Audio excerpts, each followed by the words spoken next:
Oh, snap. What happened? What happened to the emotes? Oh no, you guys won't be able to XDD finger YouTube. Oh no. Man. Hello. Hello, everybody.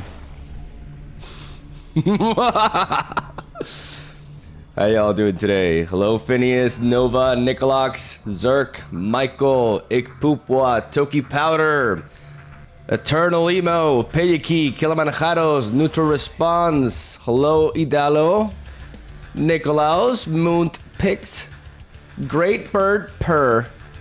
No, Great Beard Purr. I can't English. I cannot English. Buttshaper.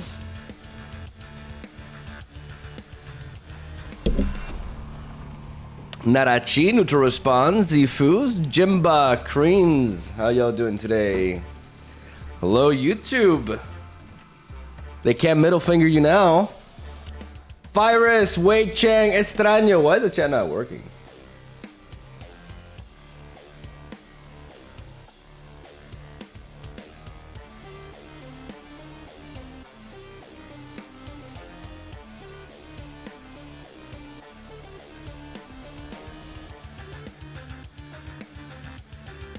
Yeah, I don't know what's happening.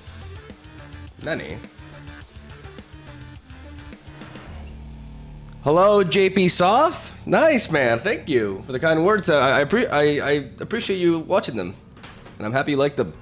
I'm trying to fix, like, for some reason the chat's not working. I'm not sure why.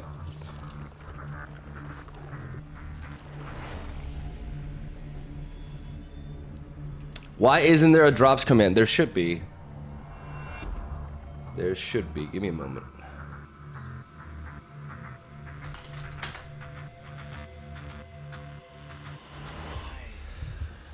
Ba-da-da.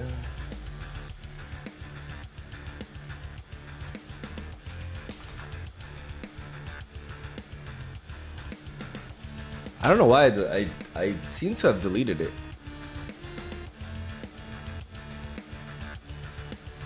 It's deleted. I don't know. What the hell? What do you need a drops command for, though? That's so stupid. Yes. Drops.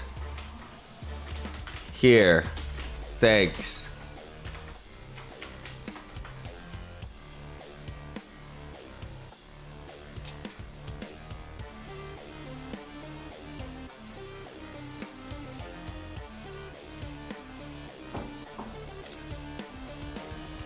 Like, why do you need a command for something that is literally in every single stream?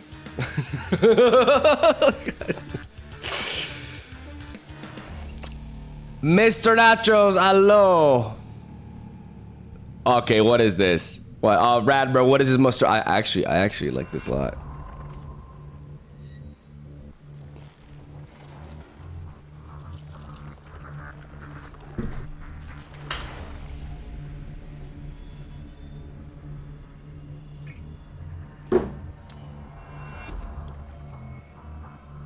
Does Mogwai read YouTube chat? I have both chats here. I read both. I'm just trying to figure out, like, I don't know why.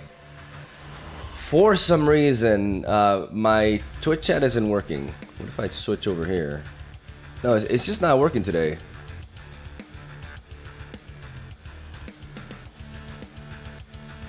It's not like my settings. It's just like actually like the server is down or something. What is?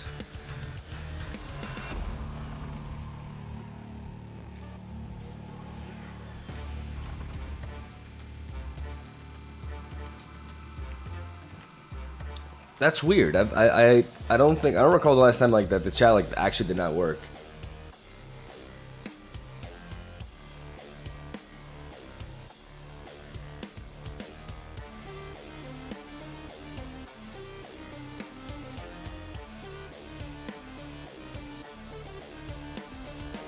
Seven TV is down, but I don't know why that would affect the whole chat instead of just the emotes. Yeah, I don't know. I mean, like, regardless of what scene I go to, you know, I haven't changed anything, and the chat is just like not appearing. So that must mean that Streamlabs is down.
It says it's working, but it's clearly not.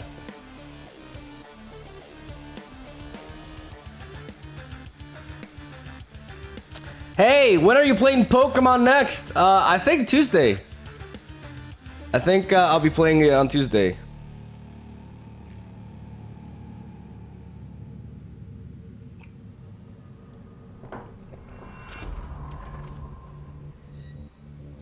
I'm building up the packs.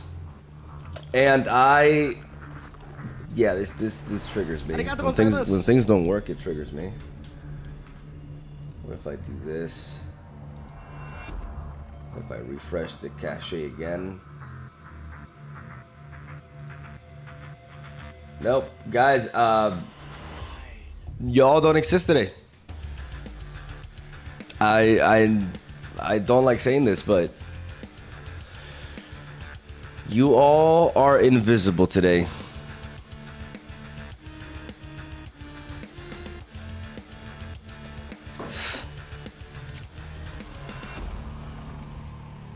It's over. You're officially irrelevant. Bonzosaurus, thank you so much for the prime, buddy.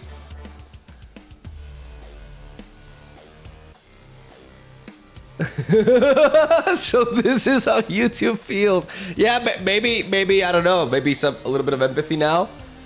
Maybe you guys will tone it down with the middle fingering. Now that you know. Good. We don't need Twitch chat. I agree, Yu-Yo. I agree. Well said. Championetta, thank you, buddy. No, that means a lot to me. Thank you. I need for this caffeine to kick in, guys. I'm not gonna lie. Like I just ate like a lot of pasta, and pasta like kind of like knocks me out.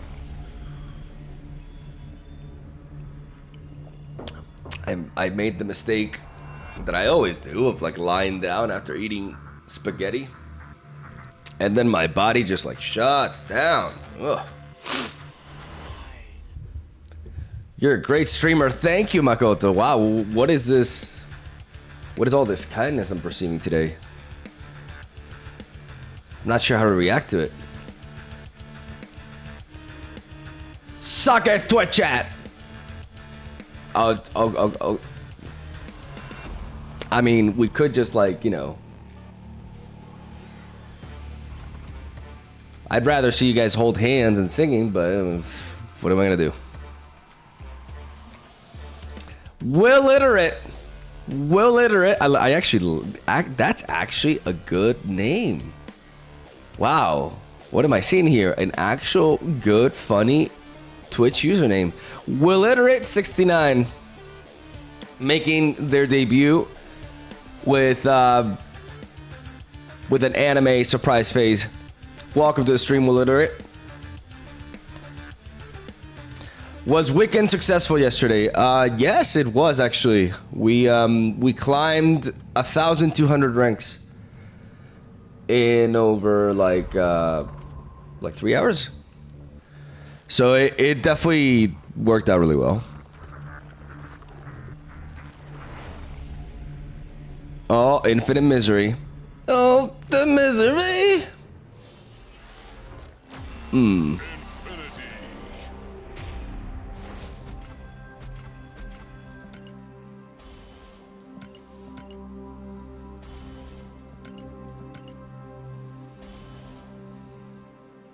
Just what I needed.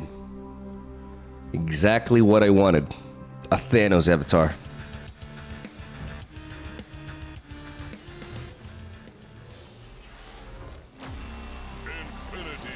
Infinity.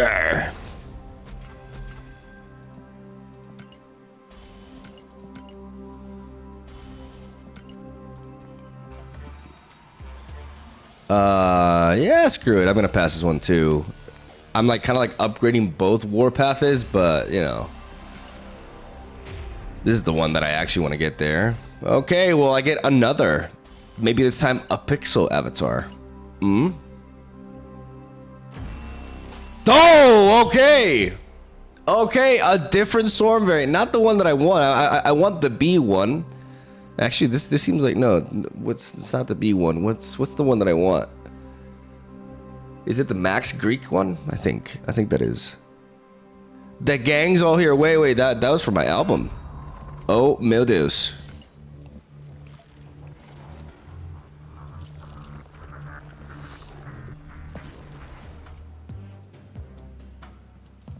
The gang's oh.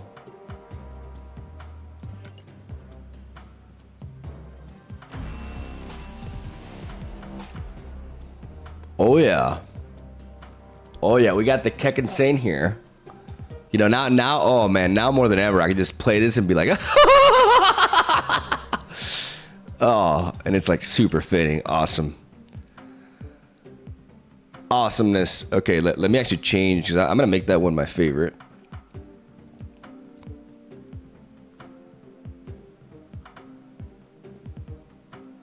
Oh, I had this one too, which is pretty cool, but I'm gonna take this one. No, no, what did I do?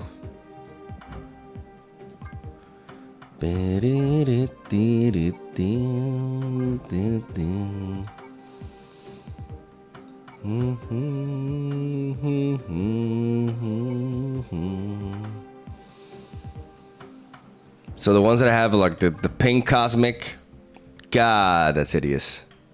Oh my god, my eyes. What about the rainbow cosmic? I mean, honestly, like that's pretty cool.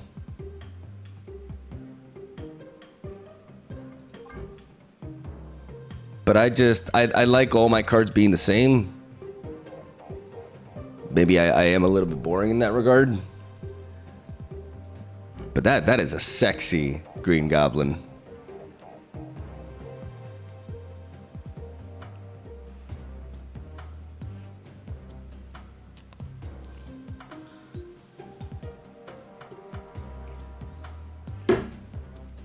Not many have it, yeah.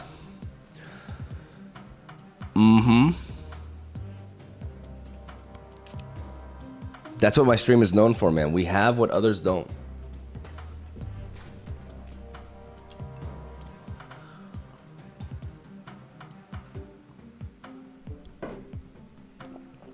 Are we doing some Gamba today? No one key scorn today? No, I'm done.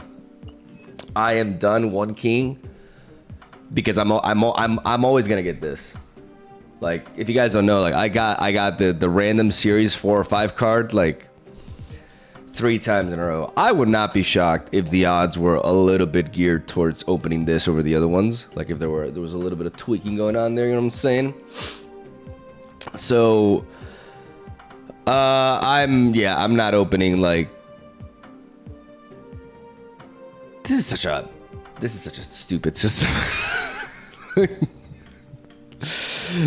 Open the key and maybe you get a new card, or maybe you don't. Like,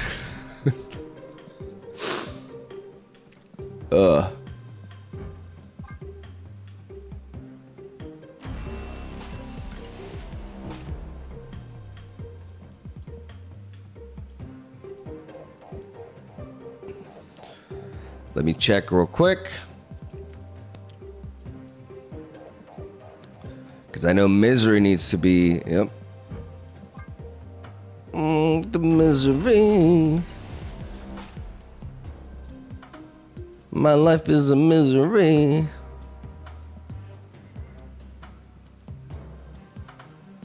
Actually, grammatically incorrect. My life is misery. English, Miguel.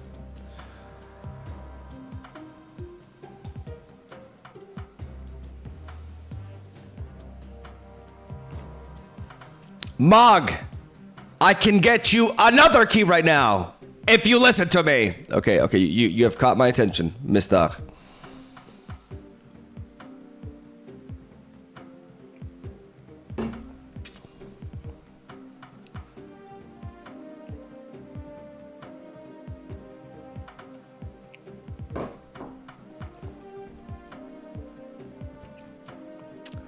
Every split that you have, upgrade 25 cubes at a time. Oh, yeah, no, I do know. I do know that. Like I can frame, like I do know I can frame break cards, but you know how many times I had to do that? You underestimate how lazy I am, Mr. Because the idea of having to do this shit 135 times.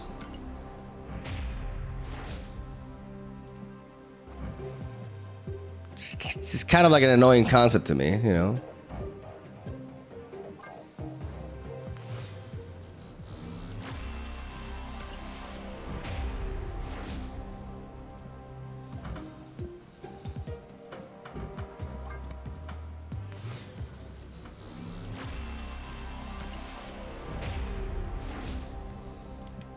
May as well start yapping, right? The problem is I am so bad at multitasking that I can't even like multitask properly while doing this.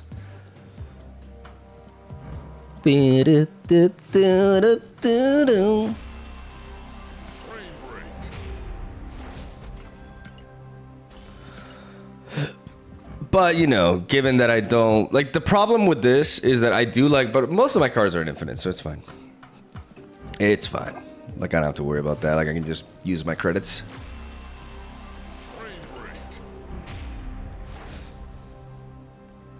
Guys, only like 79 times to go.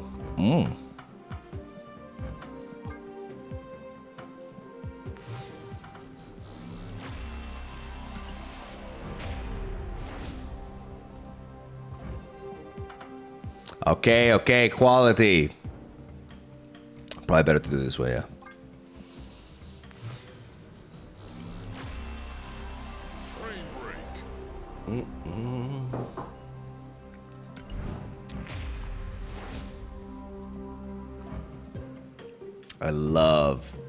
I love this.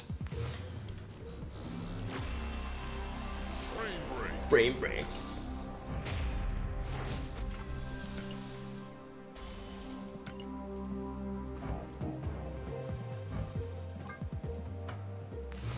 You see the amount of shit you gotta do to get one card?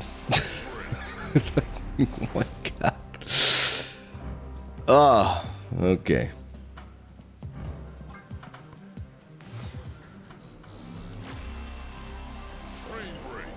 In case anybody's wondering what we're doing here, basically when you split cards, right? You generally like you spend 100 credits. Like the value is like attributed to like 50 credits per rarity, but when you're taking a common card and you're frame breaking it, you're only spending 25 credits. So you're technically able to produce like advance your collection level for half the price.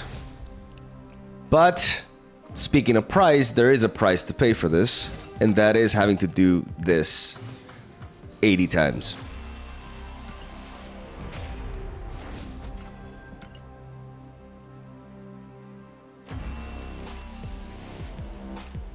Not bad. Not bad at all. Actually, like, gonna set this one as my favorite. Oh, is that an album? Oh, meu Deus. No, wait.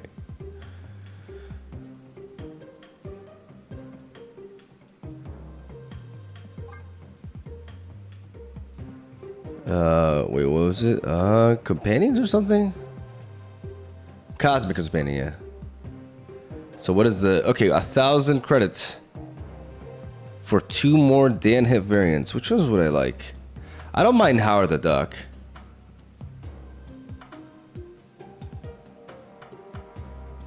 I'm not crazy about the other ones, though. I don't know, maybe Living Tribunal? Maybe Living Tribunal.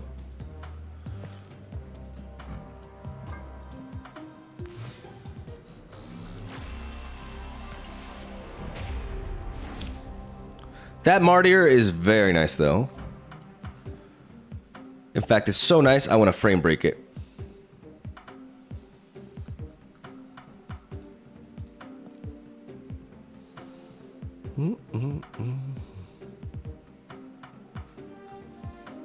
Wait one moment, because I have you, but now I have the other. Like, I actually like the other Echo. Didn't I have another Echo? Oh, no, I didn't get it. I didn't get it.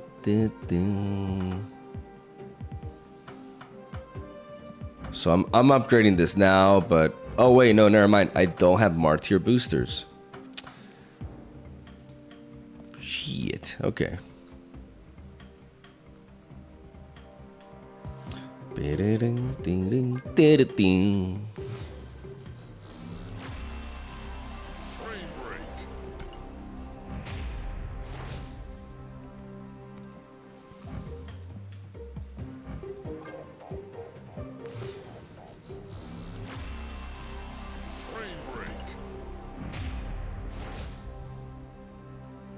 Have you been watching anything good recently? We started watching The Penguin, and I was legitimately like, and I'm not a big like. I don't generally watch superhero shows, to be honest. Especially like honestly like Marvel stuff. I feel like I never got into the Marvel shows, and I feel like they just make a lot of them, and it's just not my thing. But I am a Batman. I do feel like it's not even close when it comes to like Western superheroes. Like Batman is just the best story. Has the best characters. And it's just like better in every single way to everything else. Bit of a subjective take, but I think Batman is awesome. But even then I was kind of like reluctant to start on it. Because you know how like a lot of these shows don't get very good reviews and all that stuff, but I'm like, I watched the trailer, I was intrigued. I'm like, you know what, let's give it a shot. And I was very I was legitimately impressed. Like I really enjoyed it. I think it was a great episode 1. I've only seen the first episode. Like we're actually gonna watch the second one tonight. And I really like it. I think it's really well done so far, at least. Like the first episode was great.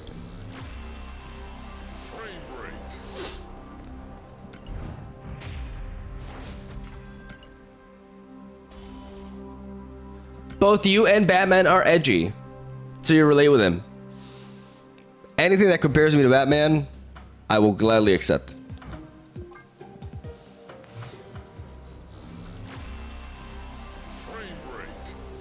Bro, you say you're a Batman fan, but you say my name wrong all the time. Okay, I'm a Batman fan, but I don't know what a misstock is.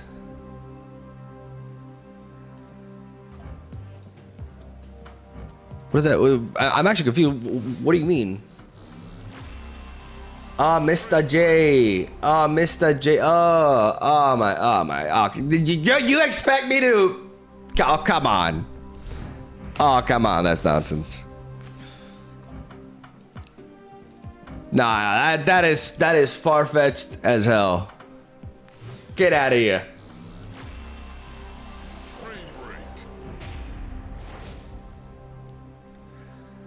Japanese anime or US?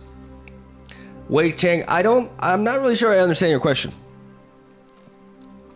Could you elaborate a little bit?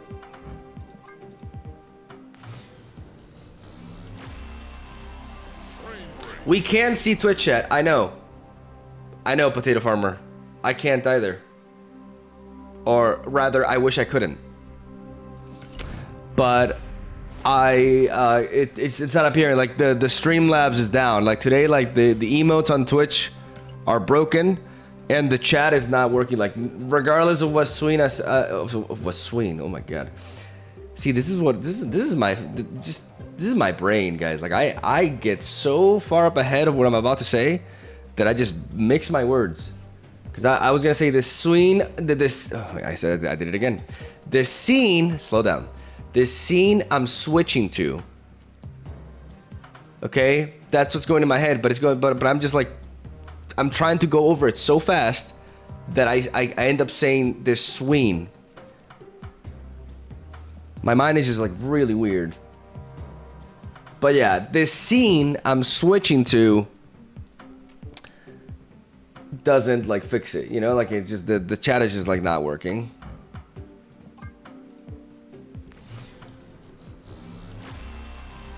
Frame break.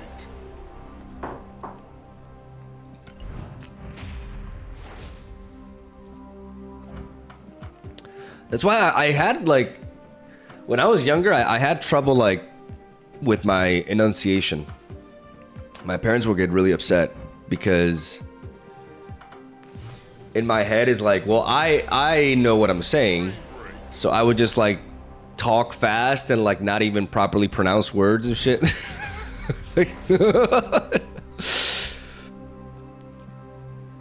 I did kind of fix that a little bit, but you know. Frame break. Were you in a class for special kids?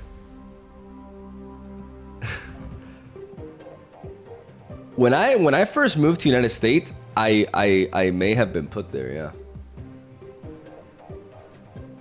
But not the good kind of special. The you know, this kid is falling behind, let's put him here with the other idiots. And my dad was pissed.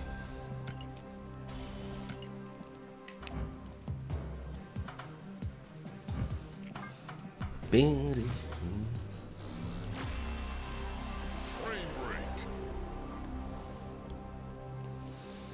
But see where that got you today? Yeah. Playing children's card games for a living. Look at him now. I was very like, I've never been a particularly fast thinker. And I'm just not good at paying attention. In school, like I would fall asleep all the time. I would yeah, I just even when somebody is talking to me, like my head just like very easily goes somewhere else, and I don't even do it on purpose. It's actually really annoying for me, but yeah, that didn't help me too much through school. But I found my system in college. Like in school, like I had like very mediocre. Like my marks were like I think, yeah, it was like 6.5 out of 10. So very average incarnate, right? But then in college, I thought about it, and I'm like, I asked myself, okay, what if I just don't go to class? Here's an idea. What if I don't go to class and I go to the library and I just pick up the books that I know they're reciting, because they're very obviously like, I had this botany teacher who would like literally read as a book, like dictate as a book, and we had to like write down the book. I was so annoyed because I'm like, this is so stupid and inefficient. This is like such a dumb way to teach. So I'm like, fuck this idiot and his class, and fuck all the classes. I'm gonna go to the library and I'm gonna get some books, and let's see if I can actually do this and learn this on my own. I started on my own, and in the second year, out of like 500 people, I was the second best in my promotion. I had I had the highest grades in everything. And all it took was not going to class.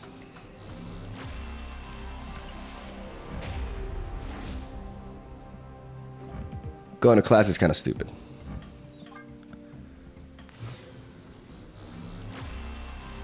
Frame break. That was real. This was biology. Okay. And then Frame break. the year after, I quit. Just like, I got bored. I'm like, I'm gonna play games. All right, we're getting there.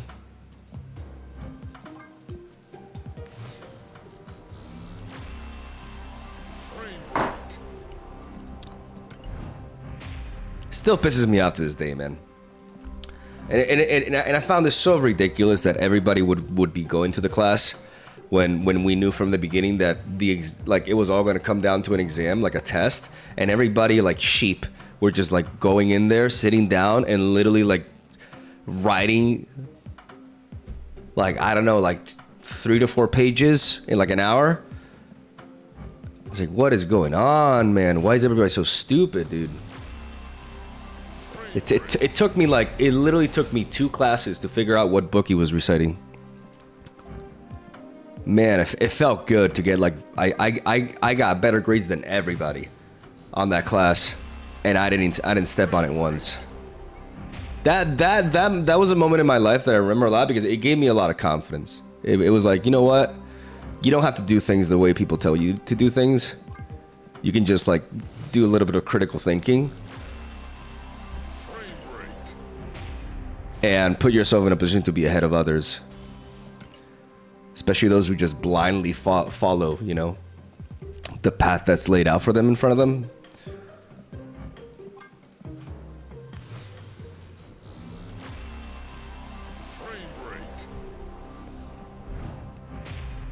But in school, I was useless. Oh my god, I hated school. I really did not like school because I had to wake up so early in the morning and I was always so tired. Oh my god.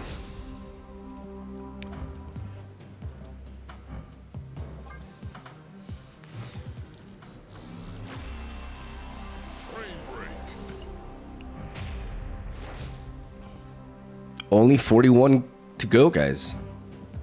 Are you loving this stream? It's a pretty amazing stream so far. Oh my god.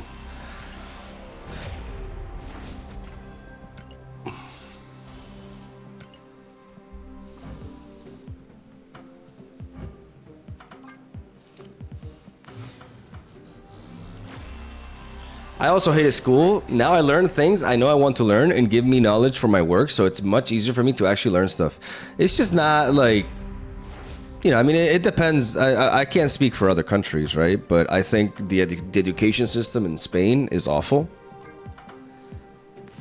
It's inefficient. The fact that you have a guy in fucking college, which is supposed to be the peak, right, of education, that's like, and the guy is literally like dictating a book. I just cannot get over that. I wanted to go up to his desk and like slap him in the face. Like, what are you doing? How do you have a job?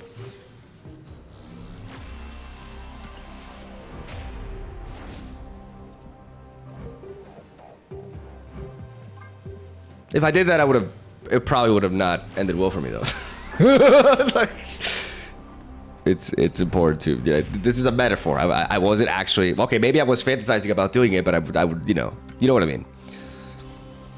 100, okay.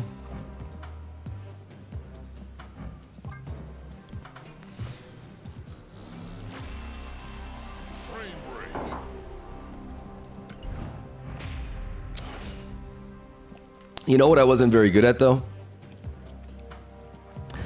Like theory for me was easy. Like in studying biology, like studying a specific you know, series of like chapters and preparing for an exam, may it be written or test. That was actually like one. I realized in college, oh my god, I could have done this in school. It would have been so easy. But what wasn't easy was the practical aspects of it. Because you guys are not gonna believe me when I say this, but I am a klutz. I am actually not the most. I am not particularly talented at, you know, holding something very specifically in a way like you know. And lab work for me, I realized I just did not have the patience for it. You have to be like really meticulous, you know, with these things where you put the, I don't know how you say it in English, but you know, where you would pour the liquid. I mean, all this like lab shit, right? Like I'm not gonna go into details, but there's like a lot. And I was so fucking clumsy. I did not enjoy it. Like it because I always thought I'm gonna be a scientist and I'm gonna be in a lab and I'm gonna do things, and then I'm like, am I really gonna be a scientist? Like I can't even like I'm dropping this shit all the time. Like I just pipetas. I was not talented at that at all.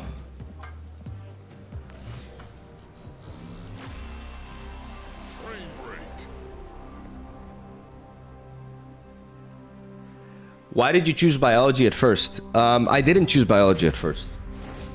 So, like I said, I was pretty mediocre in school. You know, like I was never like. And then I turned 18, and my dad, I wasn't sure what to do. I mean, yeah, I wanted to be a cop. I wanted to be a homicide detective, basically. Because I was 18 and I watch a lot of shows and I like that. So, so my dad was like, study law. Like, he was probably thinking, God knows what this guy's gonna want to do like 5 years from now, because he changes his mind all the time. But if he studies law, I mean, it's a proper move as a parent, right? It's like, study law.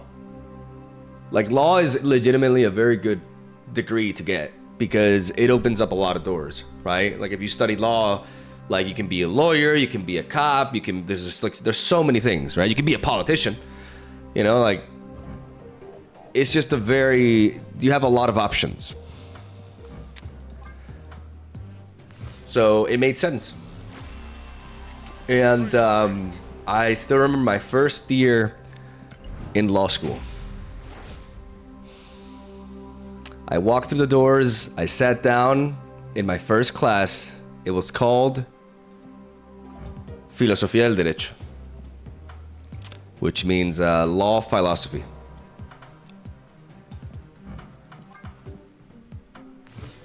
The hour went by. I felt like my skin was very dry. I felt like I'd lost like 10% of my body weight out of just the sheer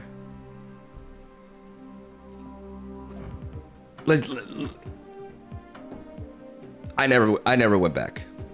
I went to one class and I was like, fuck this, and I never went back. And I spent my year just like acting like I was going to college, but actually just meeting up with my friend.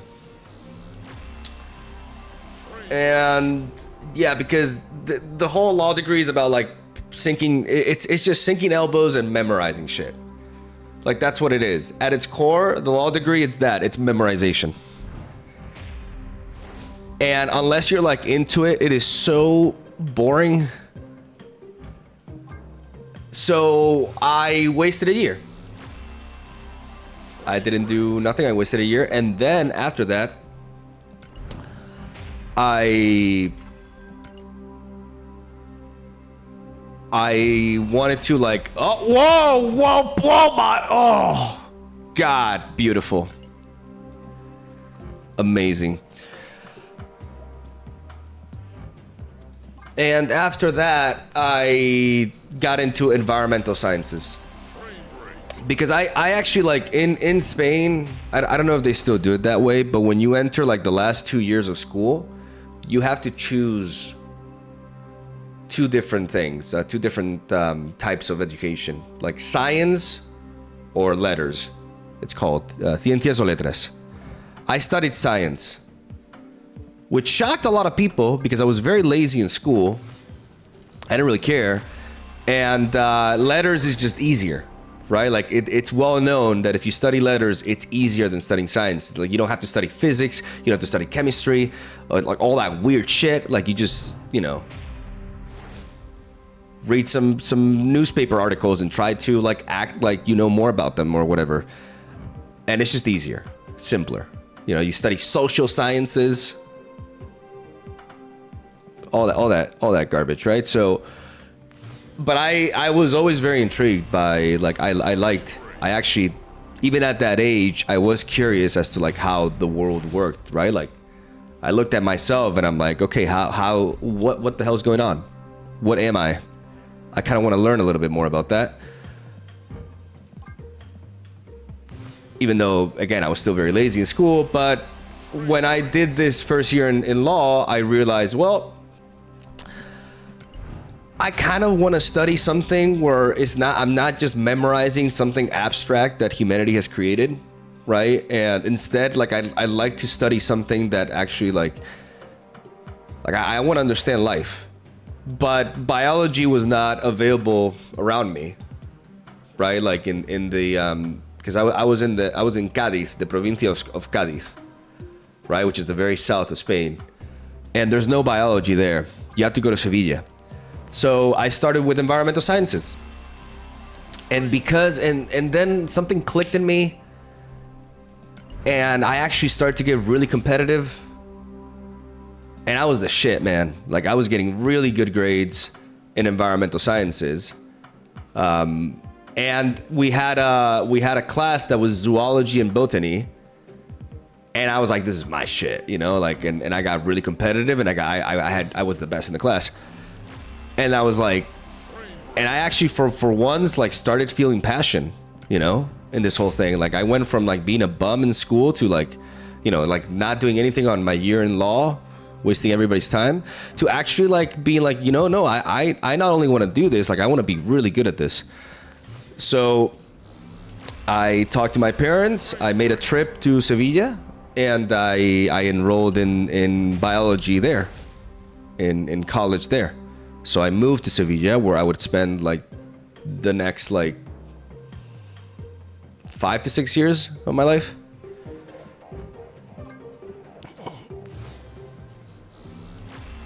And yeah, that's how I ended in biology.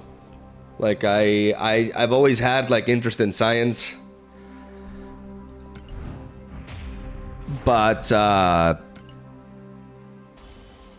I will say like the one subject, because I felt like as I got into it, like I felt quite confident in myself, but the one subject that kind of like really put me back in my place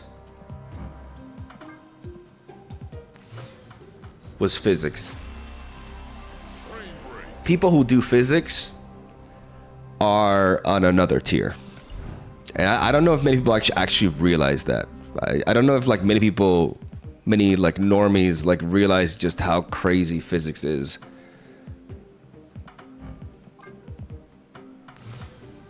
Cause I was at the top of my game, and I was doing like a basic physics class in college, and I was like, what? Oh my god! I just cannot. What is this?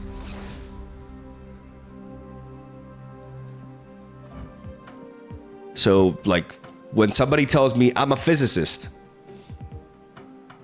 I'm like, okay, you have like what I like an omega tier brain, essentially.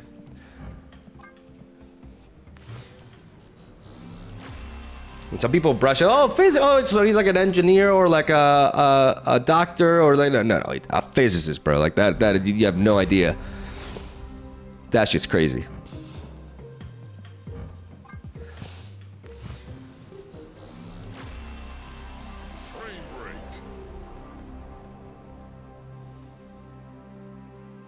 I got my master's degree in physics, so kneel before me, peasants. Okay, see, there you go. We have a leader. A leader head here.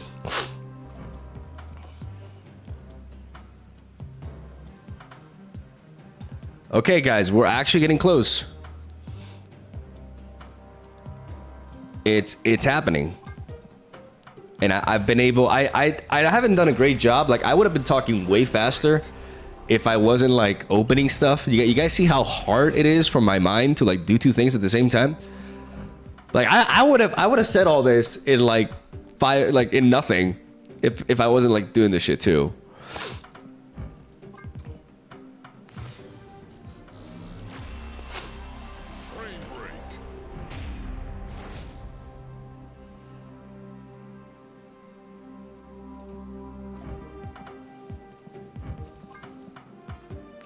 But we're getting there.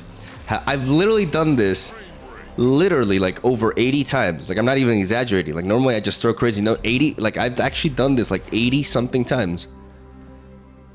What the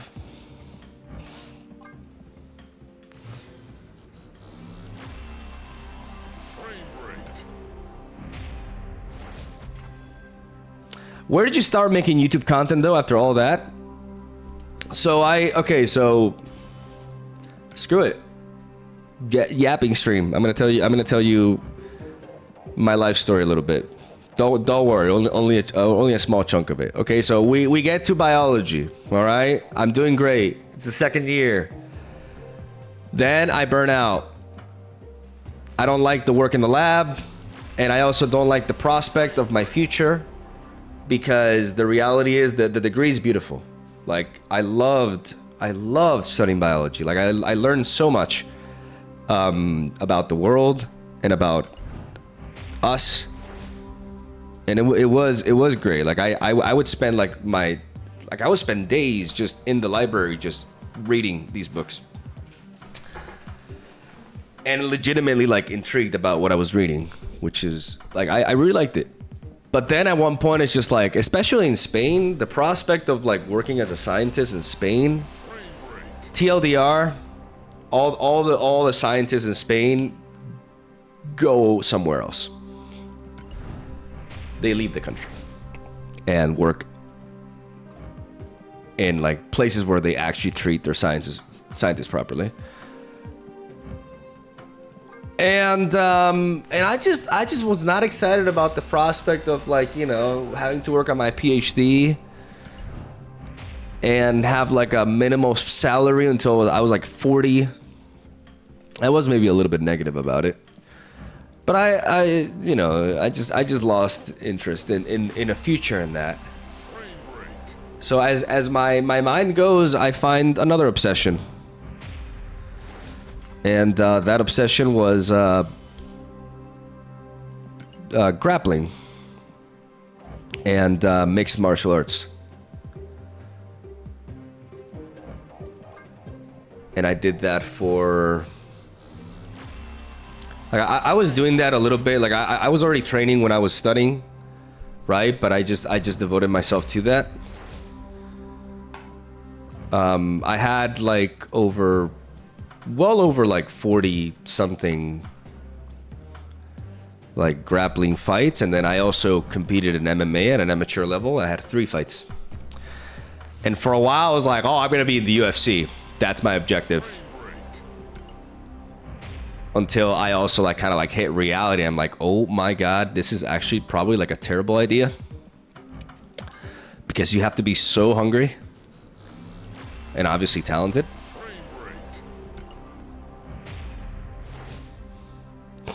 I wasn't bad by any means, but I also was not like championship material. And I feel like if you want to go to somewhere like the UFC, you have to believe you could be the best, you know? But fun fact, like the guy who I trained with, like the guy who taught me, he was a little bit older than me. It's not like he was like much. He fought in the UFC, and I trained with him for many years. Okay, we got a key.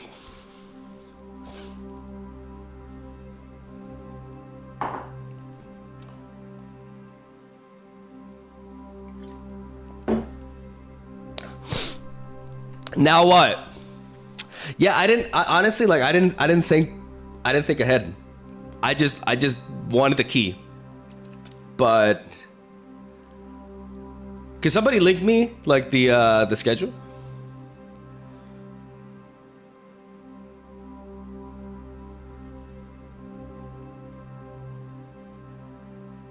Okay.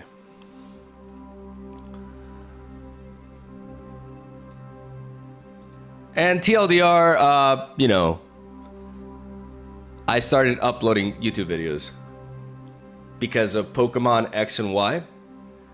Because I was super into Pokemon when I was younger, like the games, not the card game or the show. I didn't really care about the show. I really liked the game, right? You know, Pokemon Blue and Red, Pokemon Yellow, all that. So I got back into it.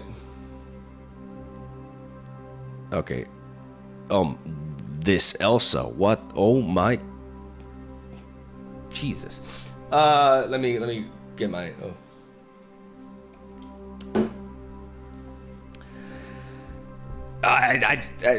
this Elsa literally just scrambled my brain.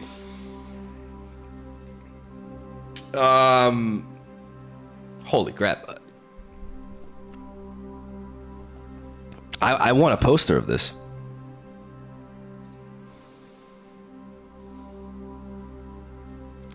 Oh my goodness. I'm not even exaggerating here. This is like,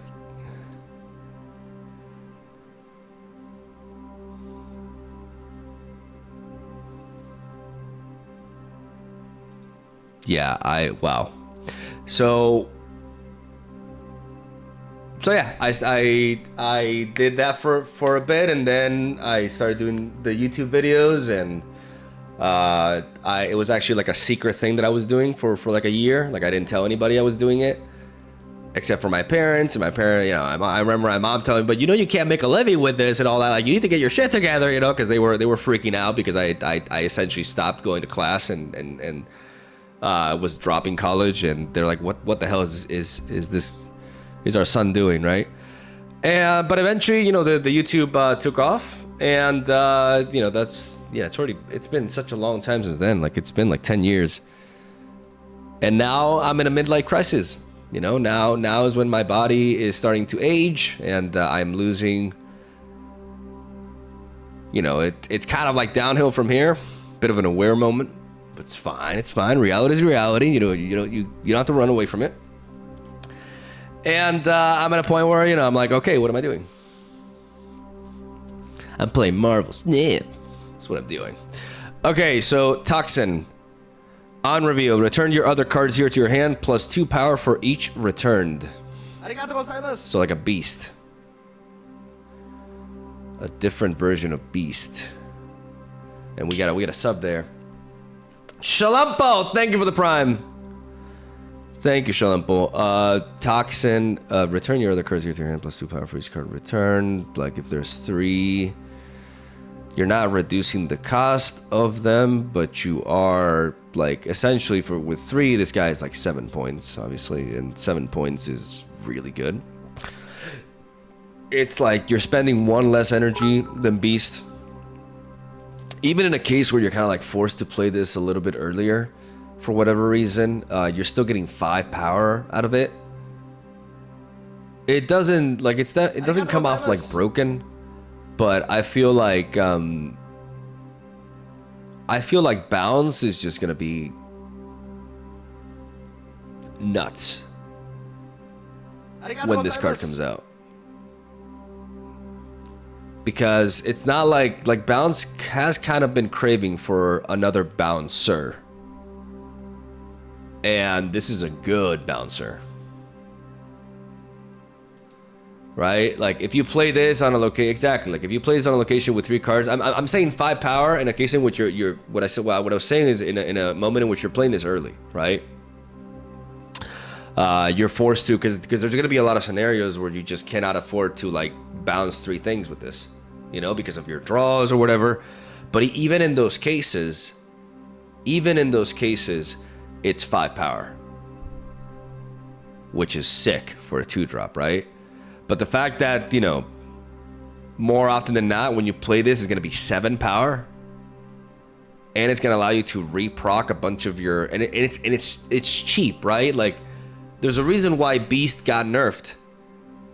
Beast got changed from 2-2 to 3-5, and that was considered a nerf, despite the fact that it gained 3 power.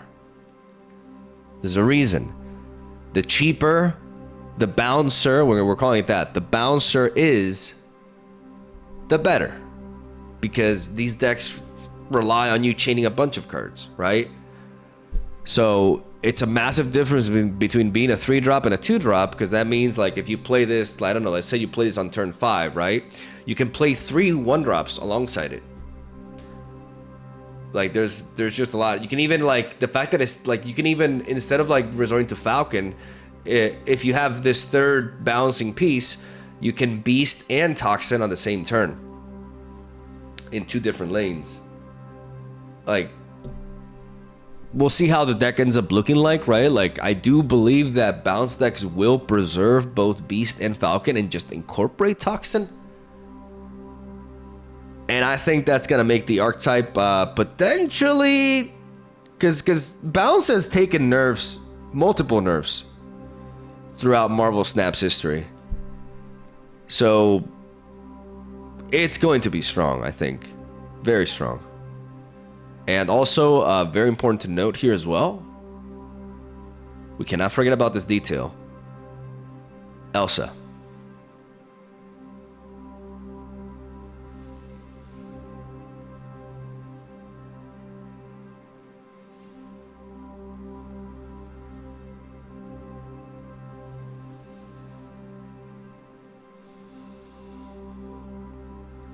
Jeremy, I have a new cosplay idea.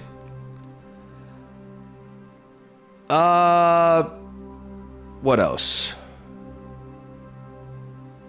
Anti-Venom. Ooh, this card is very exciting.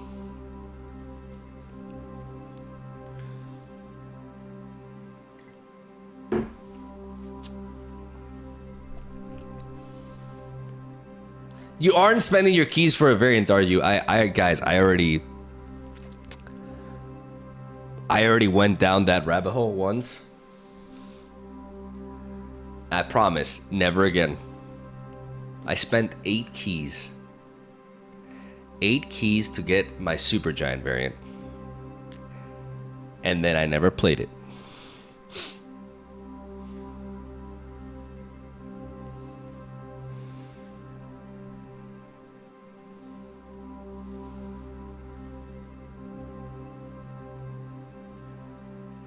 In Portuguese, you would say, "Oh, meu Deus."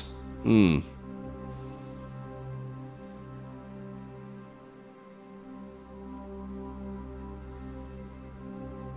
I hope they fix 7 TV. If anything, I don't mix the XDD middle finger. There's a lot of things that I don't miss, but I miss my classic. That's top 3 emotes for me. Like, the classic emote is just pretty much perfection, honestly. Anti-Venom. Somebody asked, is it better or worse than Iron Lad?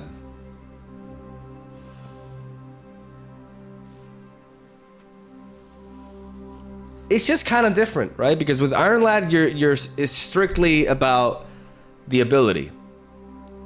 With Anti-Venom,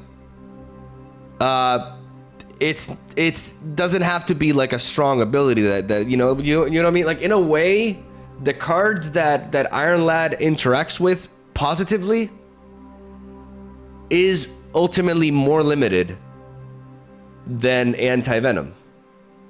In exchange, Anti-Venom offers more counterplay because cards like Mobius, for example, who I expect a lot of people to play when because this is the problem with their current, like, release system, the card release system that they have, because it's just literally 1 new card a week. obviously everybody wants to play the new shiny toy. And then there are a bunch of people who don't get the new shiny toy, but they're just gonna play something to stop it, right?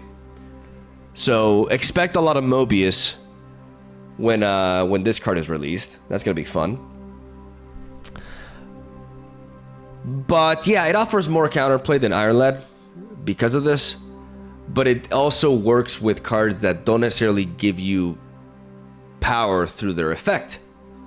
But more so, you know, it can be a mixture. It can be that, or it can be just like raw stats.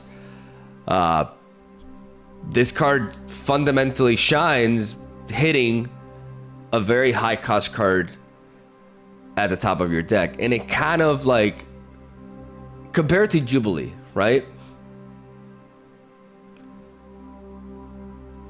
It technically is a 5-point stronger Jubilee.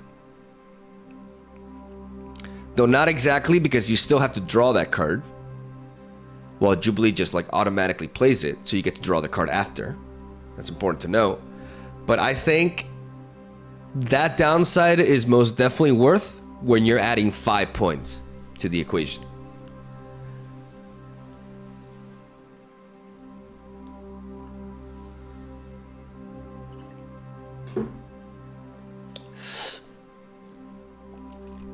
The question is, how do we make this better than Iron Lad? By not being restricted to... So by not being restricted to just like pure abilities. Like Iron Lad may seem like a very, very similar card. And I'm gonna switch over here actually. And in a vacuum, like it seems like, but it's just, it actually isn't. It's a very different card. First of all, like Iron Lad, you say it doesn't see play, but Iron Lad really excelled in this deck for me yesterday. Like Iron Lad is just about putting him in the right deck, you know? And there's a lot of reasons why Iron Lad was really good here is because of the curve, because like the vast majority, like pretty much every single pull here is like good, and because we play Quicksilver, we never have to worry about Iron Lad hitting the 1-drop in our deck, which is also important to note. And because we play both Jeff and Nocturne, those are very good abilities to have on a 4-drop with 6 power as well. We can use it to like more consistently hit Wiccan, for example. So, and of course we can shut down lanes with Cosmo. We can get Miss Marvel, which is why if we don't have Miss Marvel in our hand, we play Iron Lad in the middle.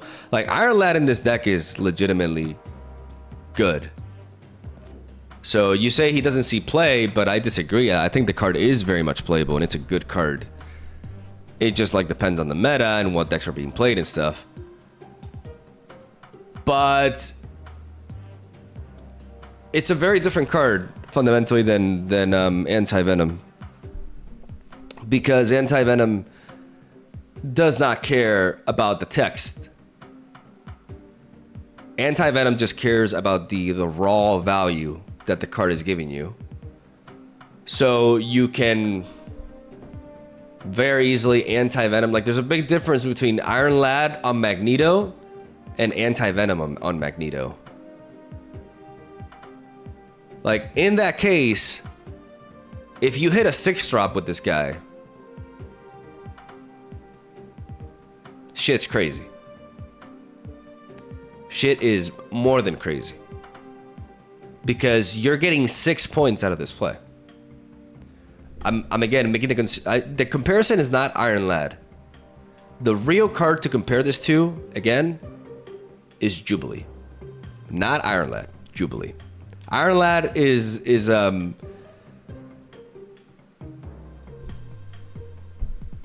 miss. Like it's a miss. Like it's not the card you should be comparing this to. It's this one. And in this case, like I said, it's 5 more points. It's a 5-point stronger Jubilee that has that's even potentially better because you, besides the fact that it has 5 points, because you're able to play the card after, and you're able to play it in a different location. I'm saying, like play this Anti-Venom on 4, hit your boy Magneto.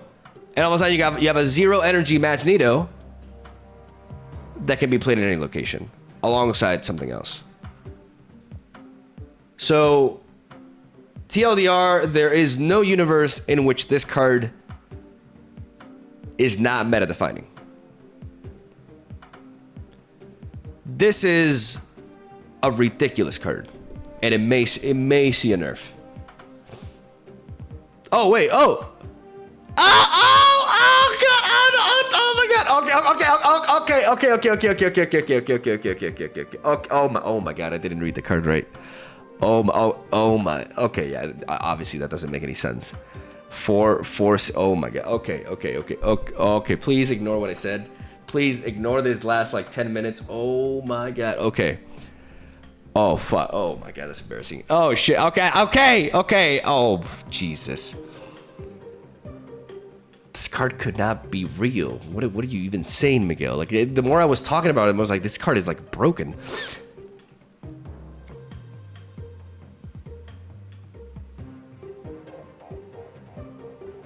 Just the fact that I said it's a better Jubilee and it's 5 more points should have like been a red flag.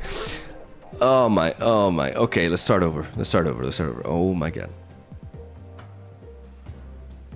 I mean, a 0/0/0 Magneto is actually not awful. May I say that? Like, obviously you're not getting the 12 points, but you're still able to like move shit around for free, right? And imagine like something that comes to mind. Obviously, this requires more of a combo, but what about Anti-Venom with like Shadow King? Right? You play Anti-Venom on 4, and then you set up an end game, and you drop at Magneto, and you play Shadow King on that lane. Like, that's pretty funny, right? So you can.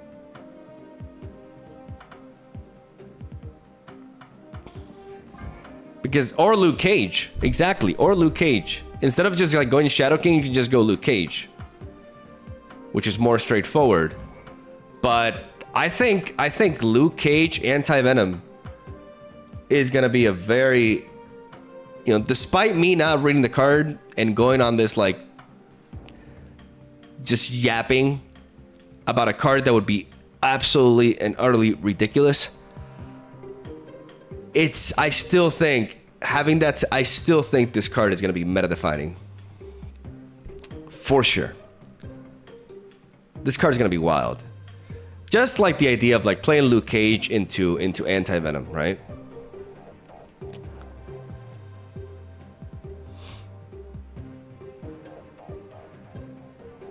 Zero cost Sarah. Wait. Luke Cage won't work? They reworked it? Are you sure about that?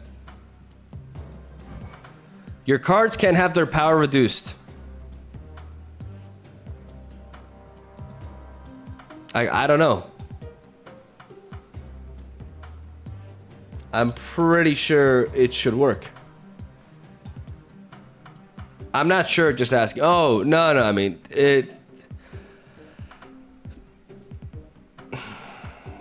I'd like to hear a developer's explanation as to why it doesn't work. Because this says, your cards can have their power reduced. That means what it means.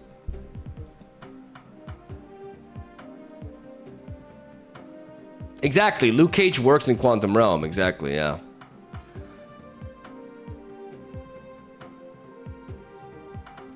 So, Luke Cage into Anti-Venom.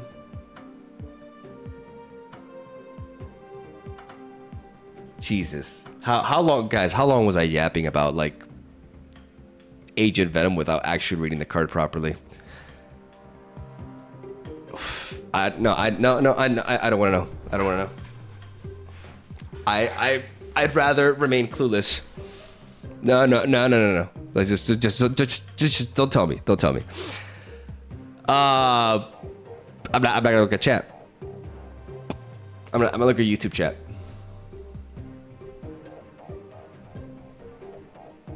PhD in Yapology. Okay, I'm gonna stop looking at YouTube chat.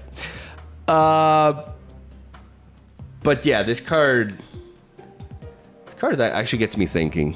Obviously, Howard the Duck allows you to be very precise with it.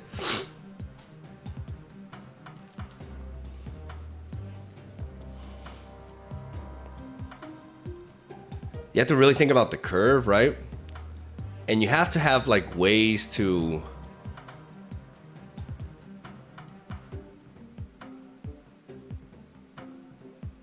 navigate around. Like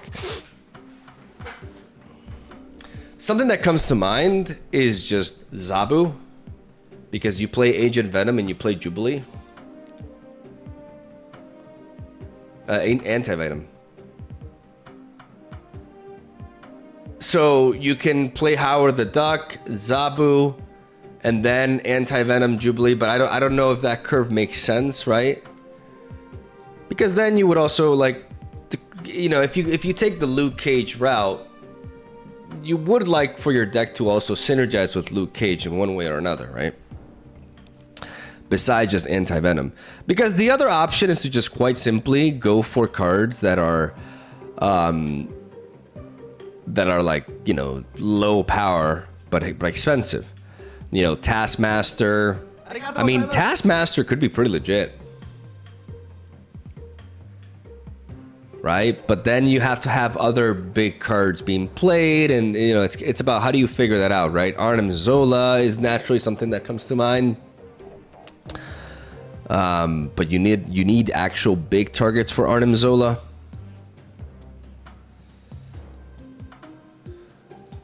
Maybe check on the on-reveal effects first. Iron Man. You know, honestly, even the likes of Leader, even though Leader is 3 power, setting it up to 0 power, but being able to play for 0 energy is nuts. Chat is saying Kang.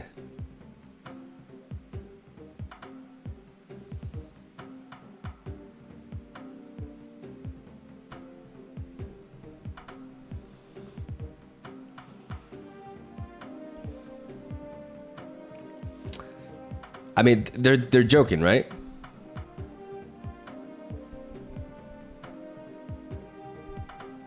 Nah, they're joking.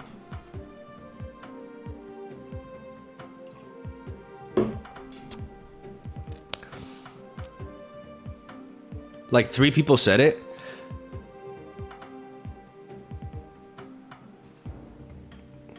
Okay, so let's talk about this for like 10 seconds. Making Kang cause 0 energy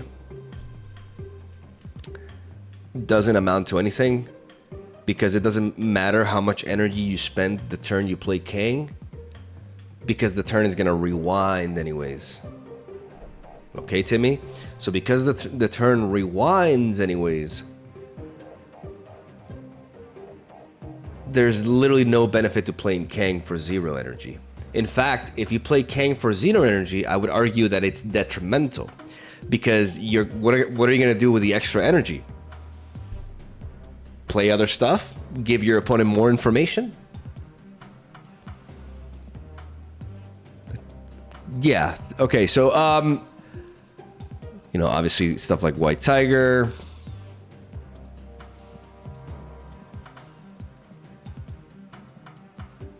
Why not? What's wrong with that? Okay, this is a conversation. I'm not ready for this conversation. Valkyrie, guys, Anti-Venom, Valkyrie, because Valkyrie. This time we're gonna do what I don't do. We're gonna read the card properly. Set all cards here to 3 power.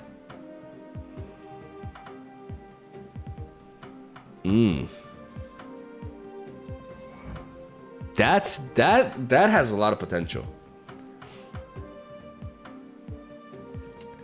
Like playing an Anti-Venom and then having a 0 cost Valkyrie, it's just like, how are you even losing?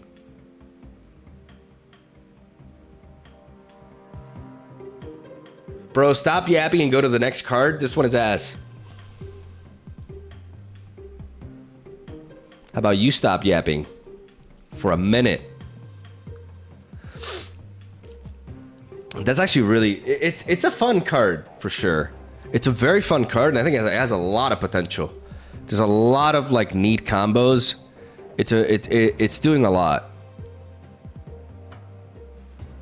And still synergize with Luke Cage. Exactly. You can make a deck with Luke Cage and Anti-Venom. You can make a lot of different decks. Like this is definitely a card that I want.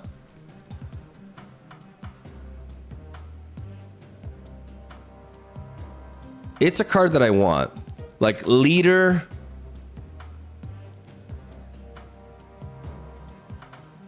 Pretty big deal. Honestly, even Alioth. This may seem like bad, but I argue it's actually really good with Alioth, potentially. Just because you can play Alioth normally, or you can high roll with Anti-Venom into it, and then make a big play into a free Alioth effect on a lane. That is like really good, actually.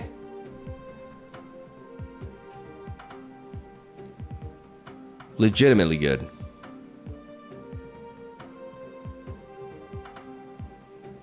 And Moon Girl, yeah. Moon Girl could copy the card. Yes. Indeed. That is also something to explore. Like you can duplicate it.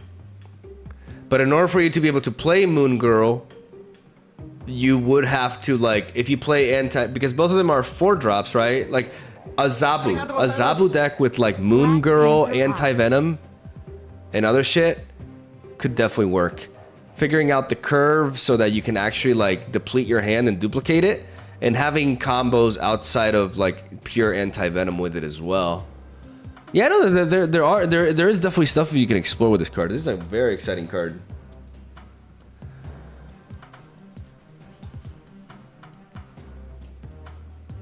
Black Panther OP. Pepe Moreno with the 8 months. Yeah, no, for sure, indeed. Doubling 0 equals victory. Okay, so these are the last two. So it's Toxin and Anti-Venom. I am personally more excited for Anti-Venom because Toxin is just literally like gonna go and bounce. But there's also like different ways of building bounce. So I may save up my keys for the Anti-Venom week, to be honest. The problem is I already have like I already have a super giant variant that I spend maybe a little bit too much on. And I know I'm just gonna pull the other one. That's gonna be so annoying. Frigga. Frigga? Is that like a real character? Frigga? It just sounds so stupid. Thor's mom, okay. Add a copy of the last card you played to your hand if able. Frigga, add a copy of the last card you played to your hand. I mean, obviously there is inherent synergy with the hammers, right? But you would have to draw the hammers before turn 6 or extend the game to turn 7. So I don't think that's where her home will be. I think Frigga will have to move beyond her sons.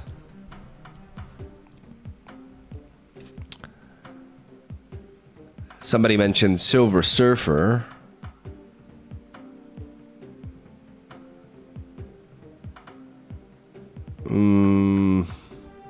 I'm not quite sure I see it there, to be honest. But it does work with Anti-Venom. But that means you'd have to play like a 3-drop on 5. But it does have synergy with Anti-Venom. Okay, that's a pretty cool one. What about this one?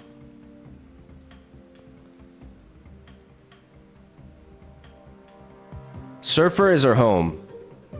How is Surfer her home? Are you saying Sarah Surfer?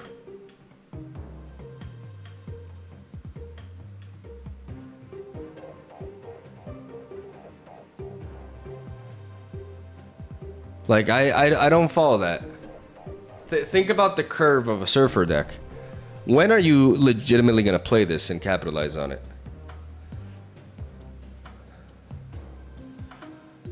Mockingbird and Sasquatch will be great with her, no? Yeah. See, I can see that more than Surfer. I don't know why you mentioned Silver Surfer. Like, it is actually not her home at all. Thena could work with her, yes. Thena could work with her, but I do like the idea of cards like Mockingbird.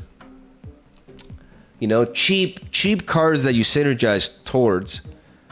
So stuff like Mockingbird, maybe Agent Venom, though that would be an interesting deck, the way it would look at it, you know, and maybe, just maybe, any sort of deck that would, like, is there any sort of deck that would, like, benefit from playing this on curve? Which means, like, a 2-drop that you would want and you would benefit from duplicating. Does such a 2-drop exist that you would play on a curve and then you're like, I would love to play this again?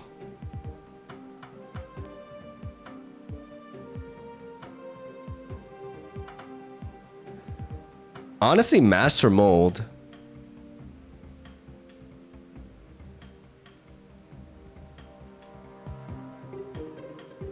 And Thena, like you guys have mentioned. Thena for sure.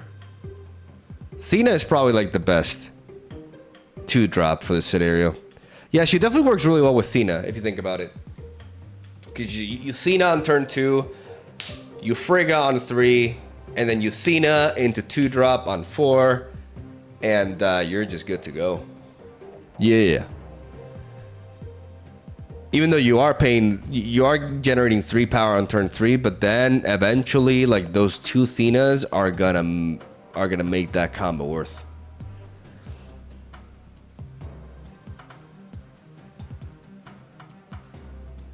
We can play Magic before turn 5. Turn 6 Surfer into Frigga. We surf again on 7.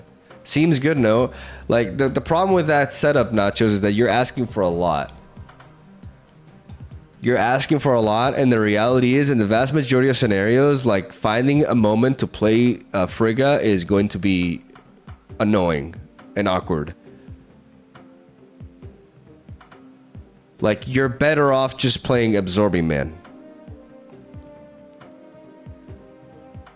Literally.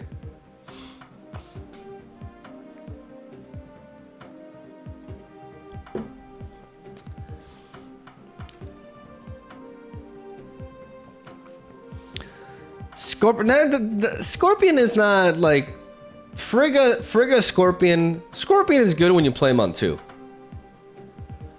Otherwise, I don't think Frigga Scorpion is very good.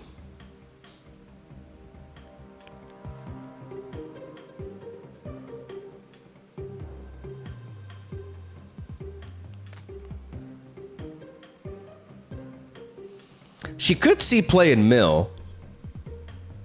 Not gonna lie, she could see play there. If you play like Yondu and then you play Cable on 2, you play Frigga on 3, and then you play Cable into... The problem is like how the curve is gonna flesh out, but it could happen. Like you could copy, like you could even like Magic on 3 and then Yondu into Frigga on 4. Like she could, I'm not saying that's her best place by any means, but she definitely could see play in Mill. Double Madam Web. But the question is, like, when are you playing cards that actually grow with moving? If you're playing Frigga on 3, I don't see it.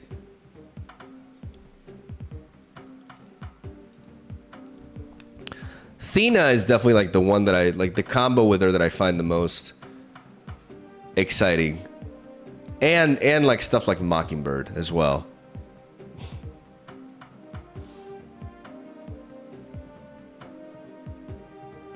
We got Red Guardian and Copycat. Yeah, no, this week is gonna be amazing for me, guys. This week is gonna be amazing for me because I don't have any of these cards. Doesn't matter because I'm gonna get the 1,000 tokens anyway. But if I manage to save up enough keys, like this week is gonna be really, really big for me. I don't have Frigga, obviously. I don't have Red Guardian, and I don't have Copycat. And Red Guardian is a card that I've been wanting, for sure.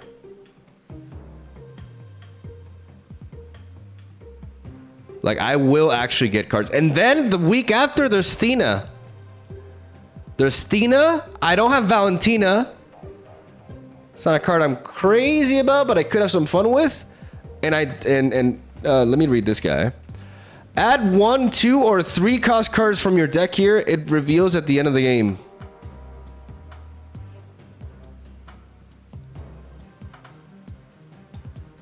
Interesting. Oh.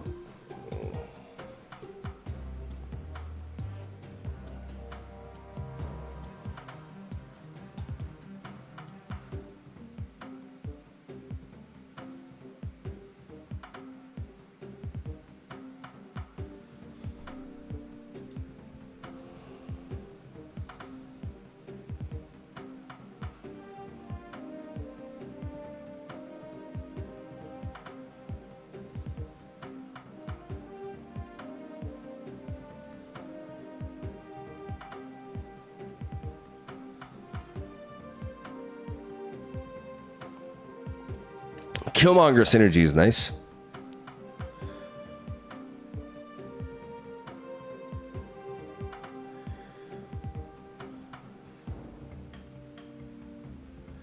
Sage is actually pretty decent too.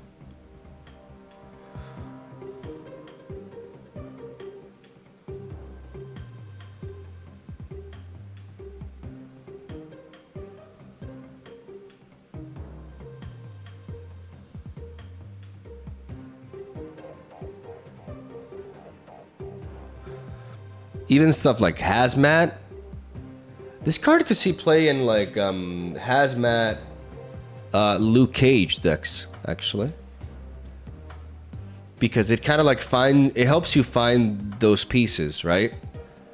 Like pulling either Luke Cage or Hazmat at the very end of the game. Yeah, I think that may be where it shines.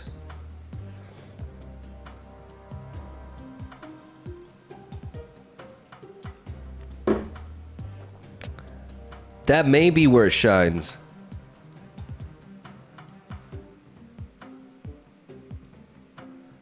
Think about it, right? Like you develop this guy for 6 points and you bring in Luke Cage or Hazmat. You play Ajax. But your Ajax is kind of like not vulnerable. If you pull Hazmat, it's like your Ajax is not vulnerable to like Shang-Chi.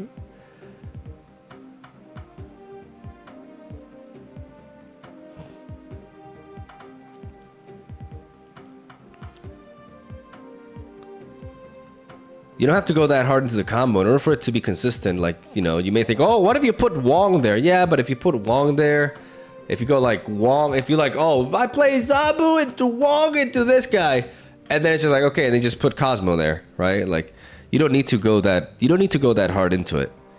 Like, just the fact that the card is pulling one of those two alone is a really big deal, actually. Really big deal.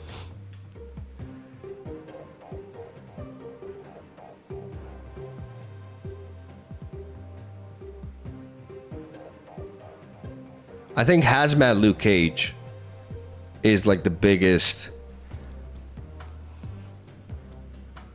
Either that or like some reactive stuff like Shadow King, but I feel like you have to be able to read where you're gonna need Shadow King. I don't like that.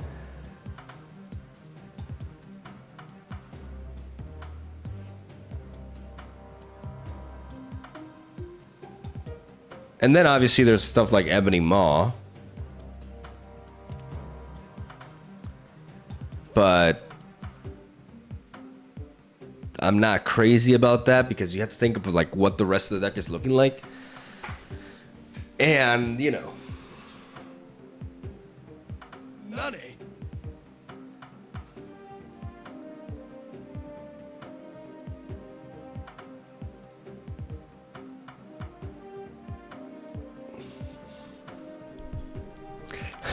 Guys, do you remember when Mog talked about studying biology at the start of the stream?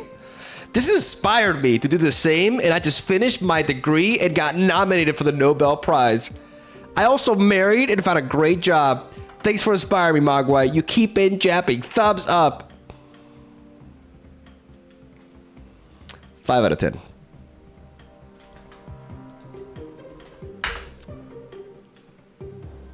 Five out of 10 paste. Okay, so this is an interesting card.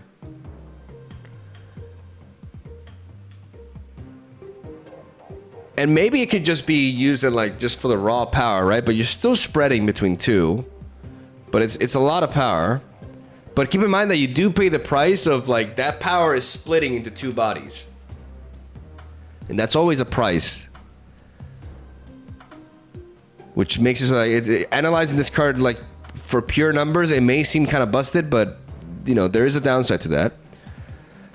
What about this guy? Resurrect the highest power discarded or destroyed enemy card to your side of this location. Oh. Oh. Oh.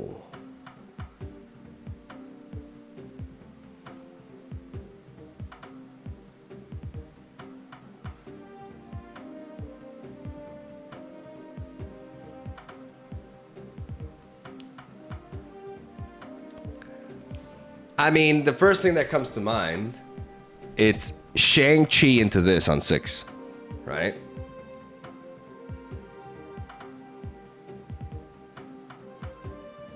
Sarah Control, exactly. Sarah Control, and then you Shang-Chi into this. Actually, no, it's an activate, it's an activate, it's an activate. It's an activate?! You can play this on curve without like, what?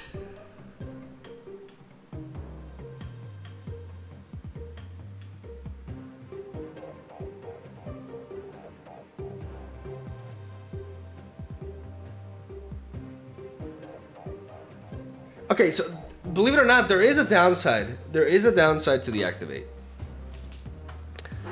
Because that means like you have to preemptively play this. You can't just drop this on turn 6 alongside Shang-Chi like I was saying.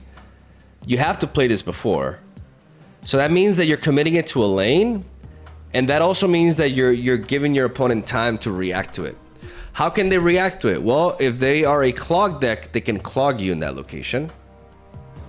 It's important to note. And if they're like a Sarah controlled deck, they can obviously like Red Guardian it. But, you know, which is hard to avoid because you want that lane to be kind of like empty so that there's space for this thing to work. So it's going to be hard to have something weaker than this on that lane. But having that said, I mean, it's not like... It's interesting because, for example, like... You think, well, play this with Moon Knight, but you have to be careful because there can be a lot of scenarios in which if you run this with Moon Knight, then if you...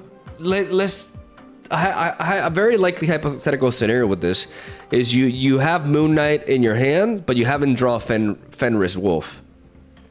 And it's finally turn 3, you're going to play your Moon Knight, but you draw Fenris Wolf. And then you're like, fuck. Okay, I'm gonna play my Fenris Wolf on turn 3 now because I don't want to discard it. And then you play your Moon Knight on turn 4 and you're like off curve and you're just developing weak points. Like that can happen, right? But the fact that you can play this before, you can play this on curve is very nice for that interaction. So this is ultimately playable with Moon Knight. But that's gonna happen more than you think.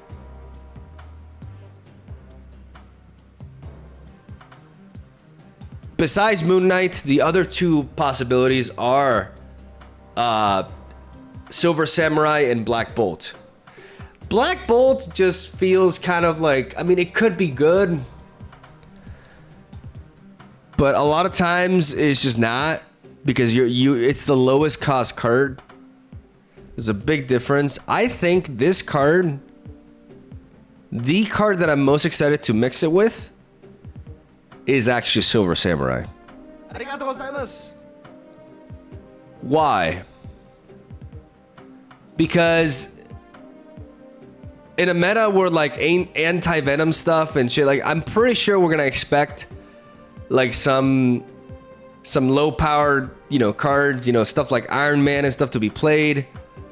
So Silver Samurai with the Fenris Wolf can actually allow you to resurrect something that's of very high value.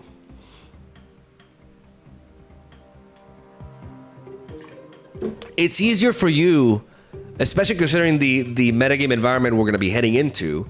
It's going to be easier for you to find value with Fenris Wolf with Silver Samurai than through the likes of Black Bolt. Because Black Bolt is just going to always be hitting the lowest cost card, right? This is the lowest power card.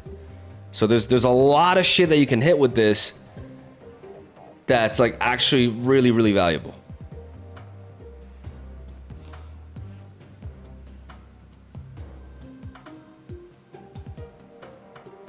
Wong plus Fenrir's and Gambit combo for sure.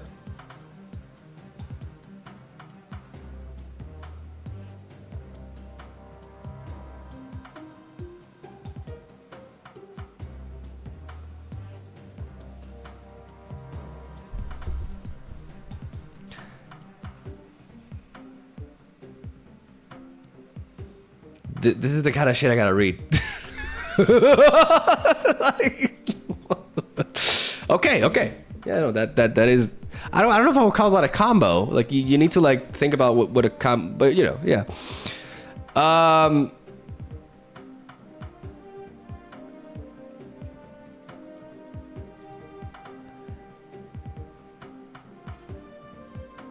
What the hell is this Legion? What about Gore, the God Butcher? Ongoing +2 power for each on reveal card in play.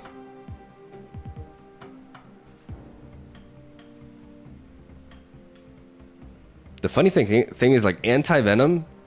I mean, this card goes with anti-venom because anti-venom is actually empowering it, which is really funny. And of course, anti-venom has an on-reveal effect. So this goes with anti-venom, without a doubt. Interesting.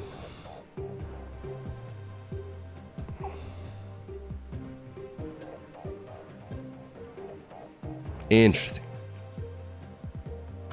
If you were to play like an on-reveal effect, no, it's in play. Ooh. Oh no, yeah, this is scary. It's counting your opponent's cards too. I didn't realize that for a moment.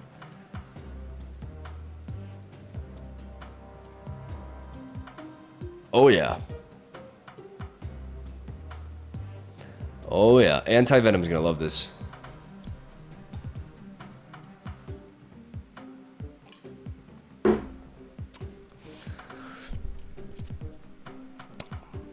Because on reveal, like pretty much except like pure ongoing decks,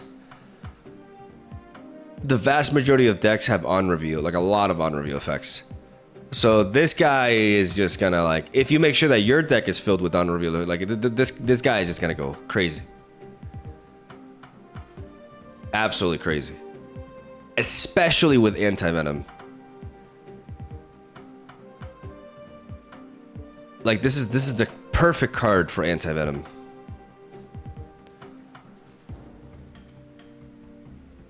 And it is ongoing, which has onslaught synergy. Yeah, but think about it. Are you committing your 2 6-drops to the same location? Like think about that. Like is it really a good idea to play 2 6-drops in the same location? That feels like overdoing it a little bit.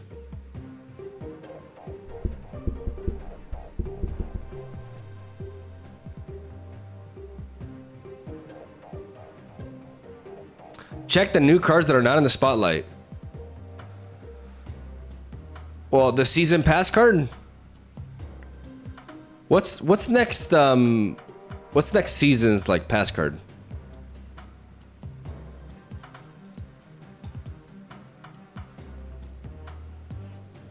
Lasher.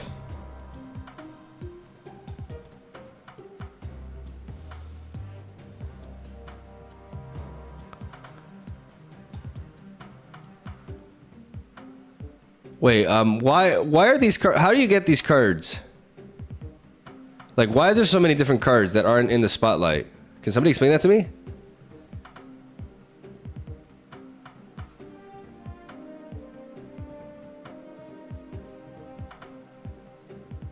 Bullseye. So when is Bullseye coming? The next card you draw will be a 2-cost card.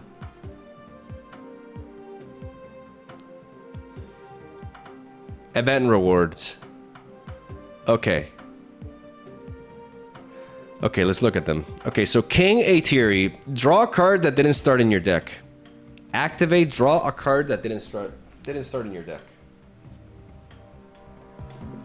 I mean, Arishem, Loki, Thor. Oh yeah. I mean, he's literally making a hammer.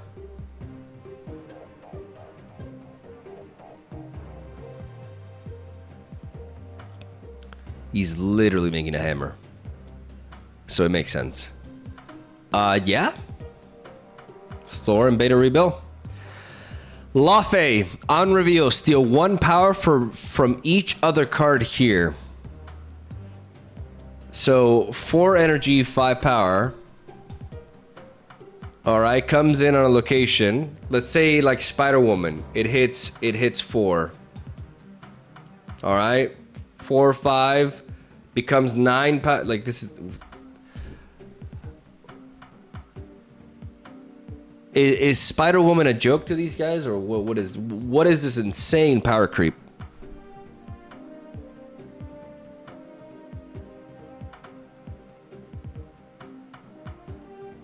Oh wait, no, it's hitting your own side as well. Okay, no, okay. Oh, again. I failed at reading. I'm sorry. I failed. I don't know why I thought it was like the opposing board. And I was like, what is this? Like, why are they making a strictly better Spider-Woman for 4? Okay, never mind. Wait, I mean... No, it is still a strictly better Spider-Woman. Alright, what the fuck is this? Why did I go to Movistar? What the hell happened there? Steal 1 power from each other card here. Yeah, still a better Spider-Woman. Like you're stealing cards from your own, but they're still going on to him. It's still a strictly better Spider-Woman, pretty much. Like the only downside is that it becomes Shang-Chi-able, right? But in what world do you not play this in? First of all, like, because a lot of you guys may say, okay, like Ajax, right? Sure. But why not just play this in Sarah Control? Why not just play this in Sarah Control for a 4-drop that gives you 13 points? And you get to play for 3 energy with Sarah.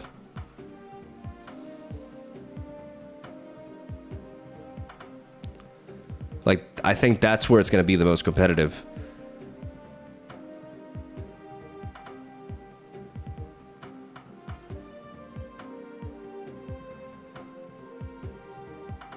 Like, you guys don't understand. Like, this is a really, really strong card to be playing at the last turn of the game. And because you want to be playing at the last turn of the game, it fits into a Sarah-style deck. And, yeah, they have to have a location full of cards. That's not very hard. That happens in the last turn of the game a lot. So you play him into, like, a lot, like most games. So you play him into that location and you have 13 point swing. And then we have Surtur. I don't know who any of these guys are, man. I have no idea. Like, does anybody know who these people are? Who the hell is Laffy? I mean, King Eitri, is this like Peter Dinklage? Is this the Peter Dinklage character? Gore. guys probably don't know this, but I'm here to instill this knowledge on you. Frigga is Thor's mom, Odin's wife. You heard it here first. Sorter, okay.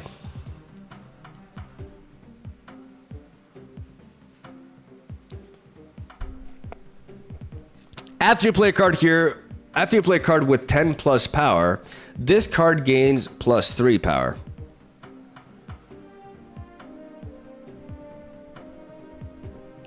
Yeah, it's pretty good. That's because you don't have to play the 10. You don't have to play it. This card is insane for like my Sauron deck actually.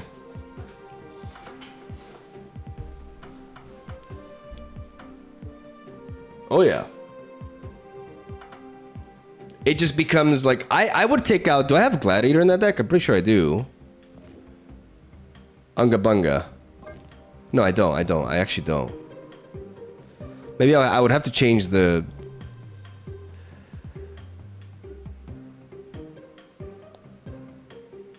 But it's interesting, because you can always, like... Yeah, no, for sure, for sure.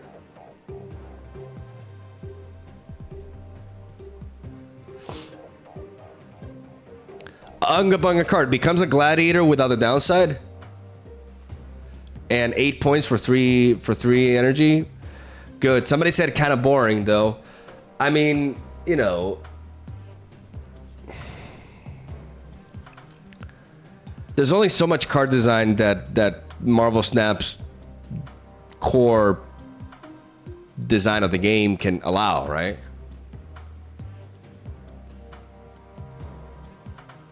Like, I don't know why that card is boring, but Gore isn't, for example. Like, or why Laufey isn't, for example. It's just like a different kind of like... Is it really that different for you if like one card gains the points on its own and if the other like affects like...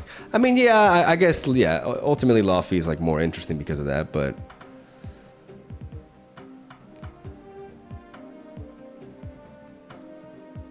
So Surtur for that kind of stuff. Malekith will be interesting. Like I would like to get Ajax because of that. Like I would like to experiment with some Ajax builds.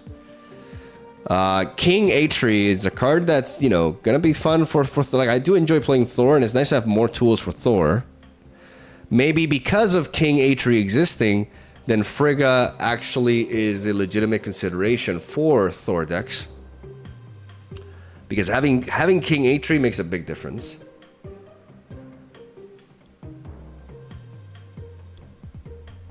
The chat on video, yeah, chat on video is not working. Today, I tried. Like, if you see me changing scenes, for some reason the chat is just not working today.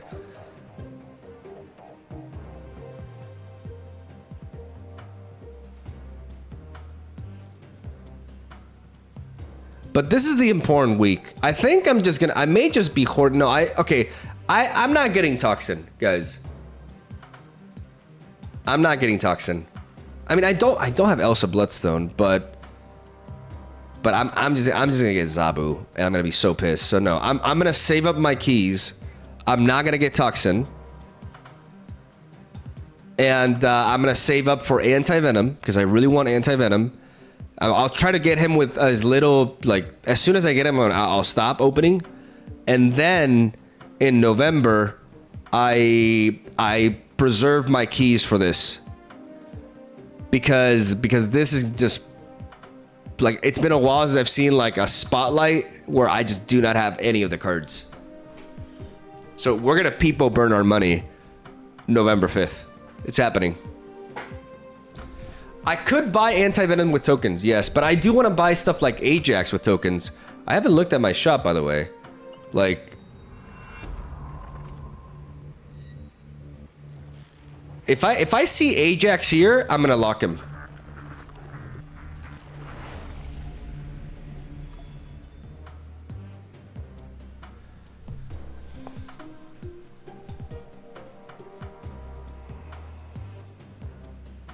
I think I'll have enough time to like build up the keys by then. Vincenzo Riccardi.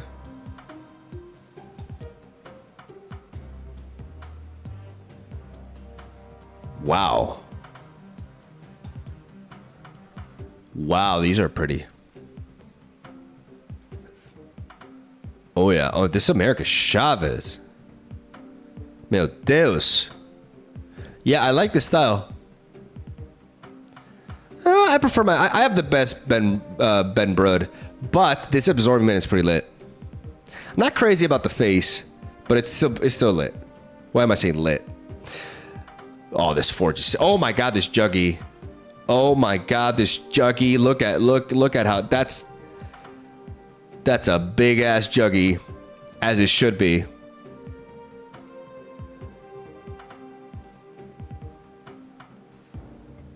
Yeah, this Killmonger is dope too. No, this is a cool. This is definitely a cool album. This Nokia, man, are you kidding me?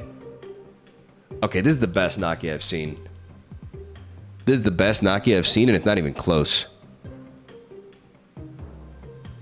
It's not even close. Holy. Animated. They have the anime?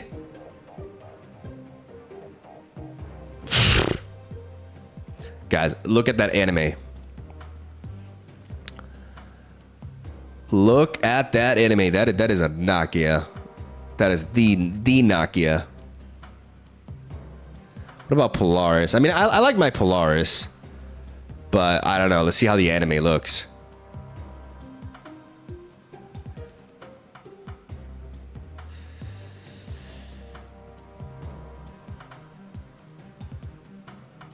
Yeah, I wouldn't mind this one either.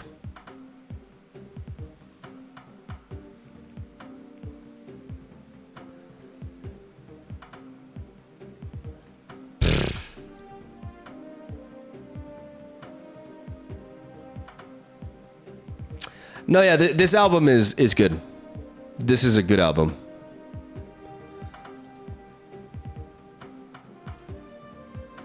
This is a legitimately good album. God, the artists carry this game so hard. Can we just get a clap session? I don't know if the clap emote works. It does. Let's get a round of applause for the artists. The unsung heroes of Marvel Snap.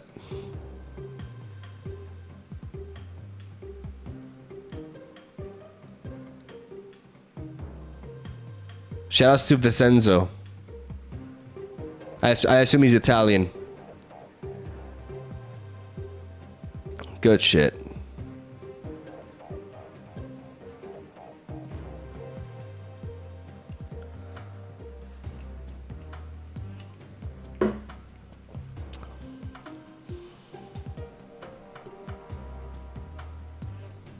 Adam Buff asks, do you prefer Snap or Magic the Gathering? They're two very different games. I've really enjoyed both. The difference is that I can play Marvel Snap while playing other games. Like right now I'm playing Marvel Snap and Pokemon Pocket a lot. I'm just kind of like switching between the two. I actually can't do that with Magic. Magic requires you to be fully invested into it, is what I've learned these last few months. Because the moment you stop like not focusing on Magic and focusing on something else, before you know it, like a new set is released and you just feel super overwhelmed.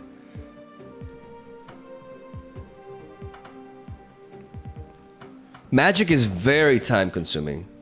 And it requires you to like be. It's better for you to be fully focused on it.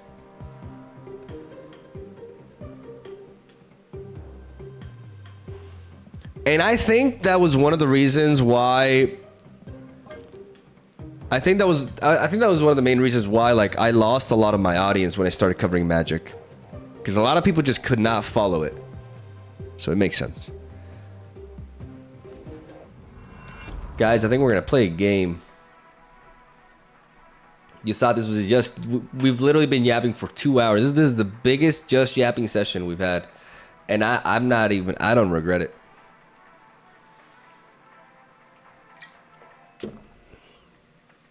I don't regret it.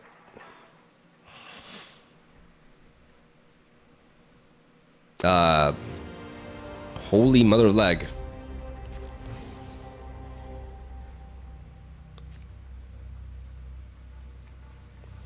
Let's develop Quicksilver into the third location because the sewer system is a location where we want to perhaps allocate stronger power over anything. Giganto can go there. Giganto can go there. Daredevil. I could Daredevil into Nebula next turn, so I think I am going to Okoye now. Into the right again. Just for pure value. They play Mobius in the middle. Morbius is part of their deck.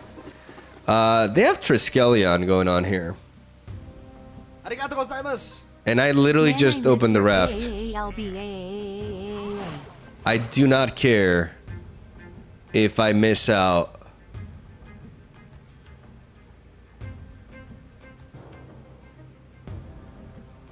Maybe instead of Jeff, I could play Grandmaster instead.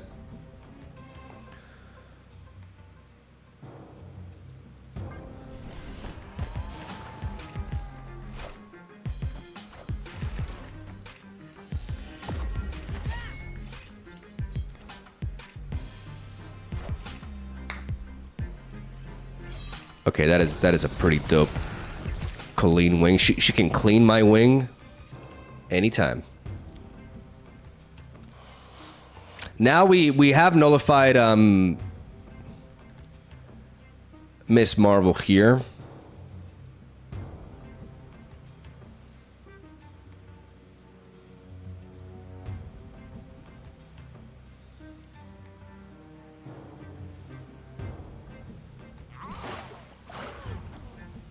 Do I play you?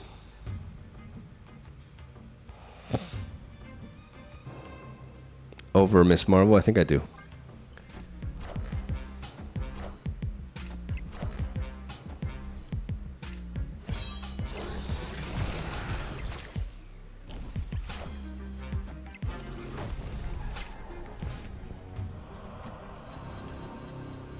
Okay.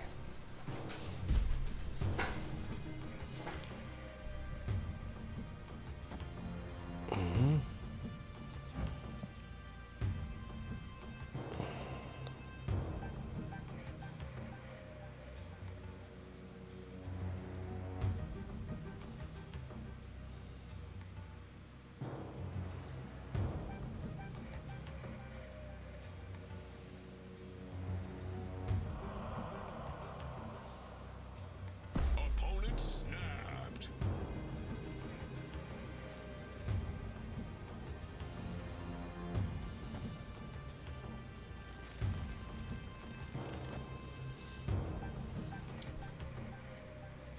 Five cards in hand.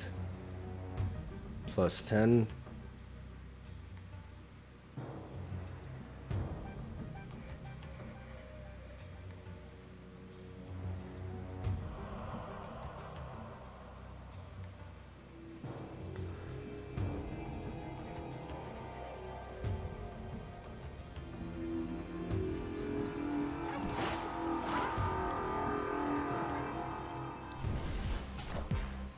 You won't need this anymore.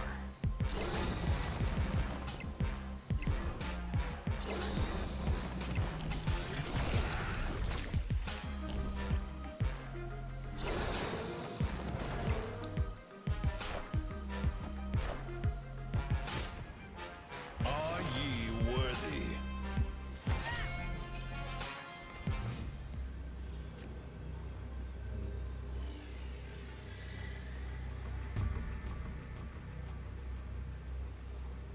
Nah, this is kind of copium, wasn't it? The Proxima Midnight. And now the Swarms. Yikes. Escaped. GG. Shit. I thought their Skeleton would really mess up their plans, but they managed to draw all of their key pieces, and I just could not stay ahead of them.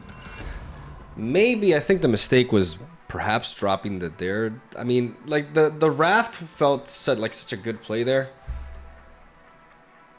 But ultimately, like, I just had no points there, and I did sacrifice my Miss Marvel in the middle. And the payoff that I got off the raft wasn't really worth it.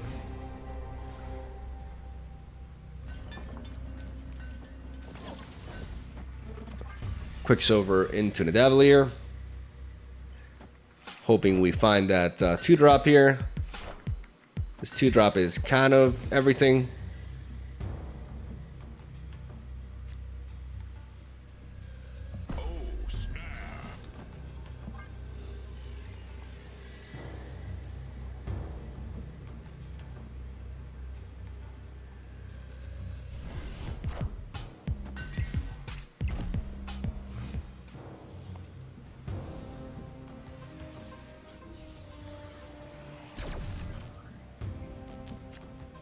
Beautiful.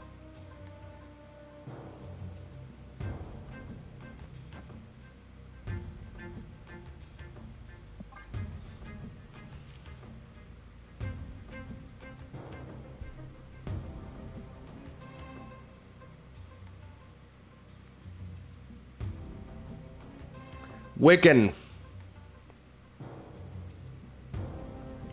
Let's go into the right.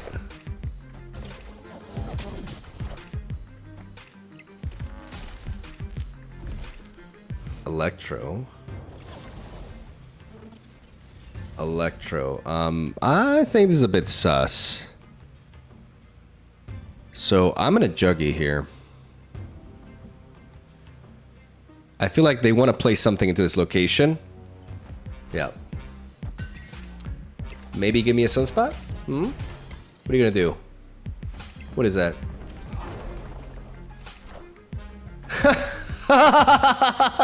Bitch, please.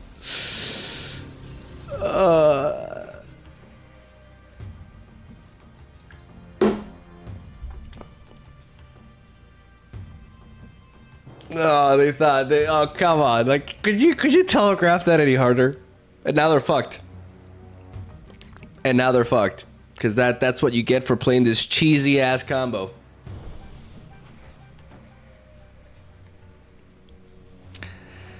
That's what you get for playing this cheese. Oh, and you're gonna Infinauta? Like, bro, literally, what are you gonna do?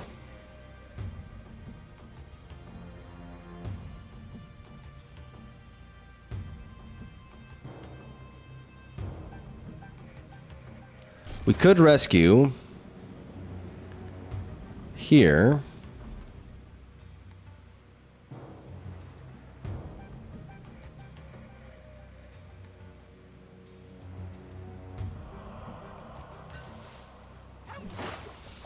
Into you here.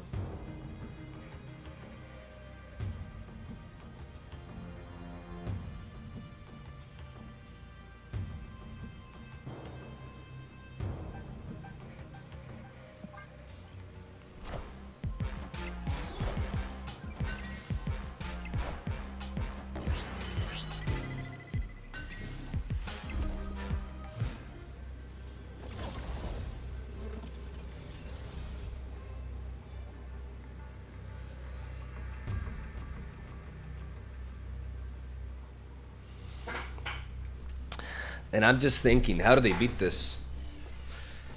They literally don't. Like, are they gonna, like, Doctor Doom?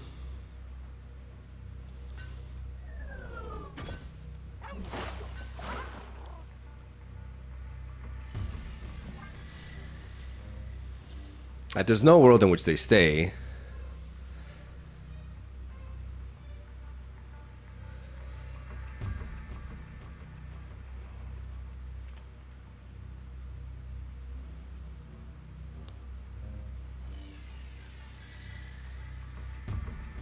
Yeah. Victory.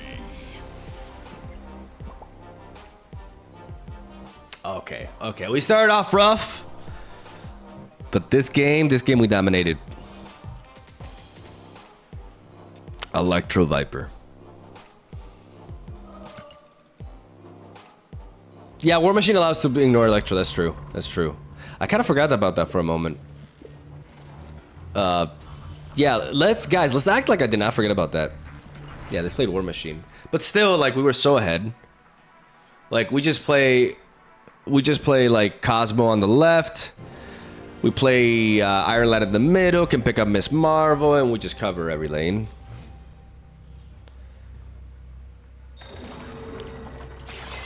No, Marvel, no! This could be a blessing in disguise, though, guys. Because now we have a higher chance of finding a 2-drop. Because we cycle through the deck.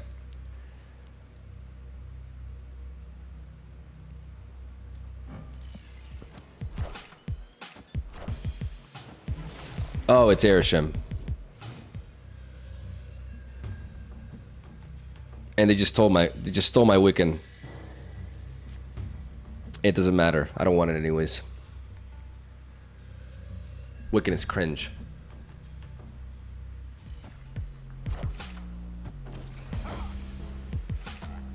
Yeah, random bullshit go.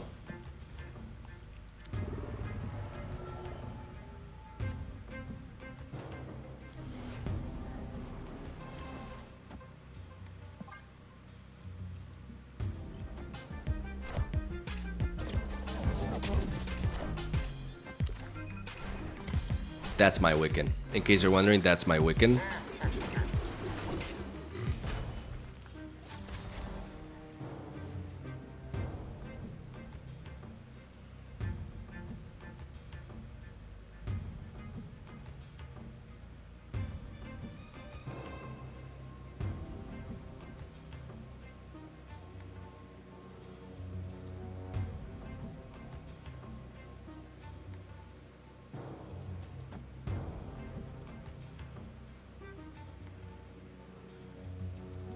I wonder if they're gonna play into the Black Vortex now.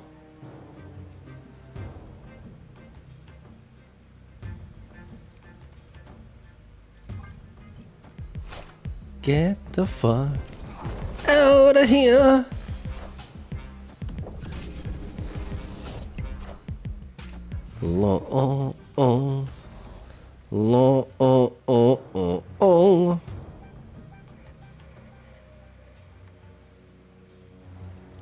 We're still kinda fucked.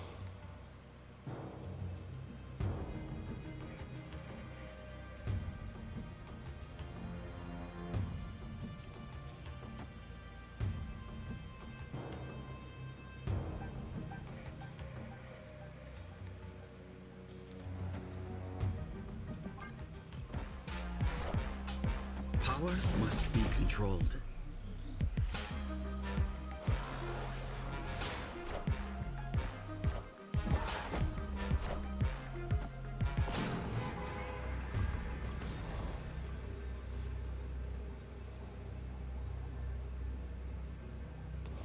They low rolled there, but they completely undid that. They have 3 cards in hand. And do I see a way to win this?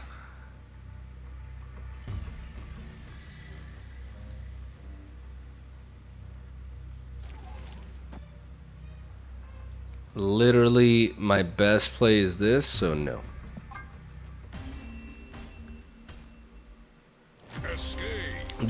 Just the nonsense of this game. I run into a person with like a 20-something card deck, and they managed to play Cable on turn 1, steal my Wiccan, and curve into it.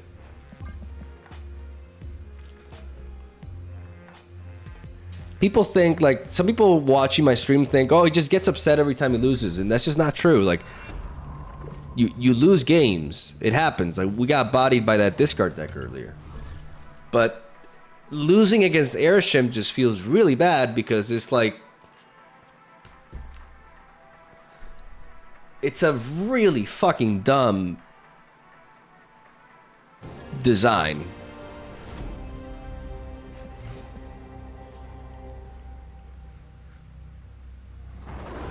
Ouch. Like, this is all the RNG the game really fundamentally needs from locations. Like, to make an entire archetype like that is just...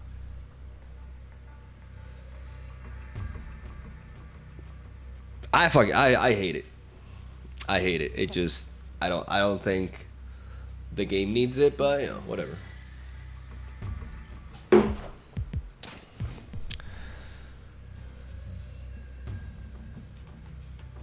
Oh man, that sucks. Oh. Victory. I knew it.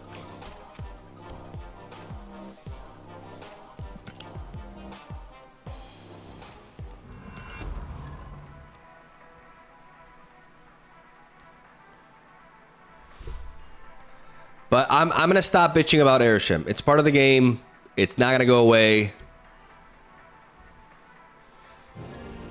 There's a lot of papegas who play this game who enjoy that.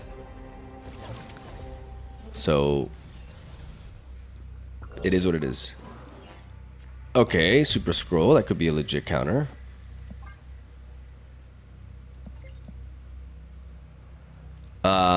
We have a very high density of 3 drops and 2 turns to draw one of them, so I feel pretty confident that we're going to do so.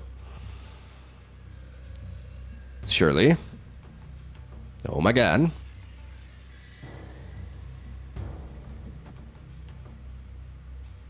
Oh my god. Literally.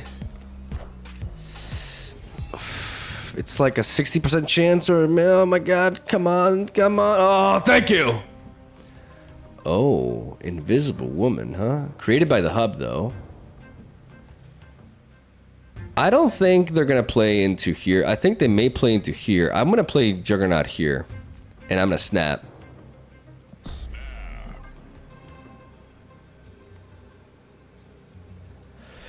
Because this is not a part of their deck. So I'm expecting them to play into the hub this turn because they don't want to play into Avengers Compound unless they want to play something. Okay. Strong guy. Interesting. Well, we're going to play Wiccan here to stay ahead of them.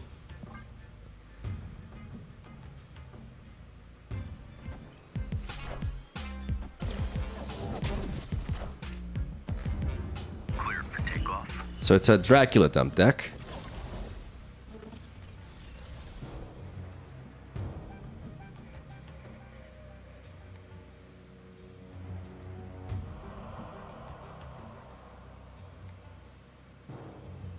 Super Scroll doesn't really do much when I'm not discarding my own stuff. I just need to Alliath here.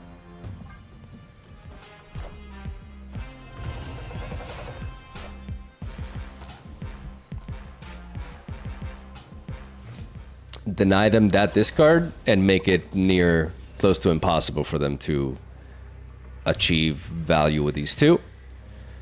And now I just have such an energy advantage. I can play Iron Lad here, which has a 33% chance to give me Miss Marvel, but could also just be a Cosmo there. And then just perhaps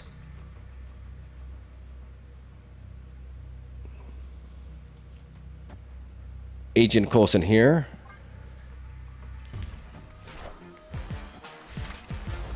Cosmo.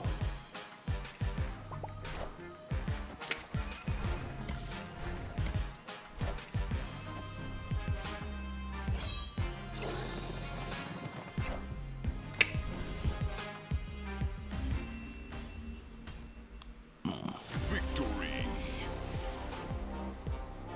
And I want to clarify. It's like, oh, you got so lucky because of Cosmo. If we hit Miss Marvel, it's the same result. If we hit Miss Marvel, we go up to 23 points. They go up to 16. This becomes 8 power, 9 power. 9, 8, 17, 22. We beat them by 1 point. We beat them 1 point on this side. We beat them in the middle. And even if Proxima Midnight spawns on the left, we beat them on the left by 1 point as well. So we win all 3 lanes, whether it's Cosmo or Miss Marvel. Good shit.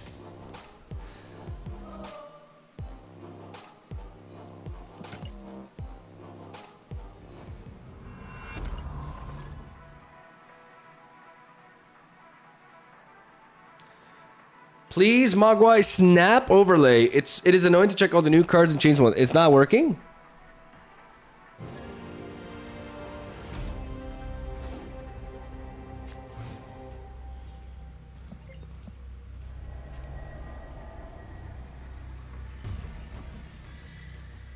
We have the curve.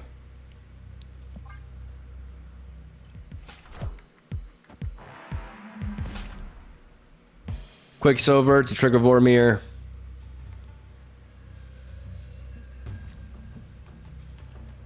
Okoye. Here, because I'd rather go into the unknown first.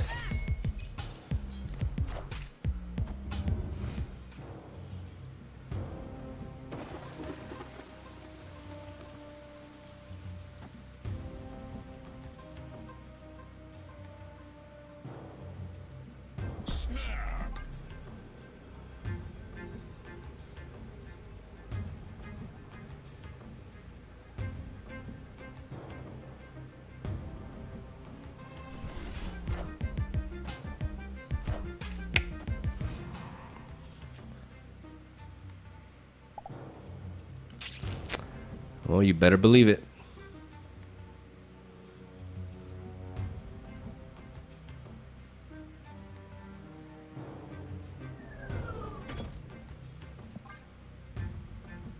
I'm gonna play Iron Lad here. I could miss out if it's like I miss Marvel, but it's still worth it for me to play here in Vormir.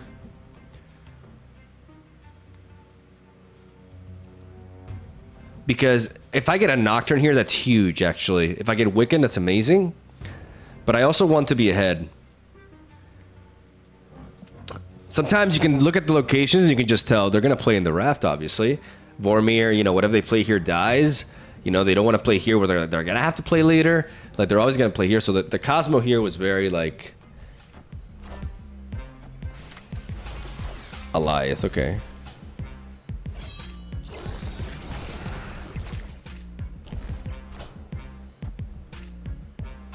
And Gambit, okay.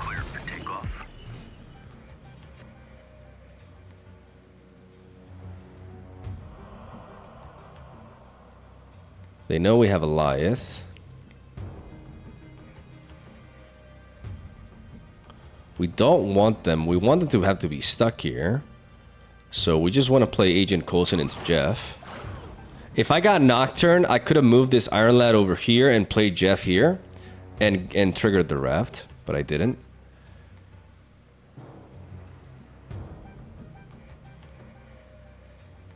So they have Scorn in hand. They can play something like MODOK in the middle, but they're just really locked into the middle. And I guess Blade into Lady Sif here didn't really make as much sense. See what we get. Omega Low, Black Cat. Clean Wing. Where's that buff going? In the middle? Nice. Gotta run in.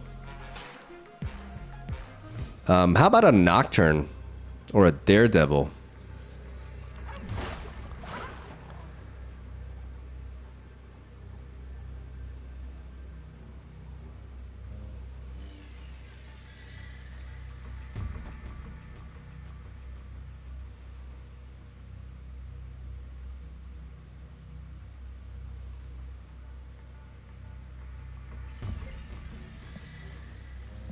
They have a Scorn in hand.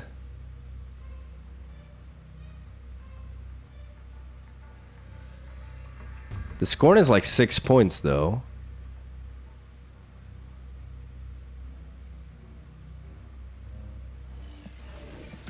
Scorn is 6 points. It concerns me.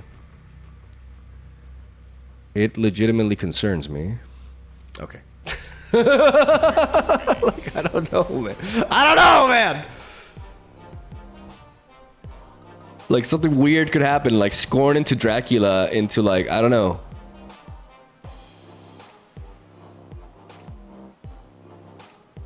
I should have the Twitch extension for Snap, though. Like, I never took it off.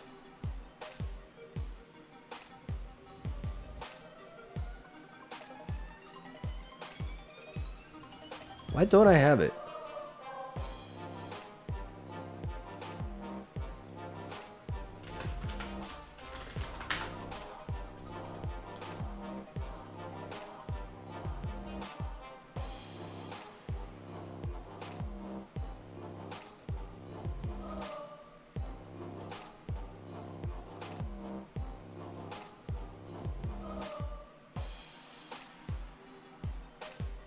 Okay, so it should be activated now.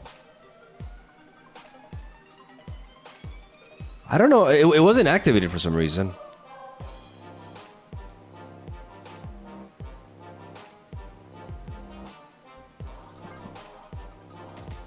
Wait, the chat is working? Says, when is the chat working?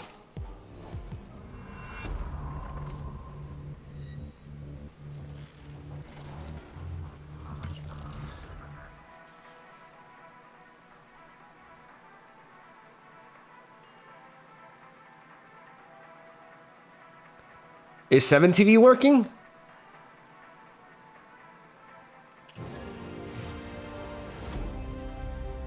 Mogwai, how close are you to Agony? You have 4 days. Is it weird if I say that I don't really care too much about Agony? It's literally like another version of Hulkbuster.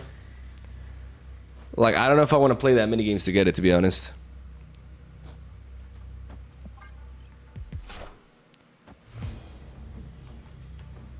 It's not a very exciting card.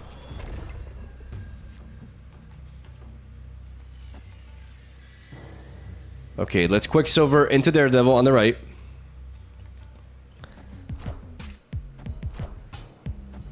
Okay, so everybody's playing this now. Okay, Iron Lad. Or Wiccan? Iron Lad mid, here we go.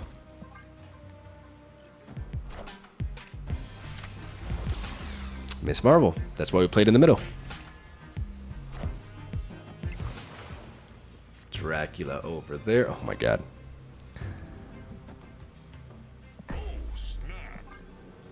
Good luck beating this.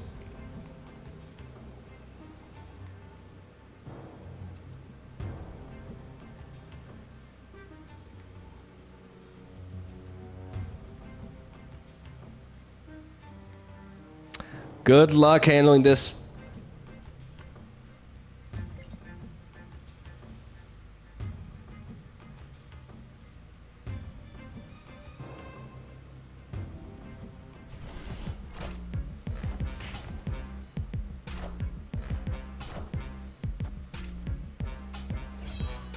It's the first time I see people play Swarm with Clean Wing in order to get the discard.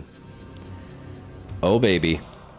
Oh, baby, this turn 5.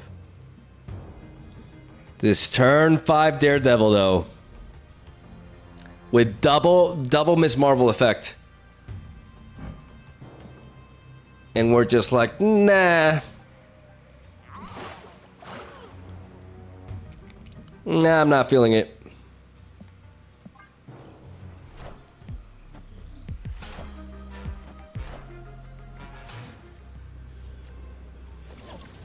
How the hell did it have that much power, though?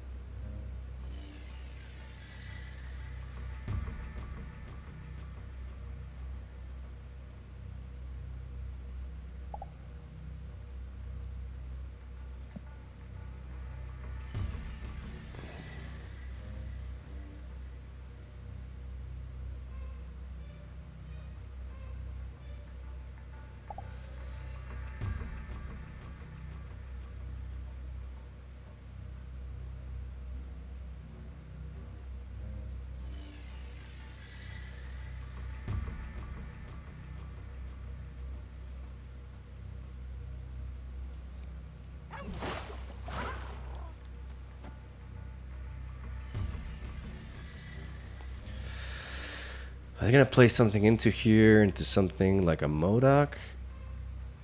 I already snapped. Just thinking.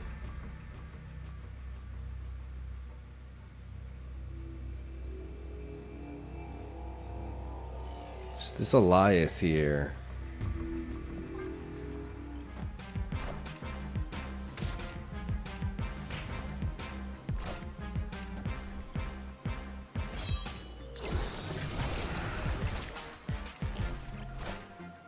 You won't need this anymore. Can I not, like, can they not buff both sides again? Oh boy, this guy's gonna be insufferable, that's the case. Please. Yes. Oh baby, here we go. You guys ready? Victory. Deb! Deb! What did you say? Deb! Oh.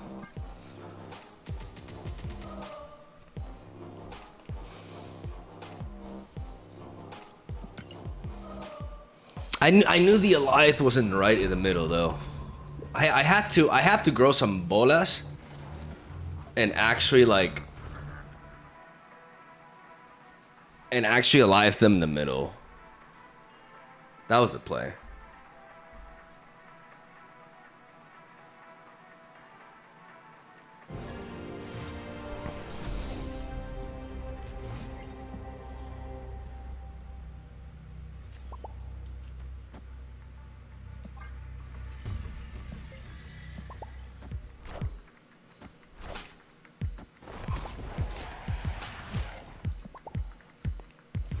Quicksilver, we got the curve. We got the curve, a Sandman, nani. Okoye. Good value, Okoye.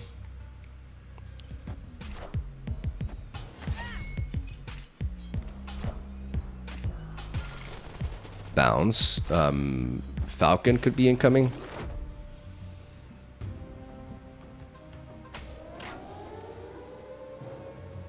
Arigatou gozaimasu. Go Mog. They snap, interesting.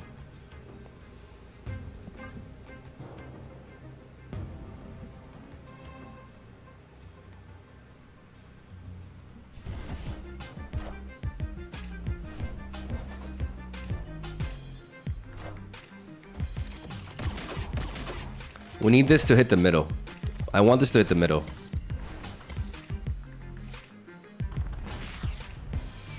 Nice.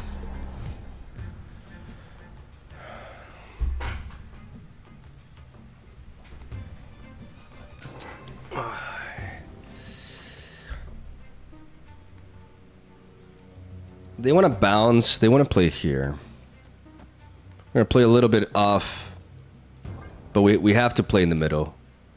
Because they want to be playing Beast here. So there's no reason for them to develop here. So we just Cosmo in the middle. Oh no, what happened? What happened?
They can play Falcon.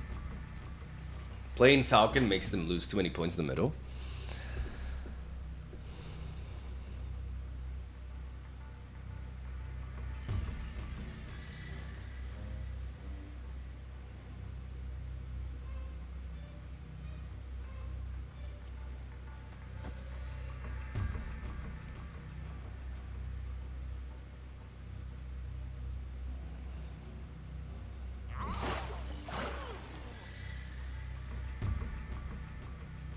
They can play demon in the middle though.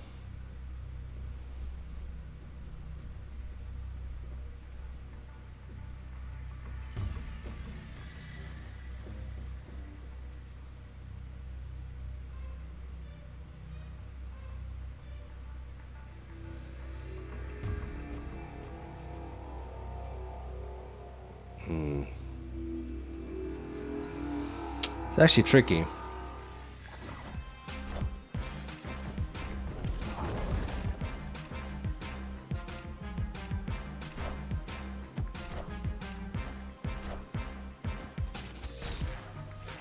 They just enabled my Miss Marvel. Wait, what? Wait, what?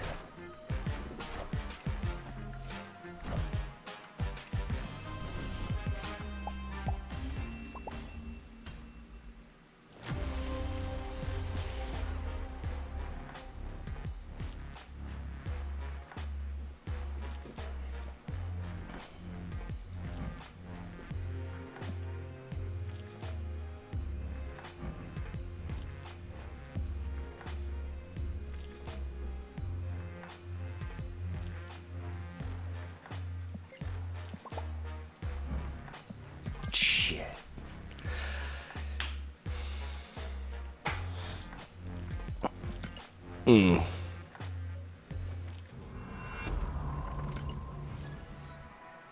The hub.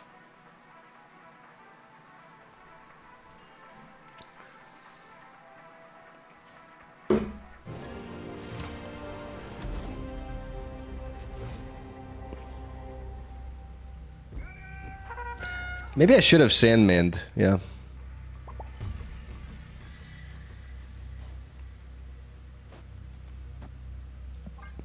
Marvel Boy.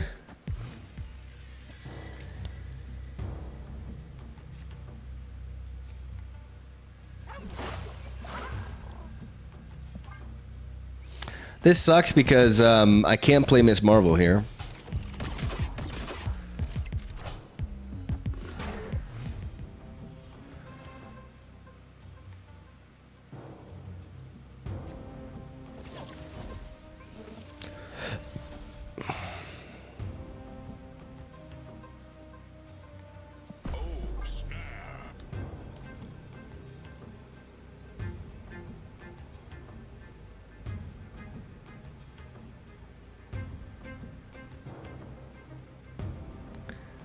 I think Cosmo here.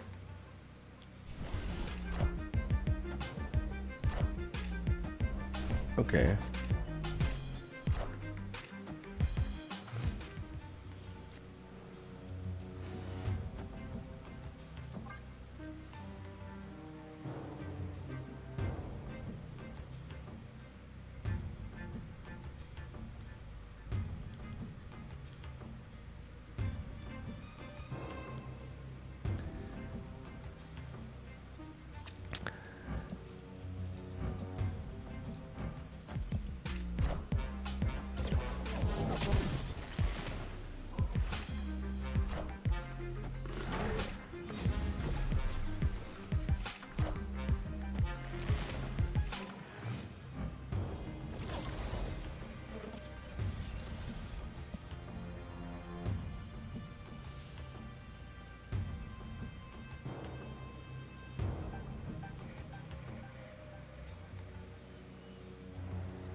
Had to think outside the box there.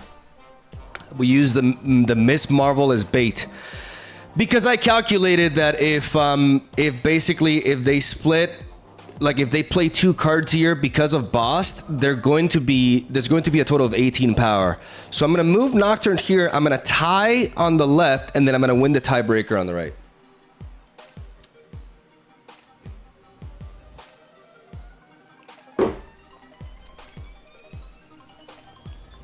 Wasn't that luck though? No, it was legitimately a play that I made. Like, let's bail on the middle. They're expecting us to have a lot of power in the middle. So let's bail there, and then let's actually fight the Iron Man lane, which is something that they're not expecting us to do, and just shut down like Alioth on the right, plus all that should, you know, I mean, it was a 3-point differential, right? But you know, we went for it. It's like it's one of those things where I expected them to essentially I expected them to expect me to keep my power in the middle.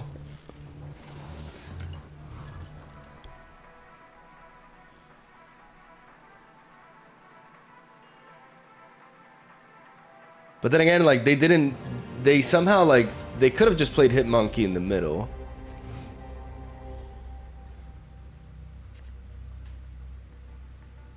And if they play Hit Monkey in the middle, then they probably do win the tiebreaker, right?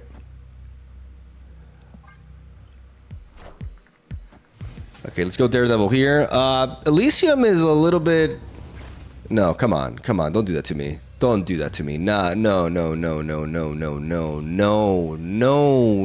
That ruins my Wiccan.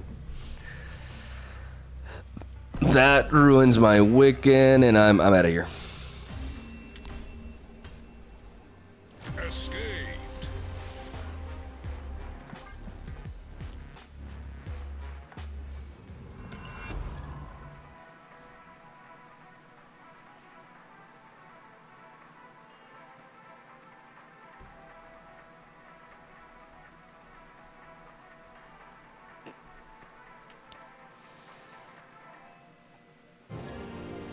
So Alioth works if he flips first 2. I didn't know that. Yeah, Alioth has to flip first, yes. 1-tap man. Guys, 1-tap man has fallen. 1-tap man used to be higher ranked than us.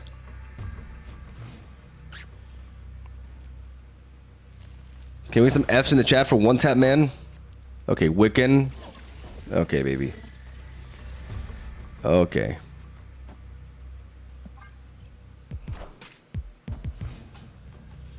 Erisham.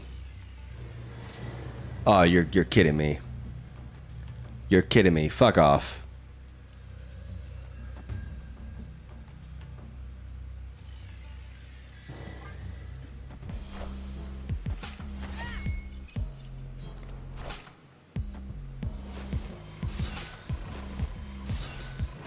And of course, they find Corvus Glaive for Adelan, and they like, this is what I hate about this archetype with every fiber of my being.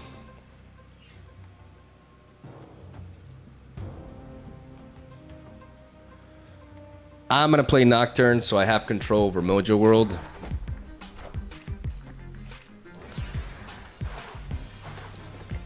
And I'm not gonna find Wiccan.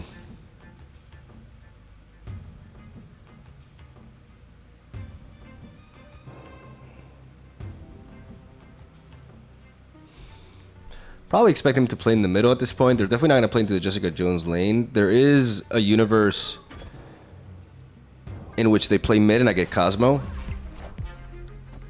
Except they have initiative over me.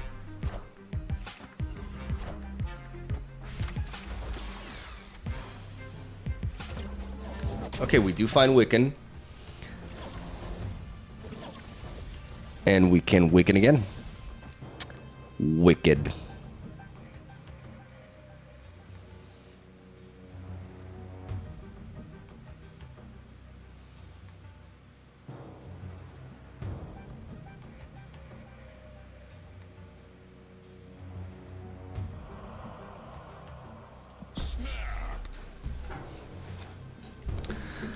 Now, here's the question.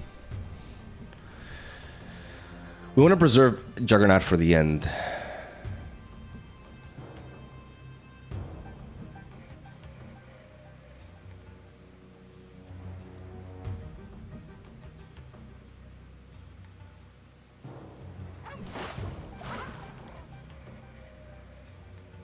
Arigatou gozaimasu.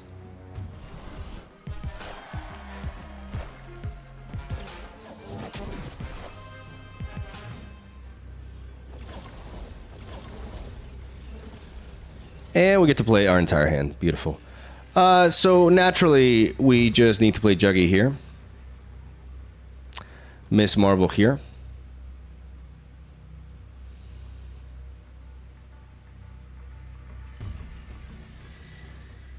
Move Jeff here.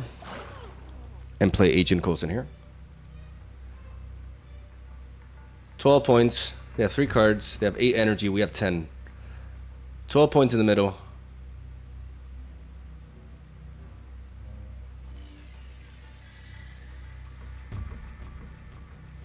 12, 16 points in the middle. And then 9 points. But it just feels like too much of a commitment.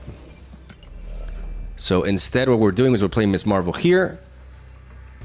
We're moving with you here. We're moving with you here. We're playing Juggy here. No. You here. You here. You here. You here. We won't move Miss Nocturne. We won't move Nocturne because that could backfire on us.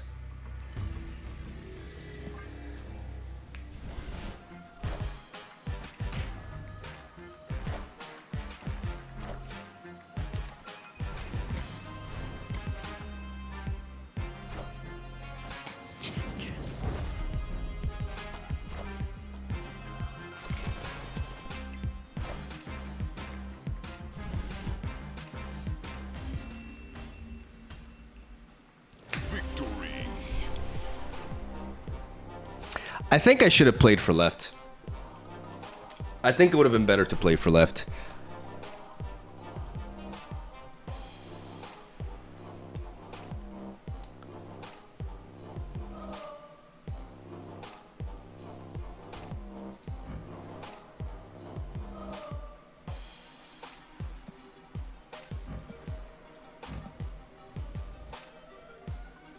That's a read.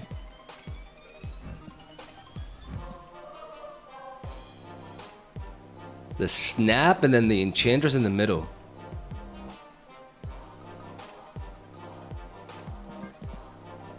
It's kind of sus. Top 1K!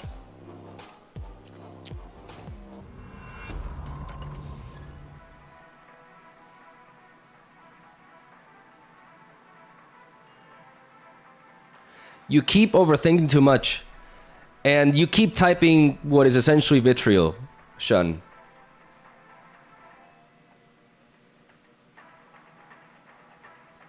Like, that is just like the dumbest thing to say. Like you're overthinking too much. Like, I am going through a bunch of like different scenarios, and I'm trying to explain my thought process, to explain what's like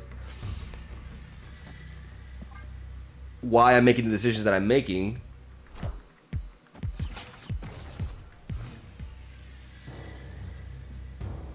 Like, do me a favor and just like shut up for a little bit, okay? Because you come off like a big dummy by just saying that, and it's annoying.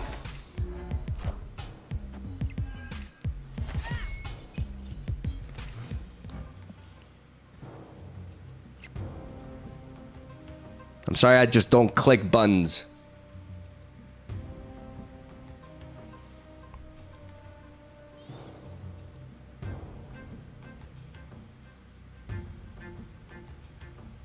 Okay, let's do this.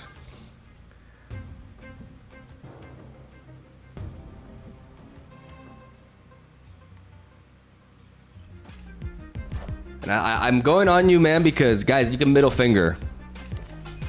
You can middle finger. Because seriously, this guy is obnoxious. Like, oh my god.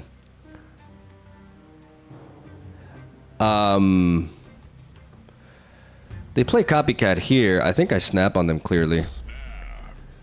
Cause I don't need Daredevil. I can double Miss Marvel, which is crazy.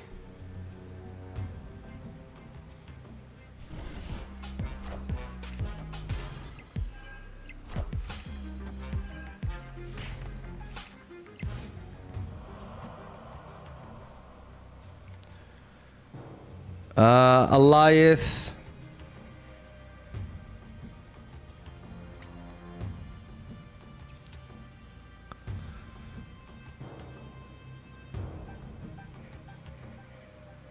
What can I do here? I kind of want to end the game with Miss Marvel and you, so this could be a good opportunity to just juggy into Jeff.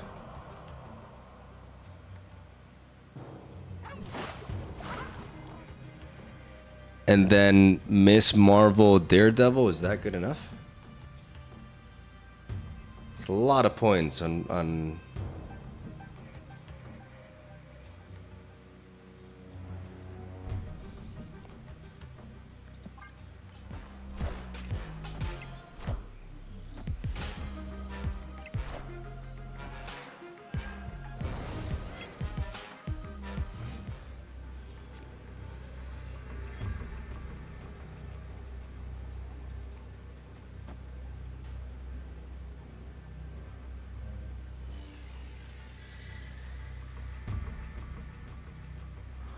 I could bail on this location.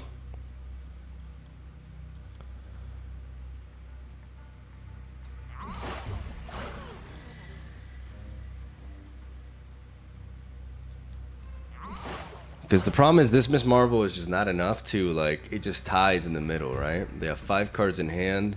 What do we think they're going to do? They could drop some power there.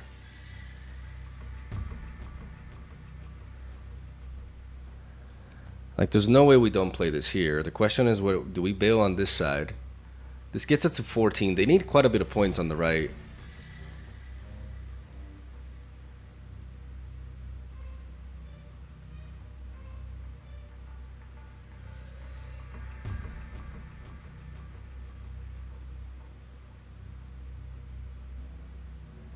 I'm definitely expecting a Killmonger here.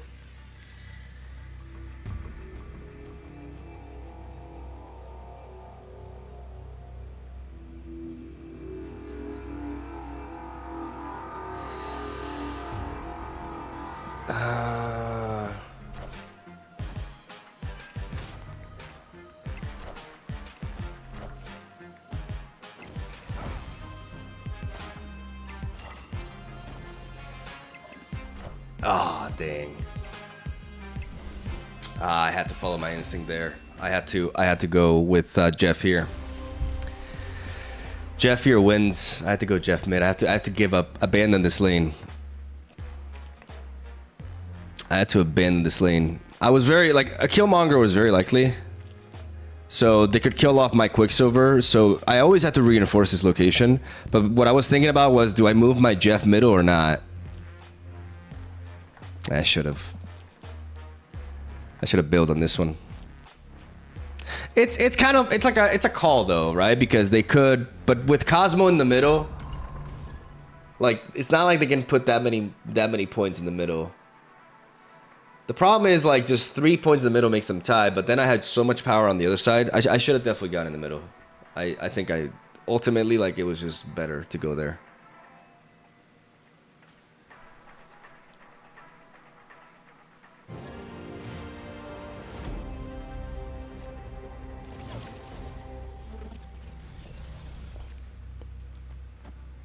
Oh, baby, we got a curve. Hey, man, I'm cool.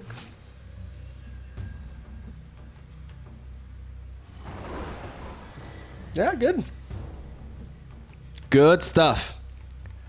Daredevil-sama, go.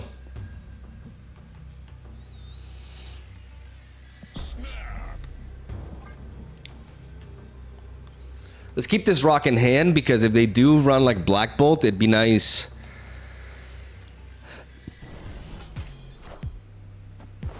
Yeah, it's definitely the Black Bolt stature one. I just hope they don't Moon Knight here and discard my Wiccan. That's my biggest fear. That's why this Agent Coulson is going to be important. But then again, like, this is just too good. It's fine. They're not going to Moon Knight. Oh, God. Oh, God, they're going to Moon Knight. Oh, God, I regret everything. Okay, never mind. Wiccan.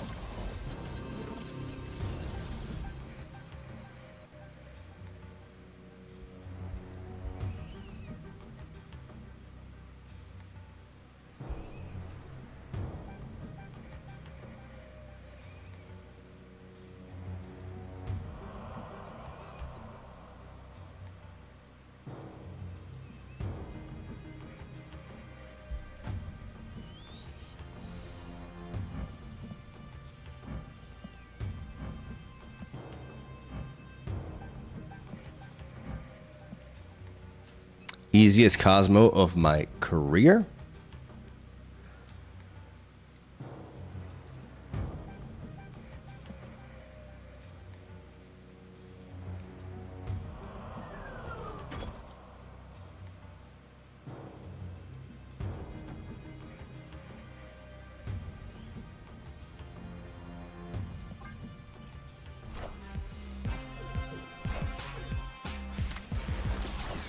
Nice. Love rock.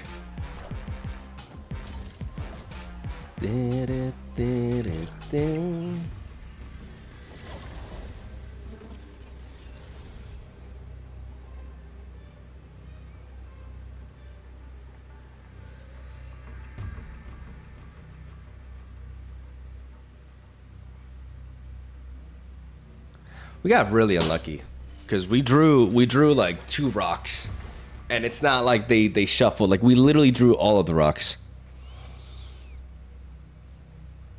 Literally all of them.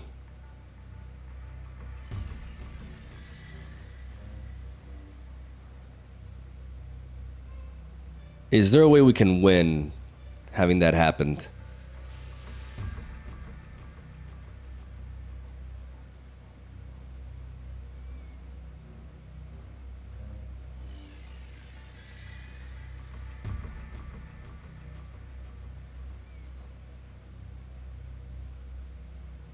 They haven't enabled stature.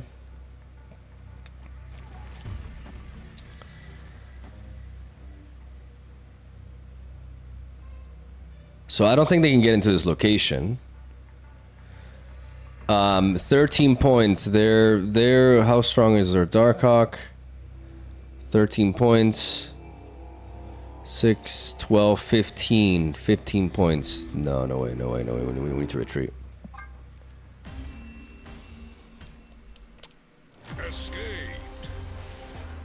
I mean, it's, yeah, what are you gonna do? Like, we literally like drew nothing but rocks. They high rolled with that.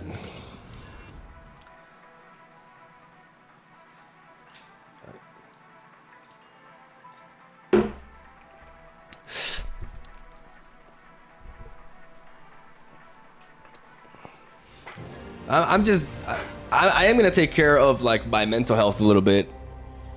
And like, people would just tell me that I'm overthinking. Like, I'm just gonna ban him, because that was so annoying.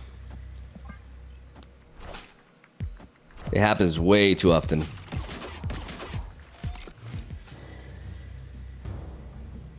Like, overthink. Like, what do you mean I'm overthinking? Like, what does that even mean? In a game where I have to think? Like, why are you telling me that?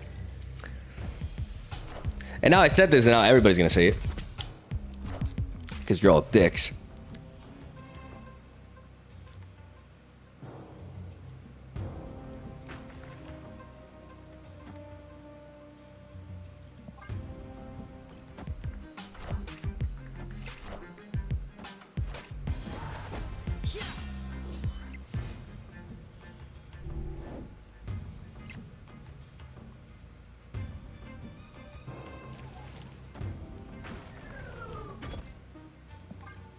I'm gonna preemptively move Nocturne.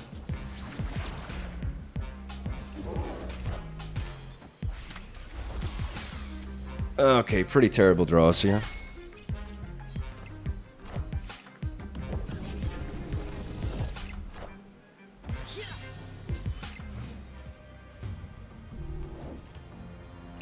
Pretty awful draws.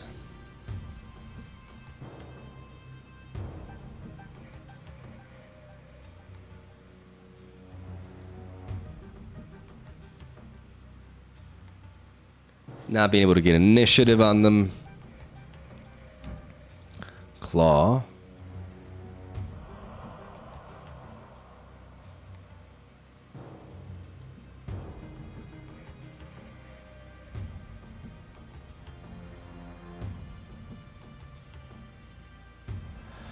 I kind of want to do this.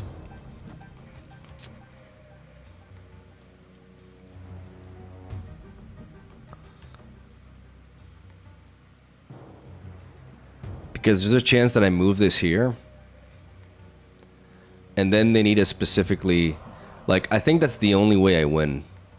And then if that's the case, 15 points here. 15 points here. And I have 4. I need a crazy top deck to be able to beat them on this side, though. Like, it just doesn't... The math is just not there. No matter what I do, the math just is not there.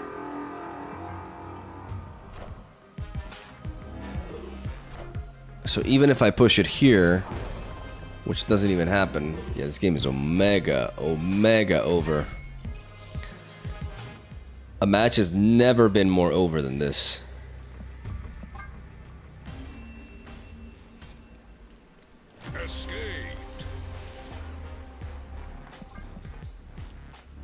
We just, honestly, for this kind of matchup and at the pace at which they were playing their cards, like, we definitely needed to Wiccan. But it's okay, like, we're losing like 1 cubers.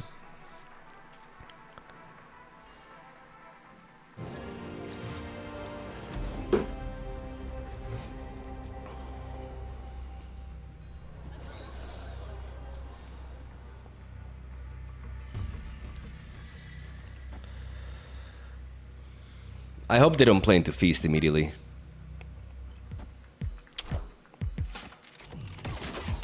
That's really bad. Because now we can't Wiccan. That's really annoying. Unless we draw into a 3-drop, of course.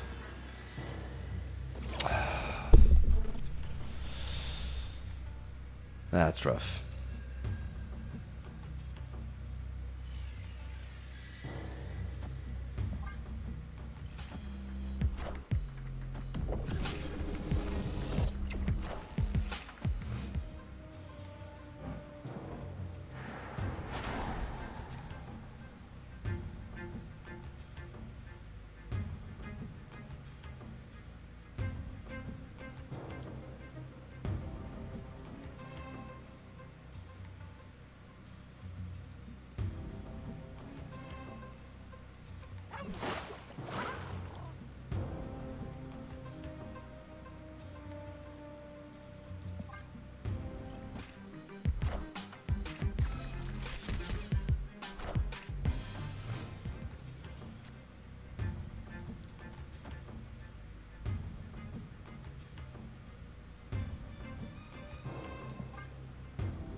I'm going to play this here because there's a 25% chance that I get into a Juggernaut.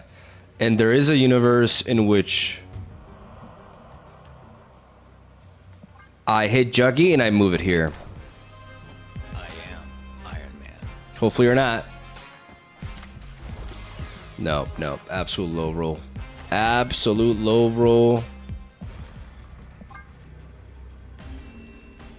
of a game. And they find the Silver Saber into turn 2 Cassandra Nova and completely nullify our Wiccan with that. That feast. But again, like, at least we didn't lose, like, we're only losing 1 cube. It's fine. Like, we're getting our asses kicked, like, back-to-back here. But honestly, like, it's just RNG. Like, we're just getting screwed by RNG. Like, sometimes, like, just locations are just brutal.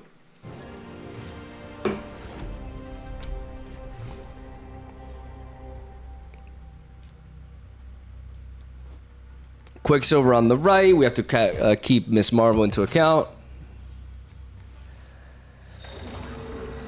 Okay.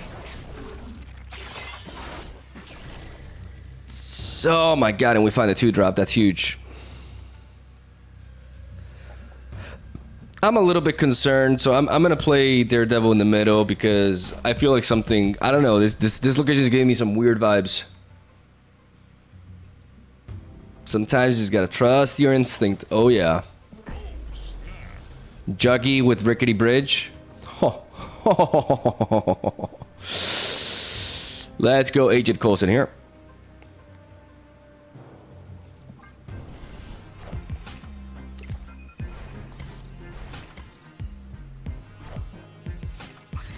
Ben Brud.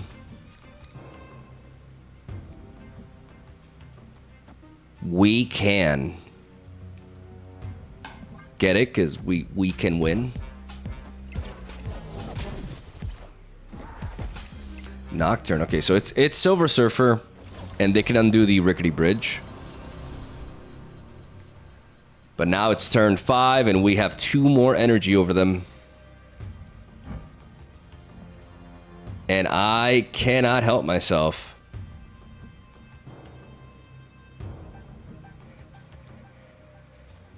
But doing this into this.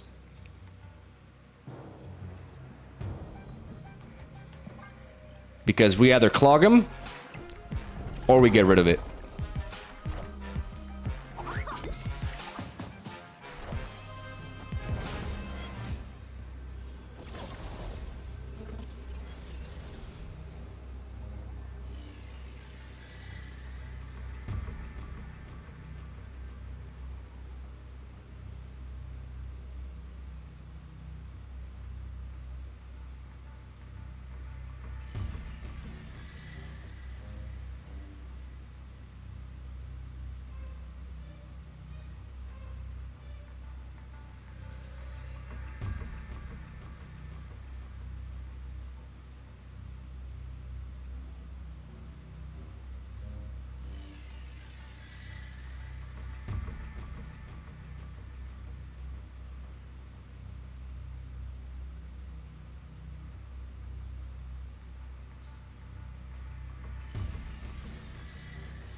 I didn't read that right.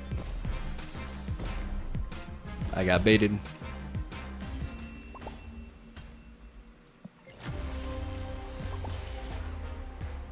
Because it was kind of like a 50-50, right? It was kind of a 50-50. Like, the Nocturne was super strong here, and it kind of, like, lured me in. And I guess it was so obvious that they just did the other thing, so, you know, well played by them. But it was just, like, the Nocturne just led to a 50-50 mind game shit, man. It's just a 50-50. Like, I can't be mad at myself for that, you know? Like, they could have easily just done the same on the right.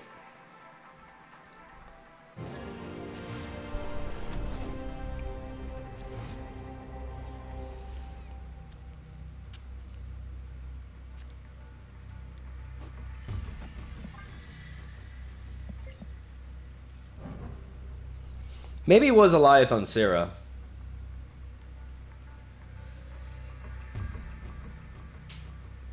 I think the problem with that game is I just focus too much on the possibility of winning the right when I just have to focus on winning the center at all costs.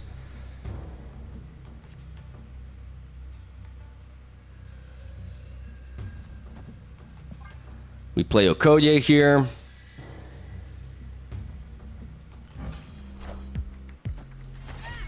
For all the stats, we can play Nocturne there as well. Like, we play into Nebula really nicely.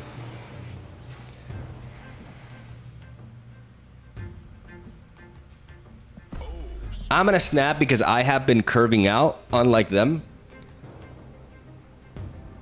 And I've been able to shut down this Nebula really well, unlike them. Well, unlike them being able to grow. I don't know, English is weird sometimes, but you know what I mean.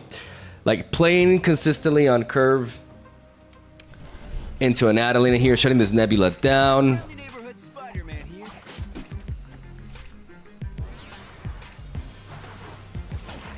And then Wiccan. And then Wiccan.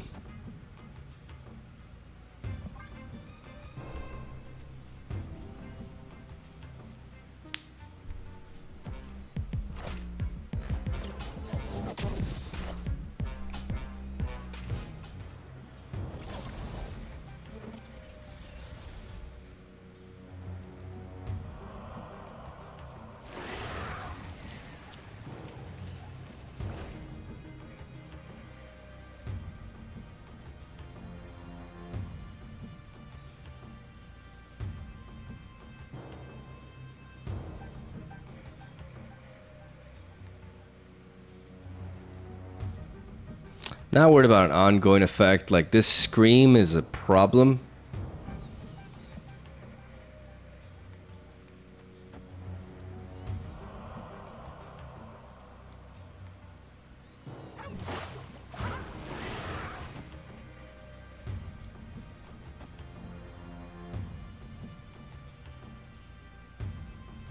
But fuck it.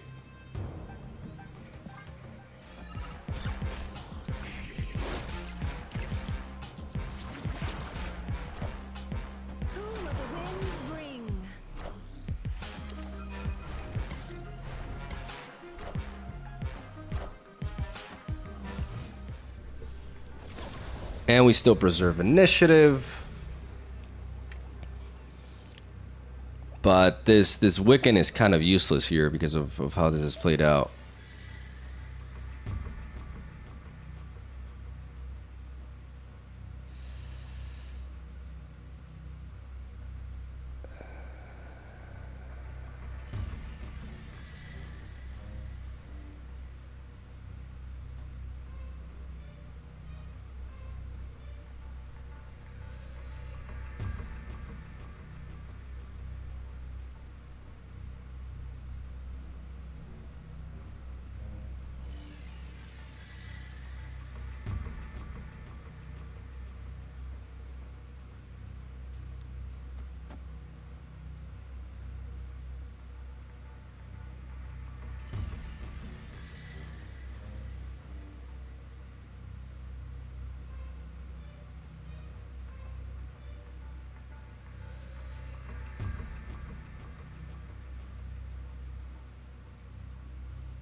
Can this work?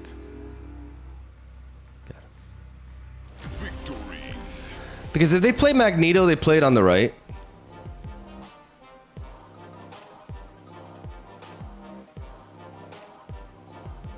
And if we push it here, then having this extra like 8 points here can be a big deal. Also, like, it could be moved by Magneto too.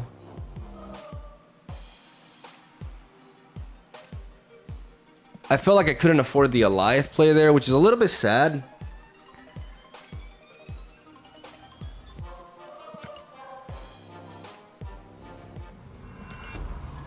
The reality is, I most often than not, it's actually better for me to Alioth on 5.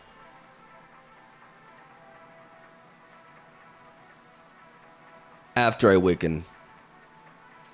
With Daredevil support, ideally. And then chain, like... Chain other shit.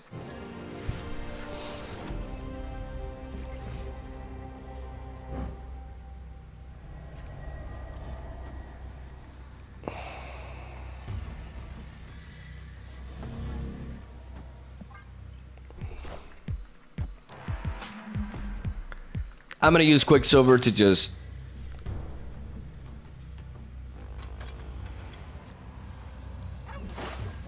be able to get into Vormir, and then I'm gonna play Jeff into it. Even though I could technically move there. Okay, that's pretty big.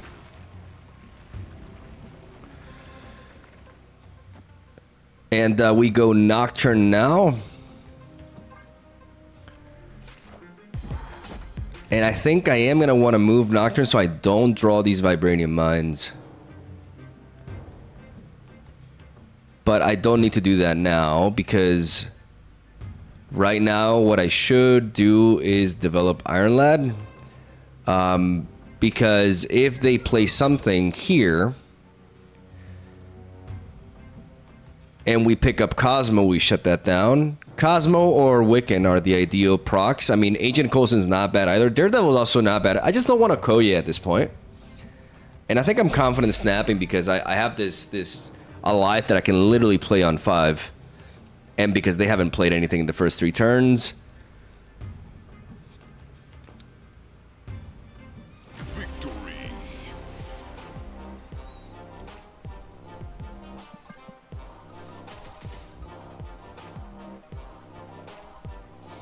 Okay, let's get that back. Maybe Anime Wiccan will help us.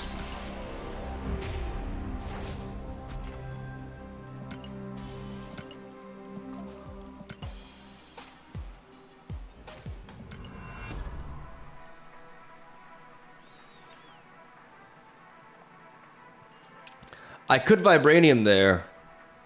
Into what? Into Vormir?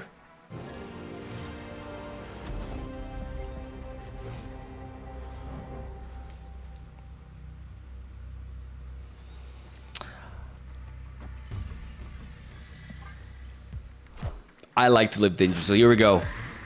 Watu! Guys, we got the ultimate upgrade. Okay, yeah, here we go.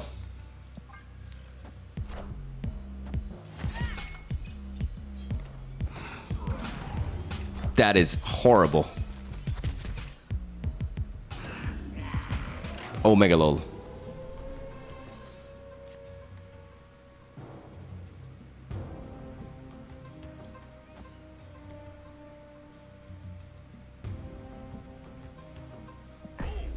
Fuck it. Fuck it, fuck it, fuck it.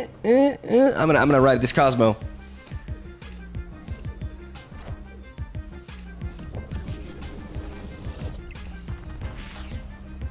Like your Cassandra Nova nonsense.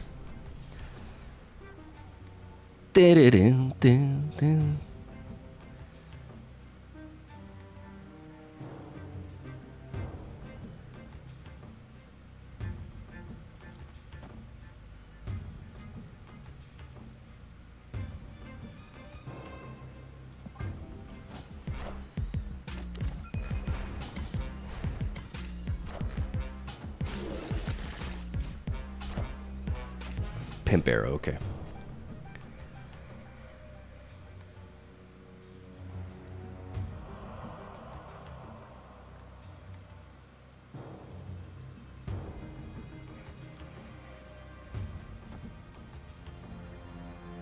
Okay, so I have how many slots?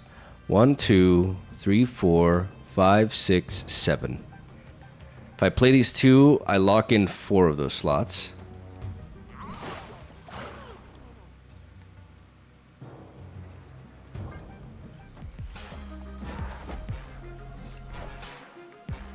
That could be an Iron Man. I am Iron Man. I am Iron Man. Now I cannot Elias them.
Beautiful. Victory.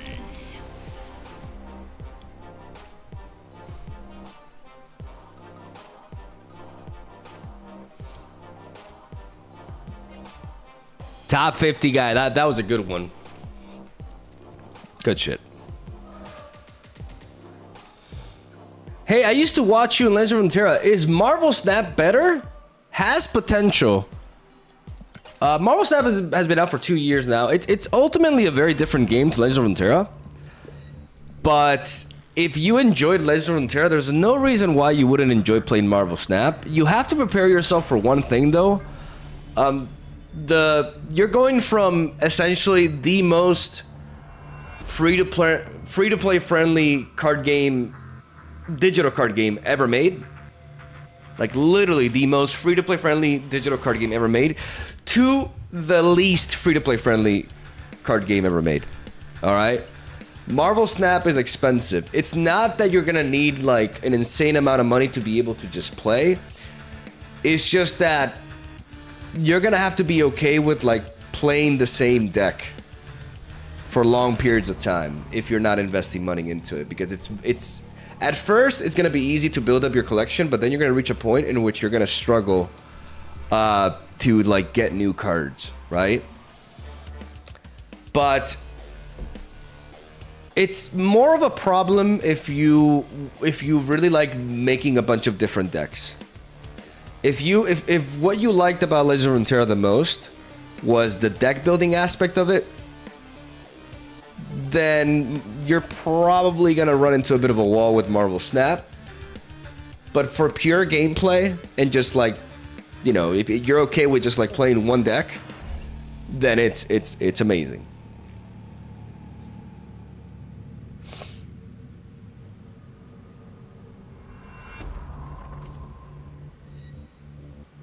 Oh, stop. It's not the worst ever. It is. It is.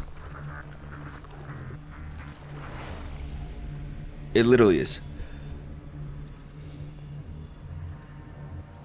But you can just spend money in the season pass, and you can do all that, and you can just like build up. It's not like you can't build a collection. It's just like if you come from Legend of Runeterra, because I've been covering that. I mean, you know me from that game. It's a very different experience in that regard. It's gonna hit you hard at first. But it's still a very, very fun game. You don't necessarily have to spend money on it to play. Like, again, but if you want to... Like, the thing about Legend of Runeterra is, like, you can just constantly make new decks all the time. In Marvel Snap, you're not going to be able to do that without investing.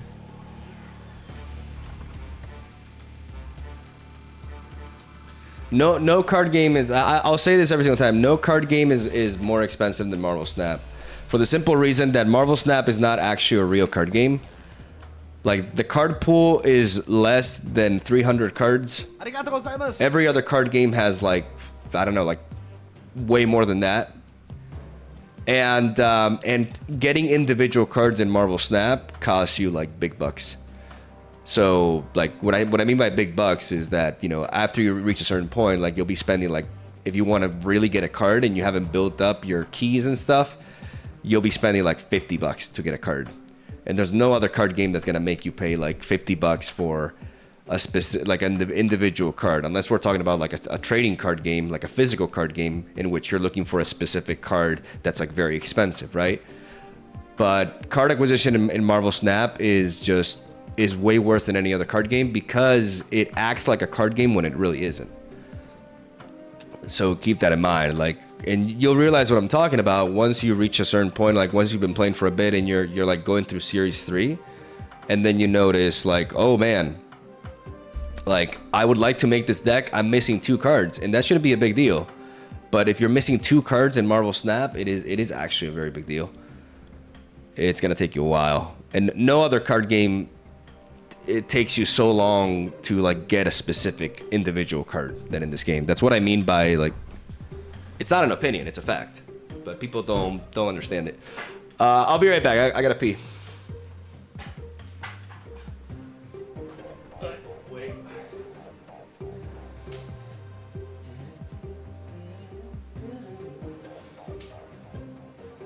And I'm gonna leave this here.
And I'm not saying this to like just like mindlessly bash on the game. Like I still play the game, right?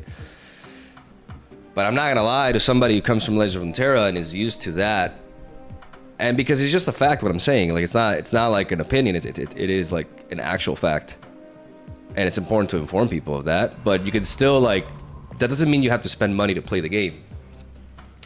Like you can actually like, and especially like earlier on, the progression is much better, especially through Series 3. And you'll be able to like, and you'll be playing with people who have your collection level as well, you know, like, so it's not like you're gonna get into this game and you're like, oh my God, I have to spend money in order to be able to play. You don't. That's also a fact. You don't have to spend money in Marvel Snap to be able to play. But I think it's important to inform people who come from Legend of Runeterra, because in Legend of Runeterra you were able to constantly make like new decks, right? Like a lot of people who play Legend of Runeterra like to switch a lot between decks and build all sorts of things, and the game allows you to do that. This game is more harsh towards that approach. It depends on, you know, but the thing is, what's also important to know with Marvel Snap is that you don't actually need to play a bunch of different decks to have fun, which is also very important to know, because the location system is going to add a sense of novelty to every match, right? So you could be playing the same deck for like a month or whatever and not really get bored of it necessarily, because like every game is different due to the location system, right? And it's not like if you don't spend money, you're literally going to be stuck with one deck. Like, you'll be able to mix it up a little bit. Like, there is room for that. But fundamentally, you know, it's just undeniable that the game is more expensive than it should be. And comparing it to other card games when you're actually getting a bunch of cards, here is like you have to go leaps and bounds to get like one card. So that's what I mean. Like, you know, analyzing it that way, like, but you can also just say, well, Marvel Snap doesn't really qualify as a card game, and if you look at it like that way, I guess, then sure.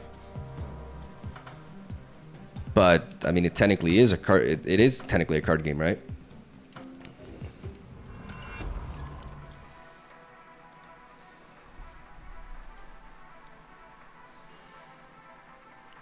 Is Wiccan the best token card you bought? I don't know how to answer that, because I don't remember every single card that I bought for tokens, but it's definitely like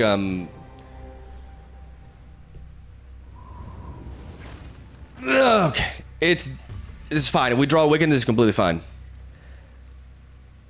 Where do I play this? I think I should be playing it on the left just for safety, especially because I have Miss Marvel. Oh, new card. After you play a card here, merge this with it.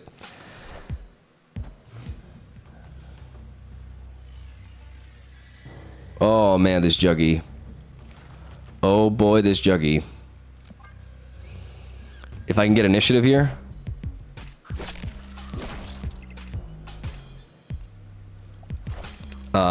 It's gonna come down to a 50-50. But I don't necessarily need initiative. Okay, well, goodbye, Miss Marvel. Actually not.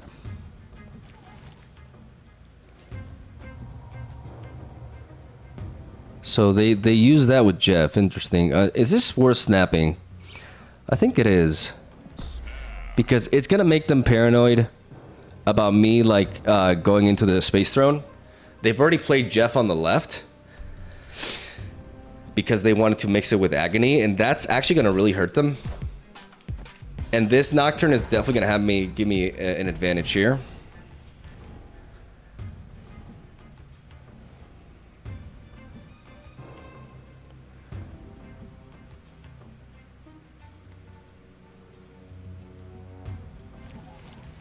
I am kind of forced to...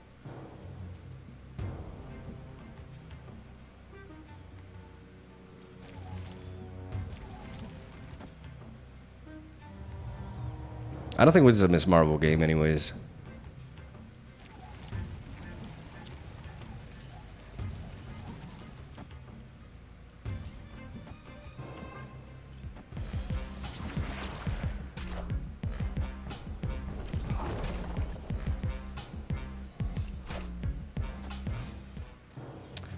Will you look at that?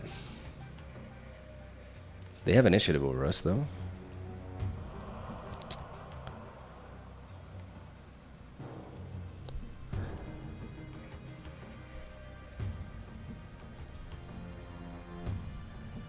This Juggy's very deep. What were they trying to do?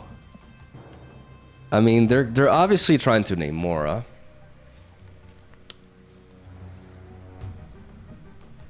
That's what they were trying to do. They were trying to name Mora. Now they can't do that.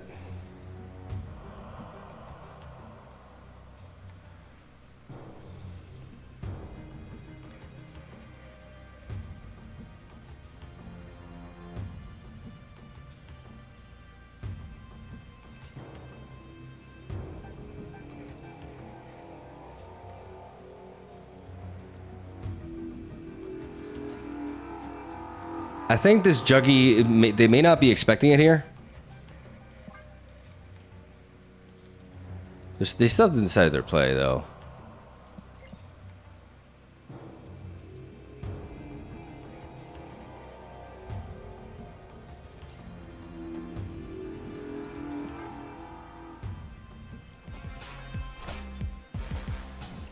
Okay, Captain Marvel.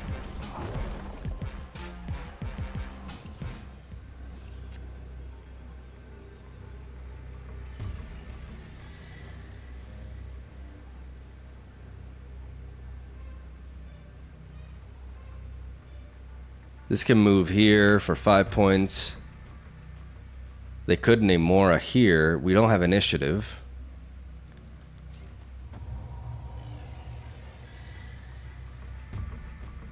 This is kind of like a very obvious play. No, this is actually a loss. This is actually a loss. Despite the fact that we managed to do that over there. We just had very few, because we double juggied, we had very little points here, and man, it would have been nice to hit the middle. Like I mean, the Miss Marvel didn't matter, but it kind of did because I just needed to play like more points there, and then I just forced the Miss Marvel to move somewhere else.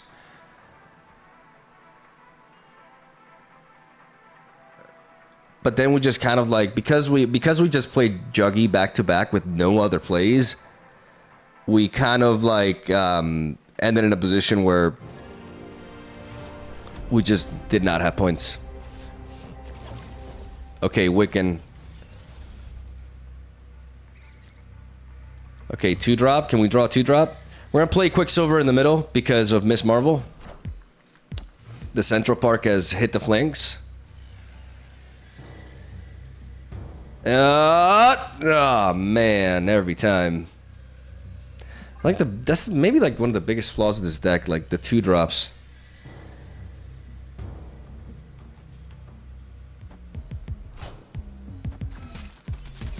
I mean, we also can't expect to like always. They could have Miss Marvel or they could have Wiccan. We have Claw.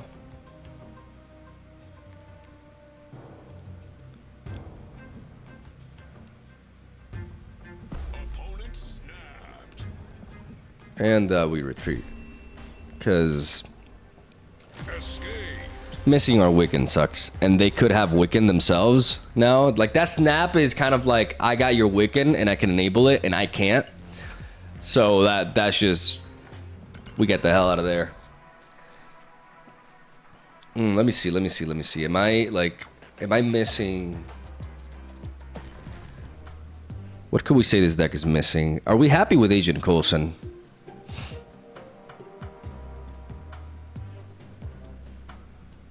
Am I happy with Okoye?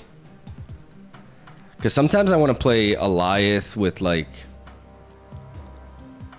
Am I happy? Like, I kind of feel like Quake can do a lot more.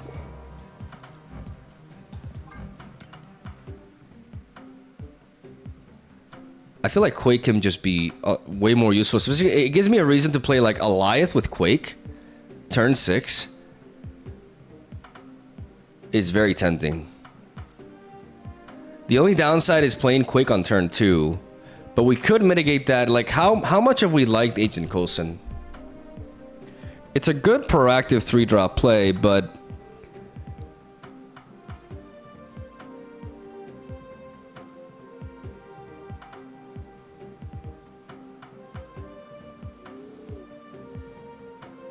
Daredevil is not useless. Like, yeah, you have not been paying attention if you say Daredevil is useless. Because we have Juggernaut and Cosmo.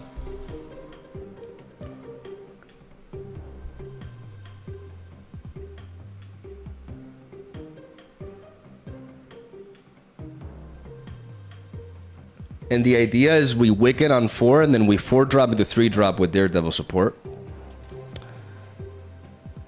And the low power from Daredevil is mitigated by Miss Marvel.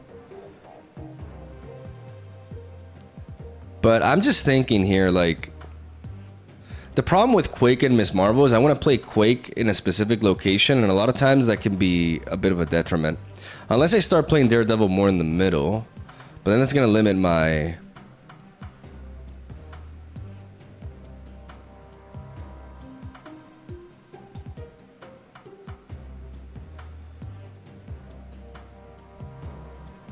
Jeff is not the problem.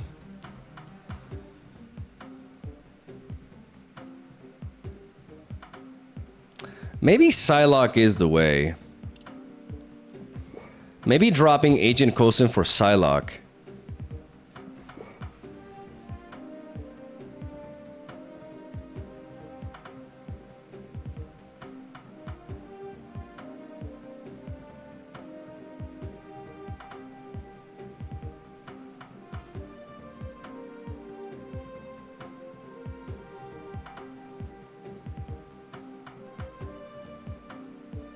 And just make sure that I play some of my 2-drops in the middle.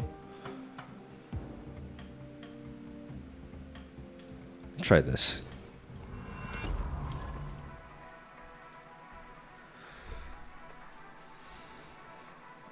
Because most often than not, like the thing about like Okoye is that she's definitely decent, but I don't feel like she's doing enough here. Like we don't have any particular synergy with her. And now, like, we can...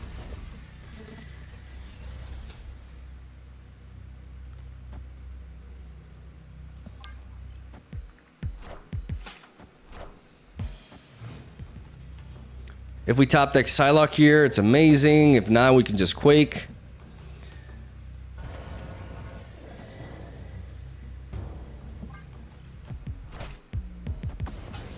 I don't want the throne room to be there.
Black Swan and Kitty Pryde is like 4 points. They haven't duplicated anything, but She-Hulk is obviously happening. They could She-Hulk into Infinite. They could She-Hulk into Infinite.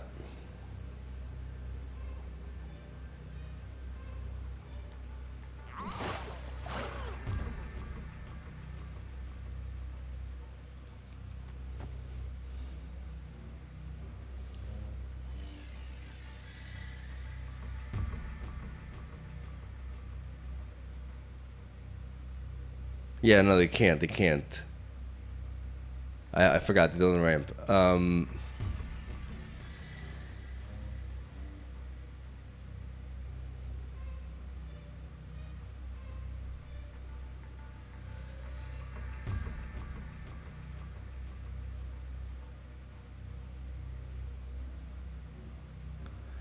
She-Hulk is 20 points, which I do match with that.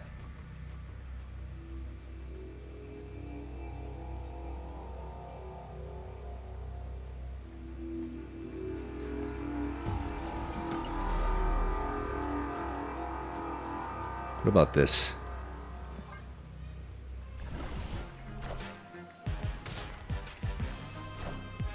Uh-oh, we may lose big here.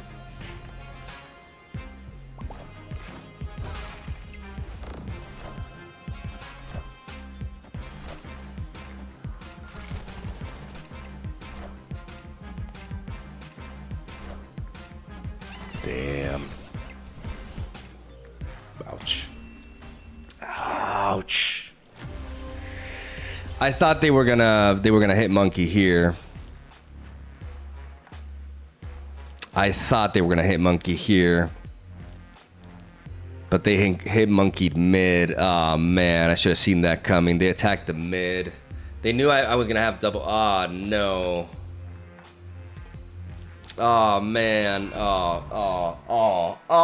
Okay. Oh man, that was brutal. Oh my god. Nah, I misread. I misread there. She-Hulk was always going on the right, and then hit monkey mid. That makes sense. That actually makes sense. Okay, but now we have such a high density of 2-drops that the odds of us drawing into a 2-drop here is huge.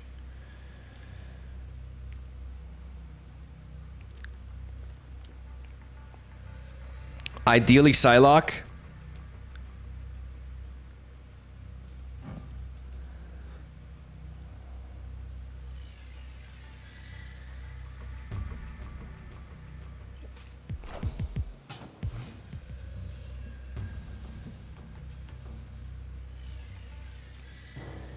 Or Daredevil.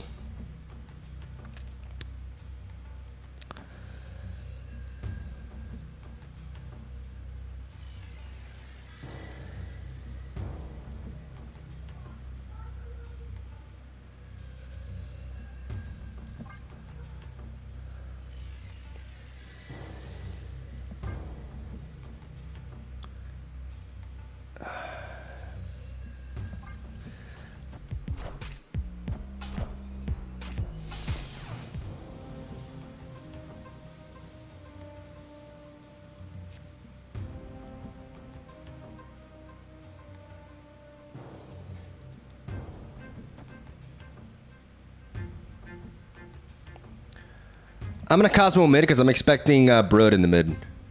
If I see Forge, I'm expecting Brood here. I could be wrong.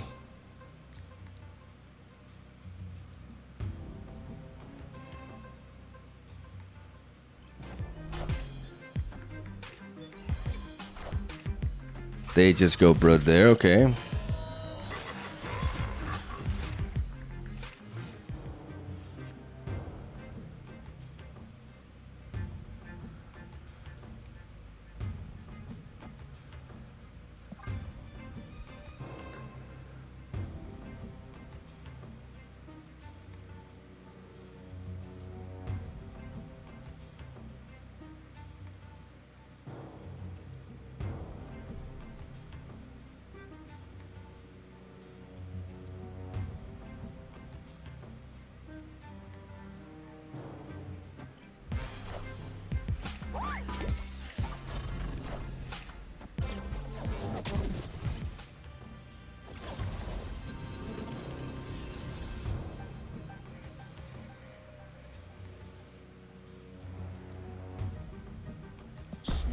I'm gonna snap on him.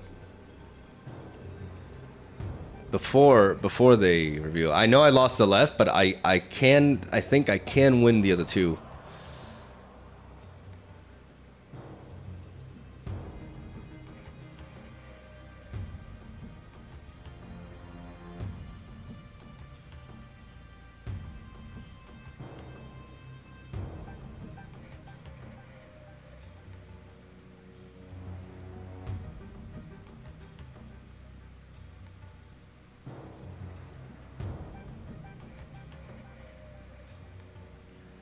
Because I have Cosmo and Eliath. Oh yeah. They have 4 Hulks. I mean, they probably thought we had a Shang-Chi too, to be honest. Maybe that was a bit of a boomer snap, but I mean, at least we snapped before we saw their play. Okay. Okay, we gotta climb back. We lost. Oh my God, we lost 8 cubes.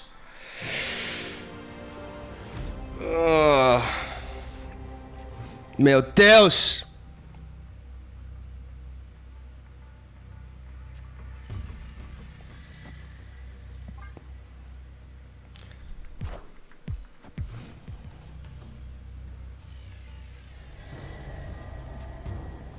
Oh, come on. Okay, we can run a million 2-drops and we still don't draw them. That's annoying.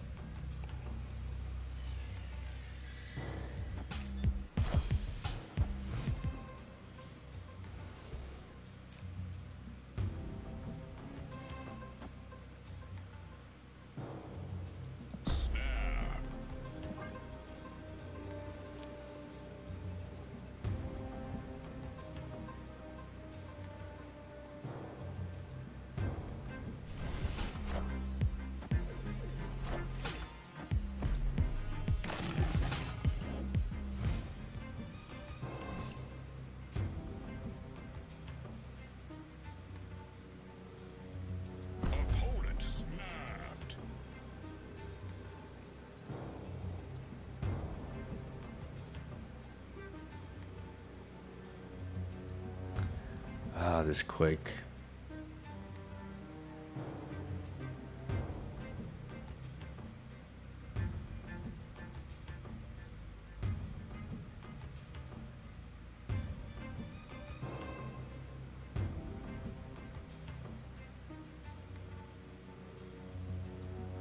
Yo, this Quake is so...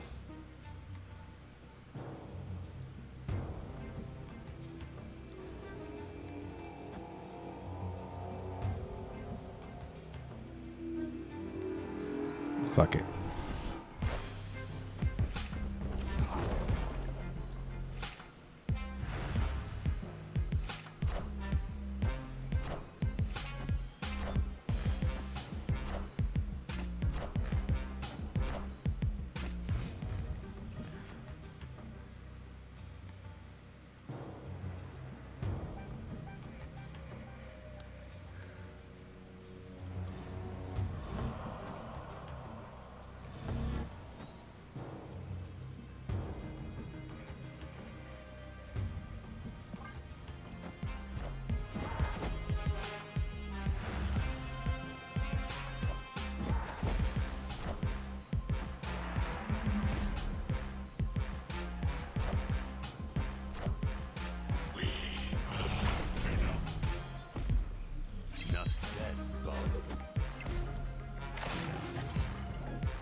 How many cards have they destroyed?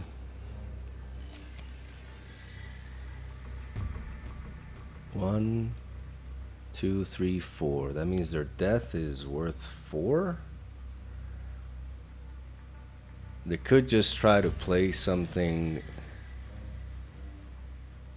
10. Their null is like 10.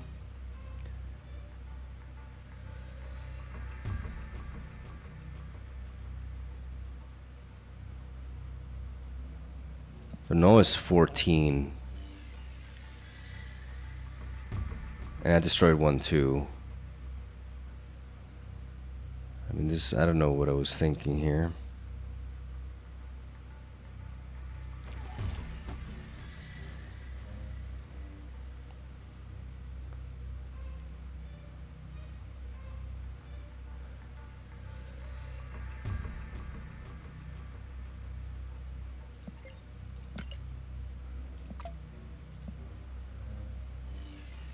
But if they play, all they have to do is play death there, and I can't beat it. It's very clearly a loss. Escaped. I'm being a little bit aggressive with my snapping here. and I'm snapping in games where I shouldn't snap. It's fine. It's fine. I'm totally not gonna go down a tilt spiral here. It's fine. We're gonna pick ourselves back up. Okay, Mdeco.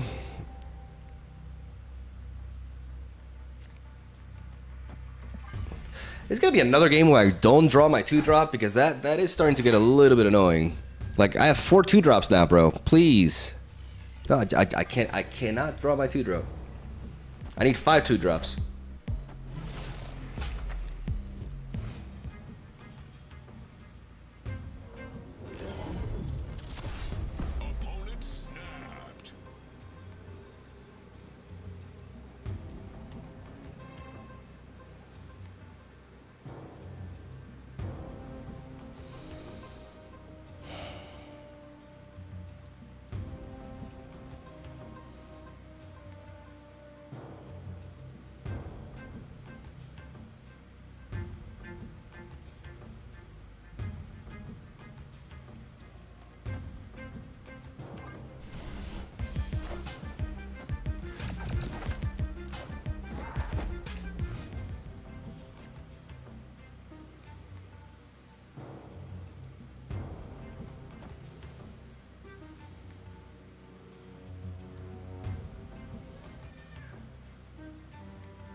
The Miss Marvel is kind of like affecting my positioning a little bit.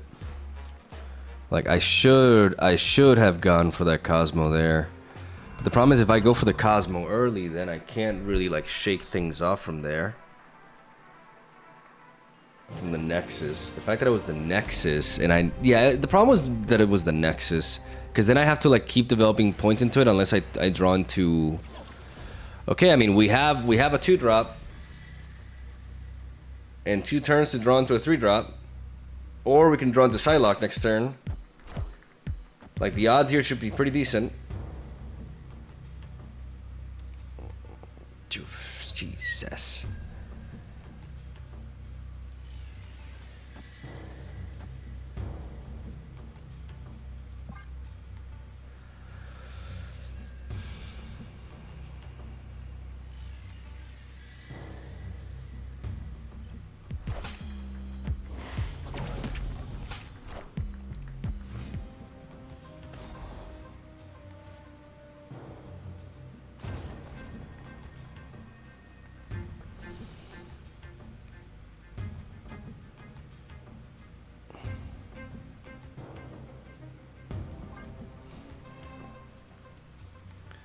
Yes, we can.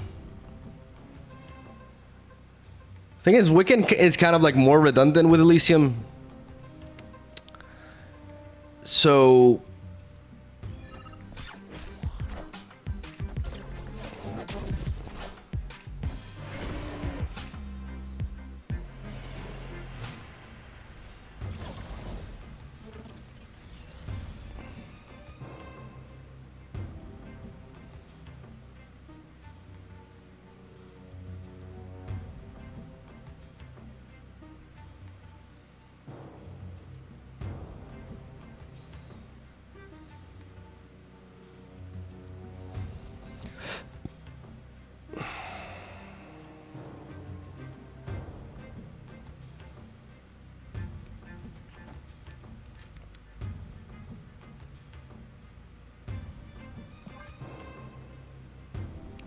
I'm gonna play Nocturne and this into that.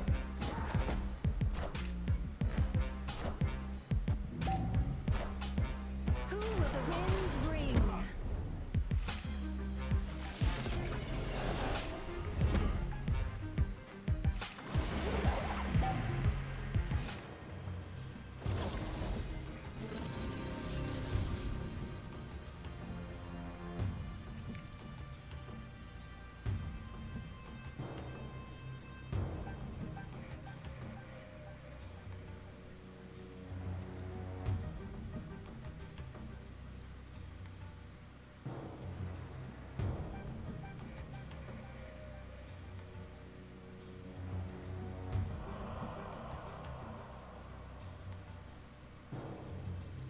We have Miss Marvel, but it's not enough. Like we're completely bodied on that lane, but they also did commit a lot into that lane. Is there a world in which...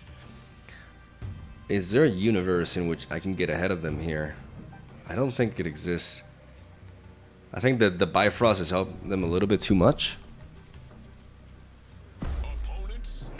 Yeah, okay, but show me your play first.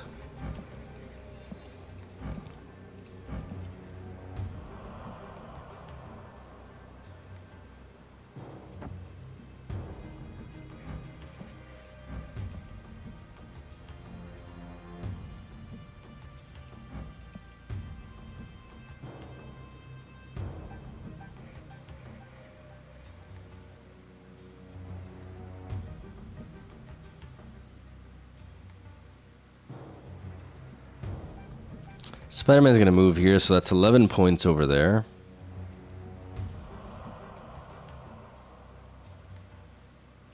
Super dead. The Elysium really hurt us. The Elysium just kind of like denied us, because otherwise we had a really good curve with Psylocke into Wiccan. But Elysium just kind of like took value out of our... We're running out of gas now with like so little with this amount of 2-drops.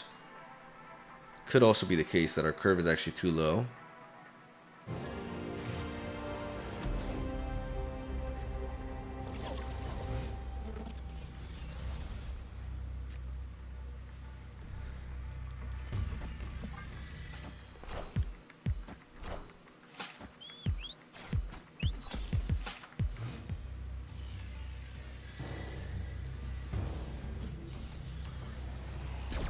This is so annoying.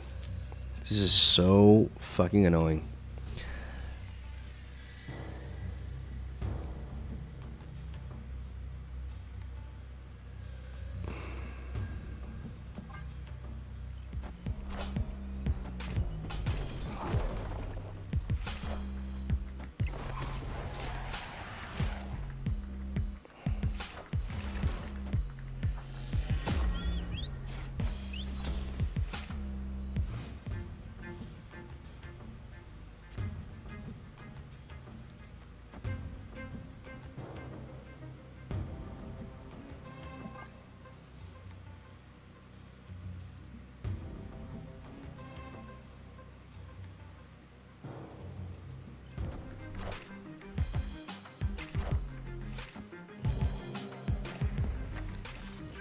Lol.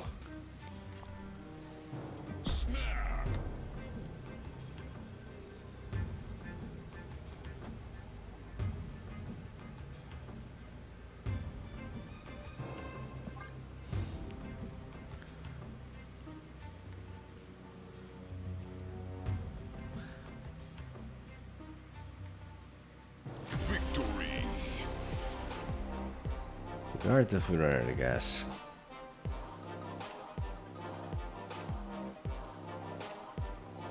We are definitely running out of gas here.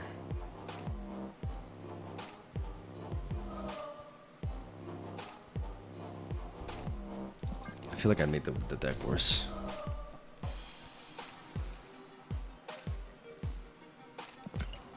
Arigatou gozaimasu.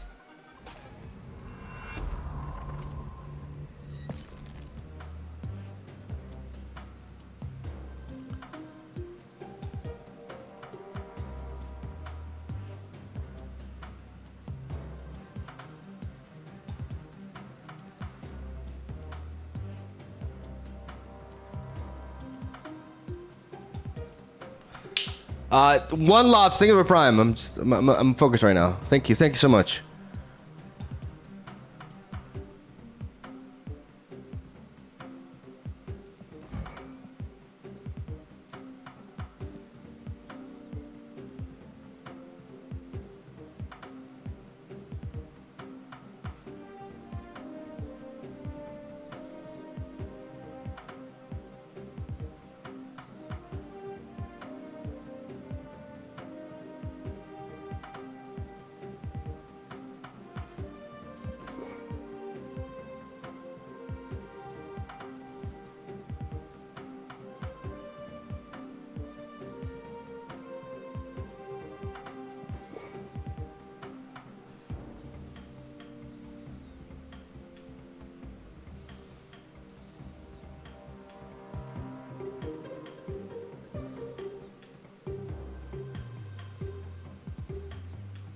Arigatou gozaimasu. Thank you, Fedimao.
I'm thinking like maybe trying to play more into the Psylocke strategy, because if I emphasize the 4-drops, it actually makes more sense with Wiccan.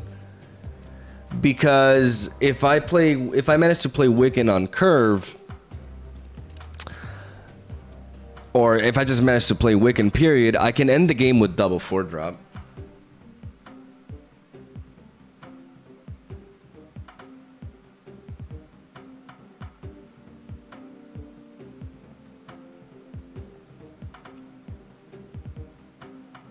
Why not Zabu? Because we play Quicksilver. I'm thinking here. Like, I don't like the idea of playing Wiccan and not... Let me actually, like, I want to start over because what if I just incorporate a different game plan?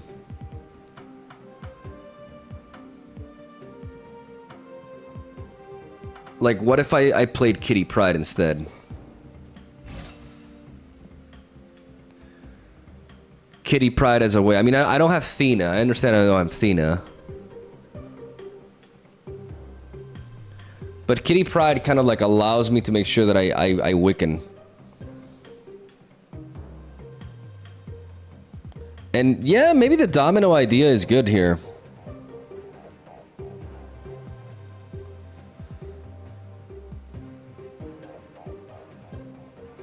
Instead of Quicksilver, we could play domino.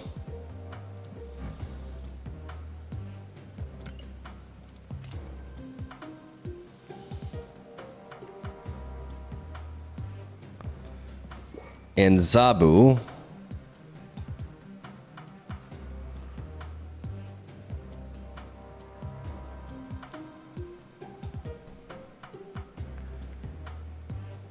But does this make sense? Like, if domino's my only...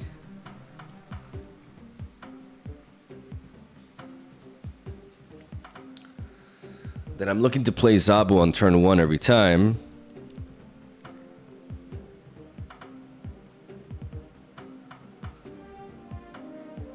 I don't know if Zabu comes in the mix there.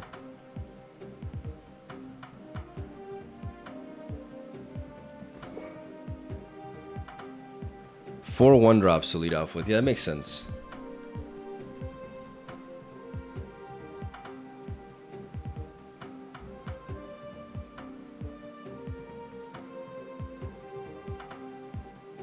Sometimes it's as simple as an Iceman.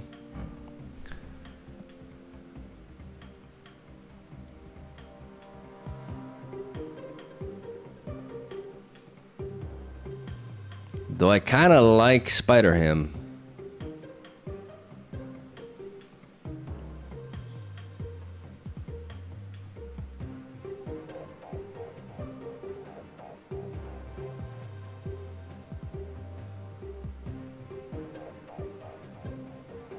If domino's out of the equation for turn 1, that means turn 1 I technically have an 11 card deck. And I draw 4 cards out of that 11 card deck. Realistically speaking, how many 1-drops do I need to have like really good chances? 3 or 4?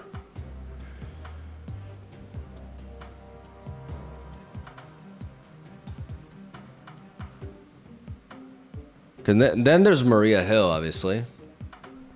But then we don't play domino.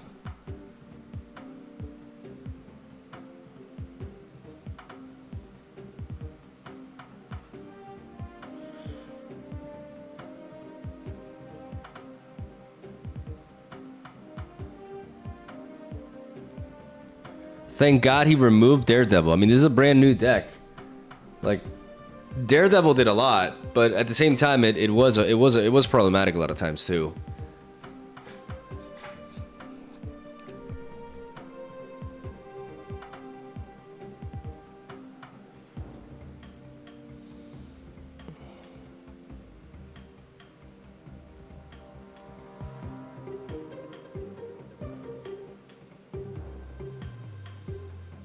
Problem is, Kitty Pryde and Domino don't mix well.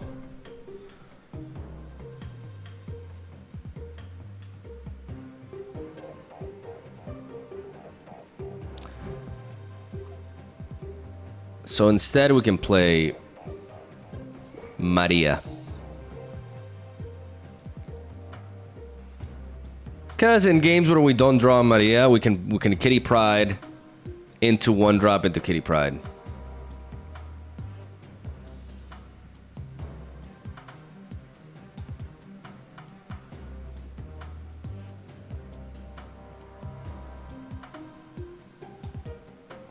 This is just Killmonger bait. By that logic, balanced decks wouldn't exist. They're just Killmonger baits. Oh, they play a lot of 1-drops. Killmonger automatically wins. Killmonger bait. You see what's like, what's wrong with that angle?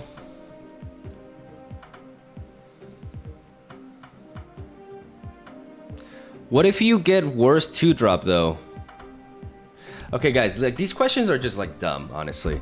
Like, yes, like I cannot control what I'm gonna get with Maria Hill, but it adds a random 2, like it allows me to curve out efficiently. Like, what does that question even mean? I know, like the price of playing Maria. Like, oh my god.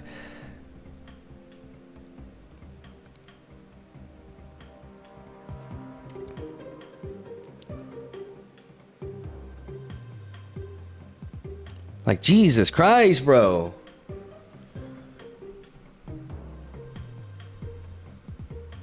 It's like I'm losing brain cells here.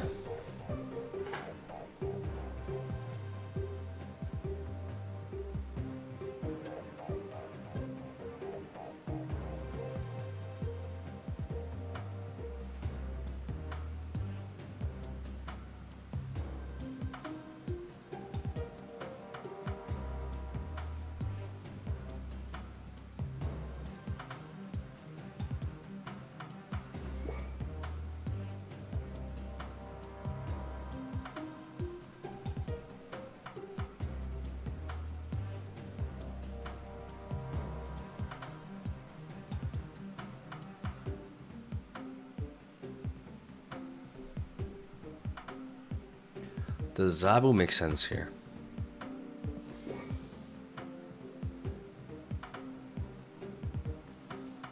It is a 1-drop I want to play, and it depends on... Let's leave that slot open and figure out the rest of the deck. So we want to be playing... Maria's, in case anyone was wondering, we're playing Maria. Even if she gives, like, I don't... Even if she gives us a worse, like, yes, we're getting a random 2-drop, but Maria allows us to develop a 1-drop that also gives us the 2-drop so we don't miss. It doesn't matter if what we drop is absolute garbage. Like, the whole point of Maria is to be able to enable Wiccan on 4, okay? With just 1 card alone. Like, she finally found the purpose. Before, like, this card literally had no purpose. But now with Wiccan, she actually finds one. So you see a lot of people going for either that. And I like Kitty Pryde because if I have a decent amount of 1-drops, I think we're going 4 1-drops for sure. I'm not going 3, I'm going 4. Because I have Kitty Pryde. So...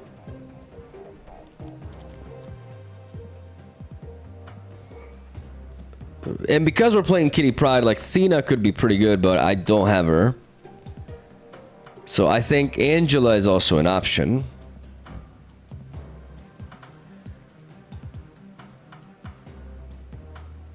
Angela is also an option. Like, Angela with Kitty Pryde can be good. Again, Maria contributes to that. Like, I don't need as many 2-drops because of Kitty Pryde and Maria. So...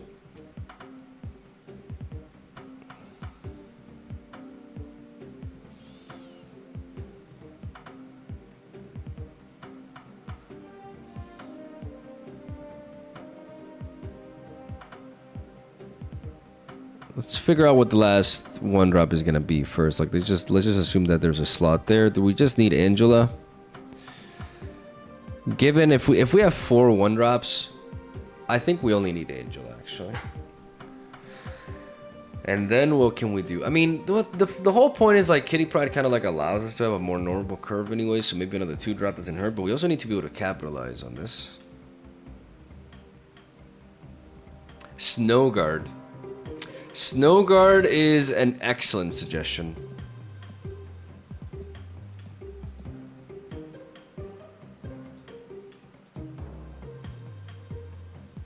Definitely worth considering.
Armor can just single-handedly make our destroy matchup way better. Running 2 drops is all I really need, and then if we run like a couple of 3 drops, then like how are we capitalizing on all this energy though? Like that's the question. It's a bit tricky to build. But it's fun. It's fun to build.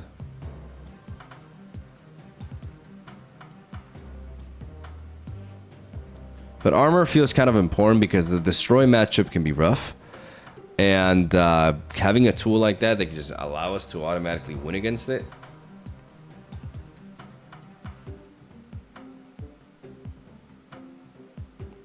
Can't beat normal bounce. Have I finished the deck?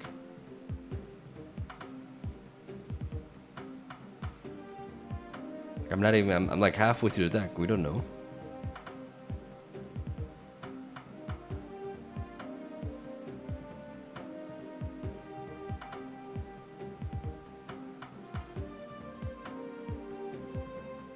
Do I just focus on like does my mind just go to like the worst comments? Because I feel like every time I look at chat, I'm just like, I read the stupidest shit, dude. But I feel like it's just me that I just gravitate towards it somehow.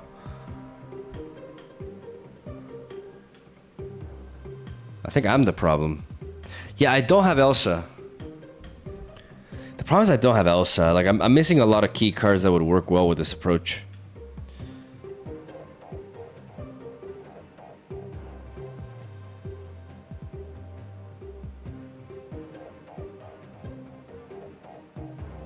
So I feel like I have to like design the deck around Quicksilver instead.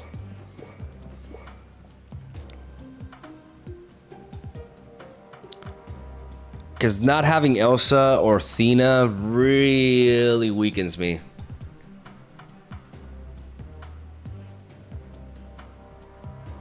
And now with Quicksilver, I don't have to worry about like the other...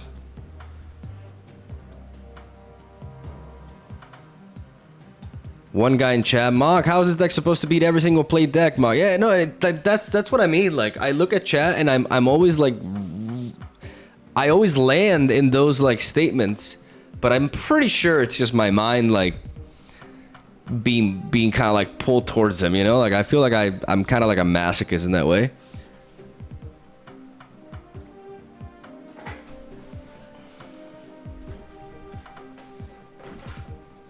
But I may just start banning people who just like say dumb stuff. Even if it's genuine, like just for my own sanity.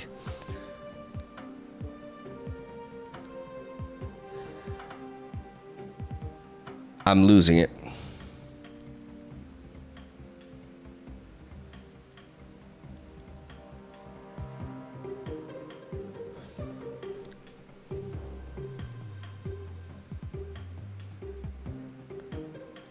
If we play Quicksilver,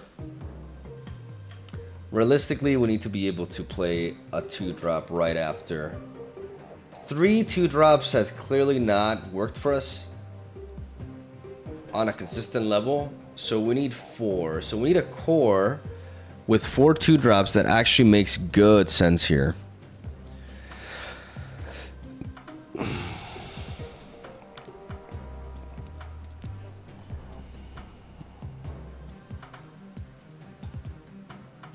And for this moment right now, I'm sorry, I gotta focus, because if I look at the chat, I'm gonna gravitate towards like the most Papega comment, and I'm gonna be like, I'm just gonna start throwing a tantrum again.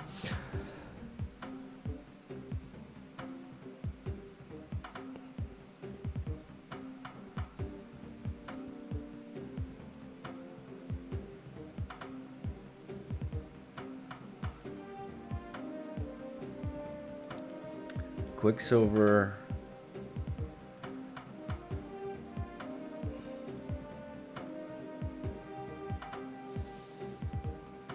Like the approach that we were taking with Miss Marvel was pretty sound, but I wasn't happy with how our end game was going.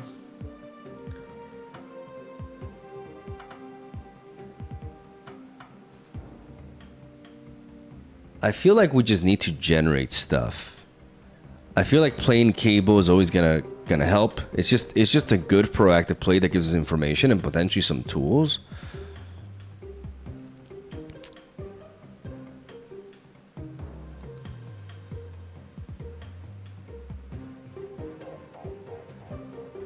Playing Psylocke allows us to develop Wicked on 3.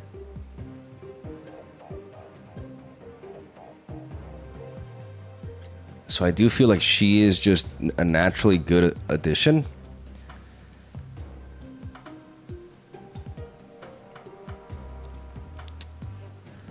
But we'd be happy with something like Scorpion. The problem with Scorpion is that if we don't play him on curve, if we do not play him on turn 2, then we lose value on him. But if we have a situation where we have Scorpion and Psylocke and I have Wicked in hand, I'm gonna always want to be able to. I'm always gonna want to play Psylocke over Scorpion. So I need a 2-drop that, you know, isn't the worst if I play it a little bit later. And I feel like Jeff is just probably the best approach for that. Because I can play Jeff early, but I can also play Jeff later, and it's fine. So Psylocke, Cable, Jeff.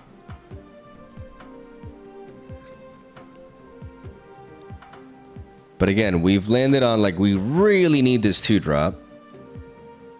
We need to draw this 2-drop, so we need a 4th 2-drop.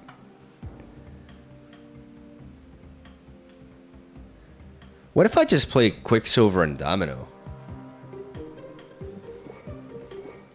What if I just say fuck and I play Quicksilver and Domino? And then I can just focus on having a shitload of 3-drops and all that. I understand I will draw Wiccan less.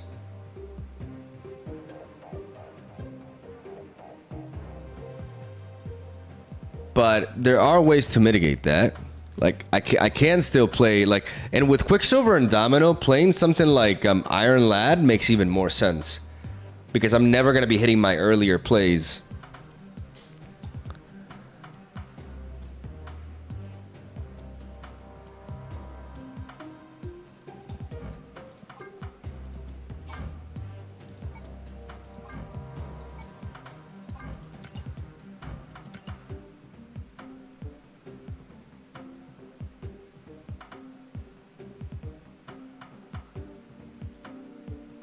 And then we just have 3-drops. We have a high density of 3-drops. Some of you have mentioned going Silver Surfer. I'm not sure I want to do that. But...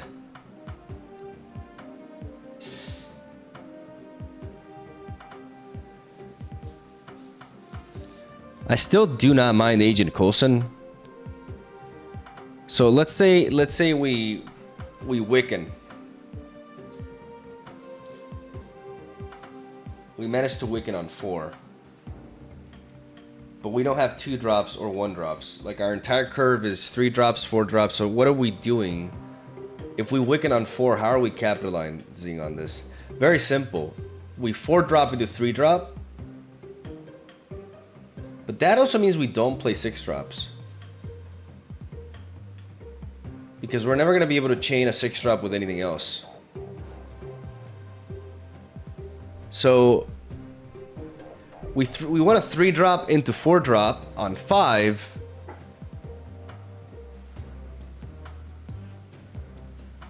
And then either 5-drop into 3-drop or double 4-drop. We need to, like, our entire deck needs to be 3-4-5. 3-4-5.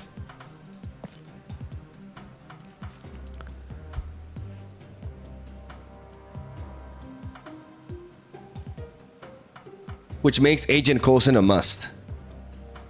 Because Agent Coulson gives us cards exactly from these 3 costs. And functions well with Iron Lad as well.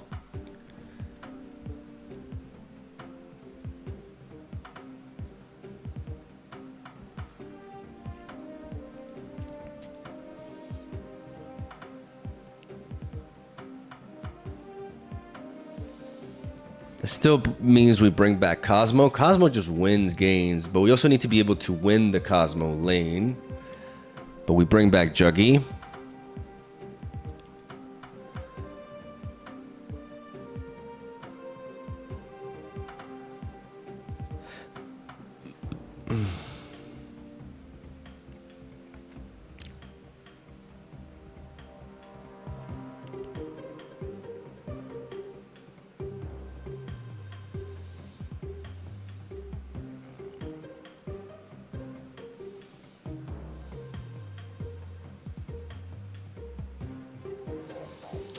And that's where something like Gladiator comes in. The problem is Gladiator with Iron Lad. We have to be careful about that.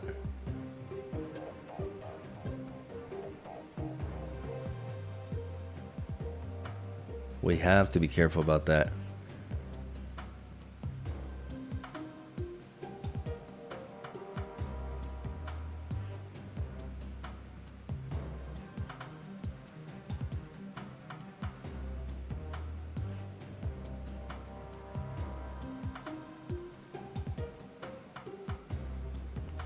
Right now we have a card that we would like to play on 3. Cosmo and Juggy, I mean, if we have to, we play them on 3, but ideally they come in later.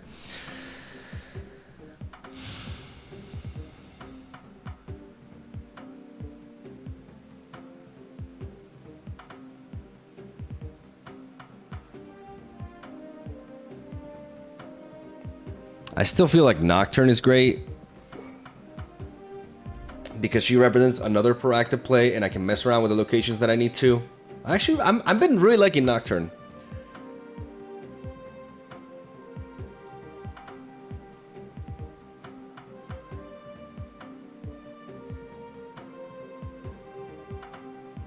Okay, you tagged me, Hope Summers. My brother in Christ. Hope Summers in a deck which has only plays 1-drops and 2-drops on curve is not a good idea.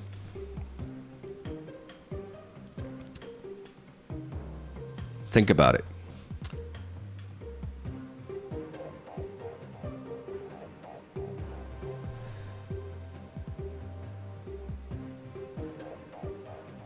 Four 3-drops.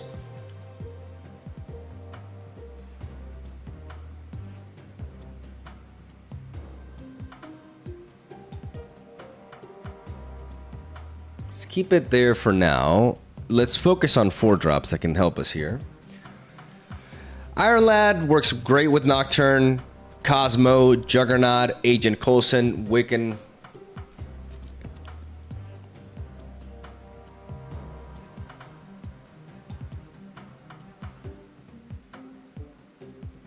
There is a universe in which we resort to Man Thing, but I don't have Ajax and...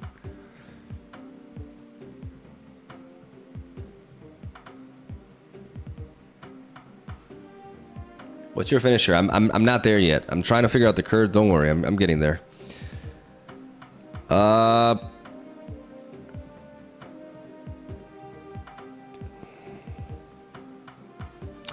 We have Quicksilver, so Coal Obsidian, we can play into the Quicksilver lane with Coal Obsidian.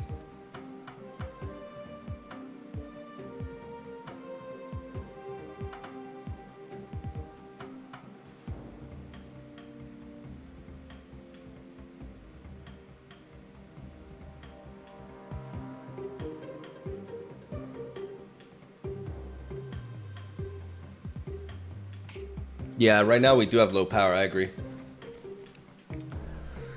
The problem with, like, I do like Quicksilver, Coal Obsidian. The problem is, like, I am forced to play Coal Obsidian there.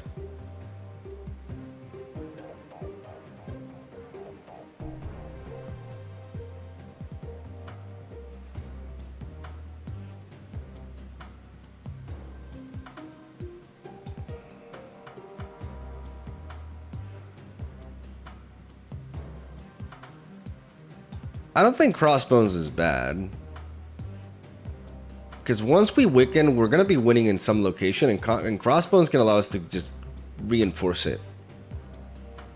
Yeah, Claw should, yeah, Claw fits. Claw fits for sure.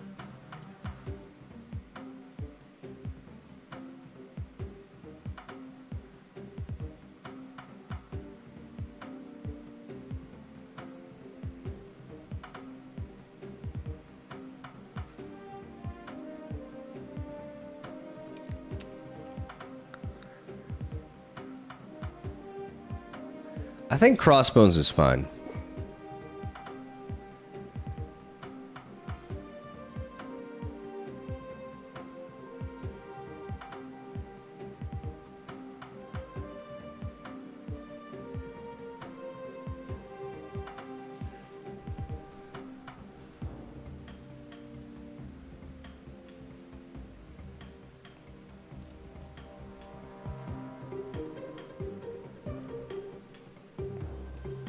I think crossbones fits. Gives us a little bit of raw power.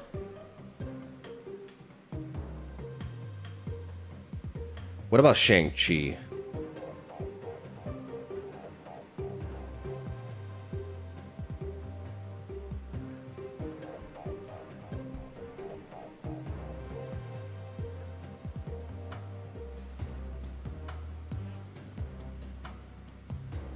I feel like Captain Marvel like makes us fall into the usual problem that we just do not.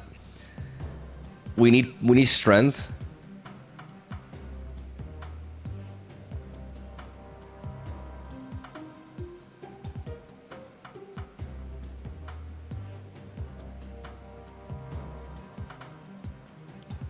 And right now we just without stuff like crossbones, we are lacking in it, but we also want to be synergizing with Iron Lad's utility. I think we definitely include Claw. There's no doubt we play Claw because with Iron Lad, Claw can be a great pull. Claw is just 12 points for 5, which is why he's so good. And Claw works well with what we're doing here.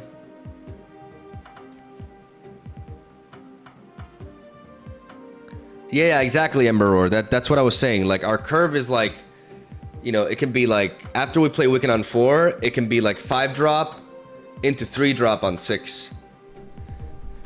But we don't want as many 5-drops. I think 2 5-drops is fine. For the games in which we don't...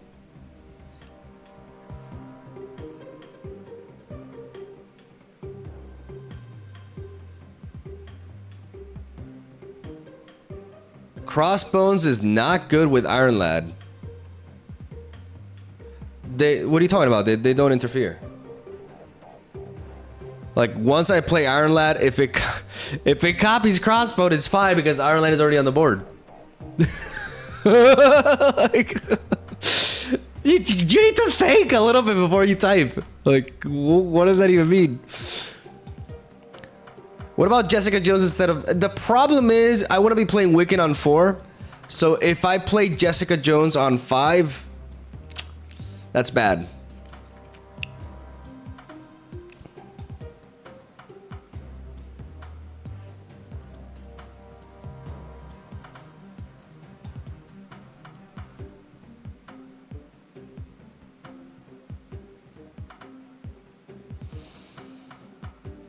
I think we even go with another 3-drop.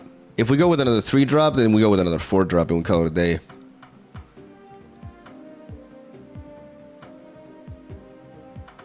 We need to not run out of gas.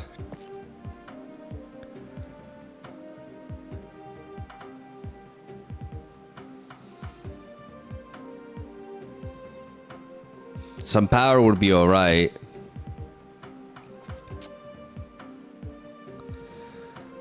If we play Wiccan, what are we playing on turn 5? We're 4-dropping into 3-drop. So I think we need one more 3-drop and one more 4-drop.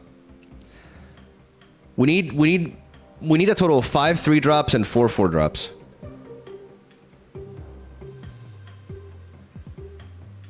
Because if we don't Wiccan, because we have a high density of 3-drops, we can still like double 3-drop on 6 instead. So the key is to really pack it on the 3-drops. Now, what is a good 3-drop that we could use here? Crystal to draw Wiccan consistently. I don't like... I really want to avoid another weak 3-drop. I want a powerful 3-drop here. I want something strong.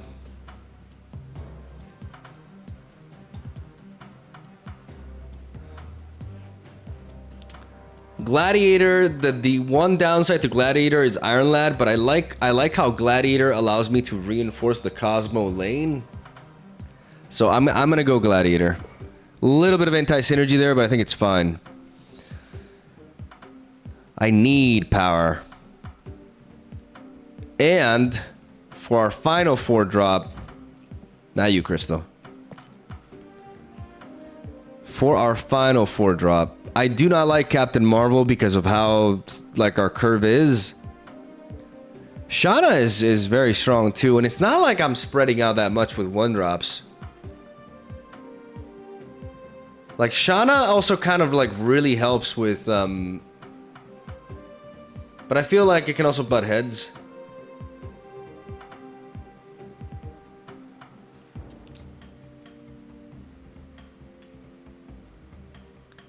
The problem with Sage Farso is I also want 3-drops that I can play on curve. And I cannot play Sage on curve.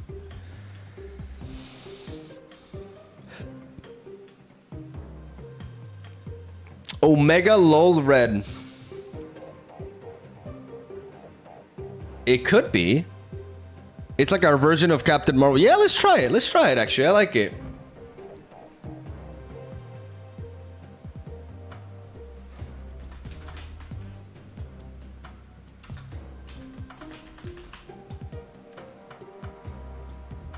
I think that's pretty funny.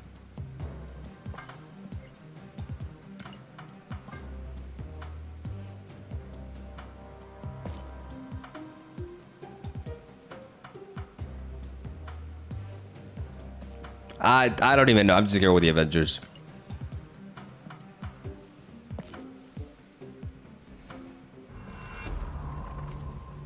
Yes, we can. I don't think your late game plays are that impactful. We'll see.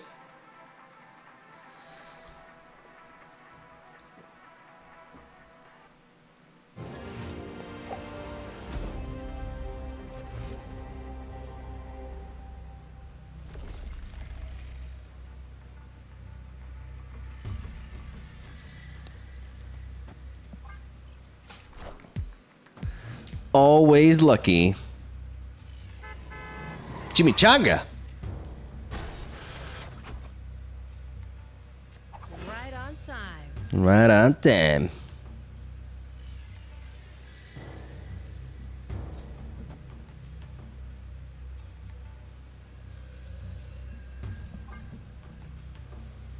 I'm gonna play Domino outside of the Great Web. See what it pulls.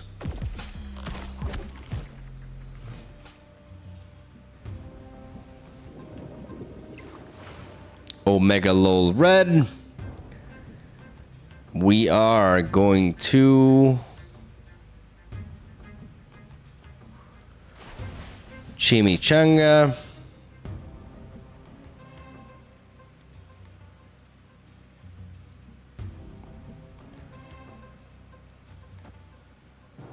Into Cosmo here.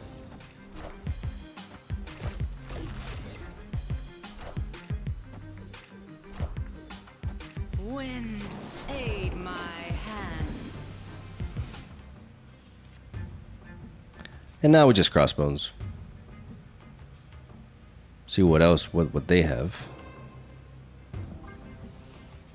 Trying to go all in with just raw power.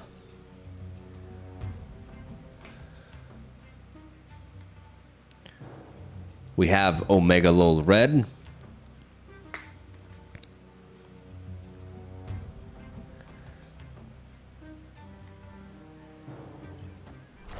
And let's see if it's Cold Obsidian. Okay.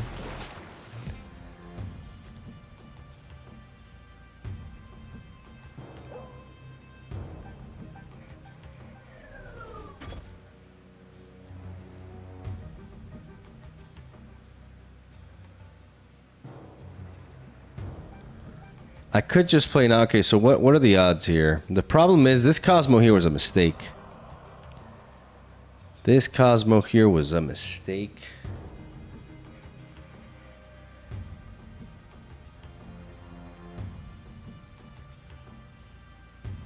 Legion is coming. I mean, I just I don't even know.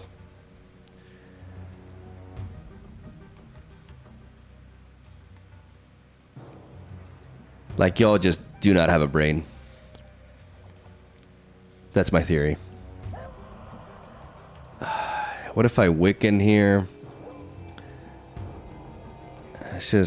Let's just actually just play Nocturne and see.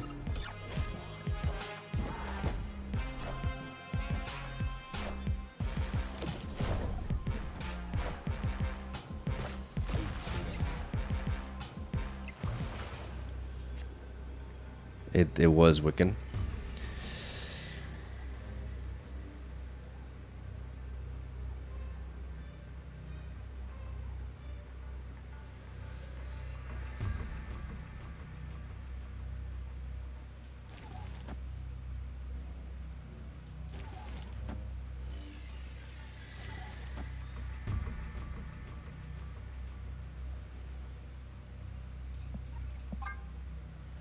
I had to go for it there. I made a mistake with my, honestly, like my Cosmo placement was bad. This game is because of my Cosmo placement more than anything, because I prevented, like, I could not play my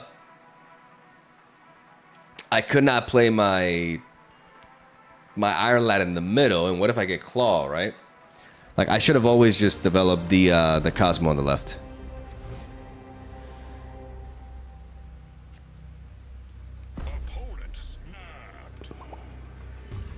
Snap. Okay.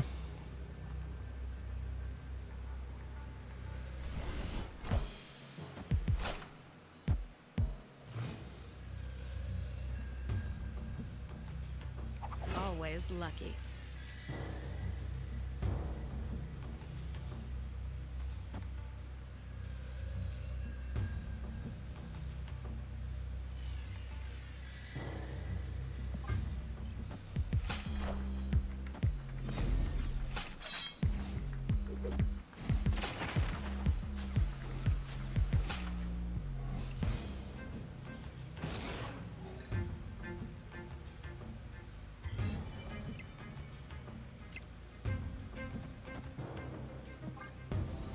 I need initiative.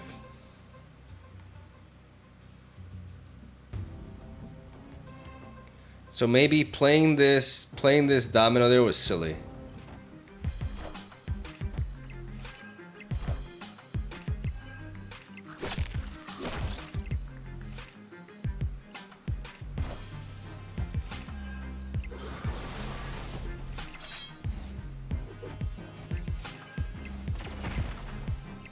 Definitely need to change my underwear.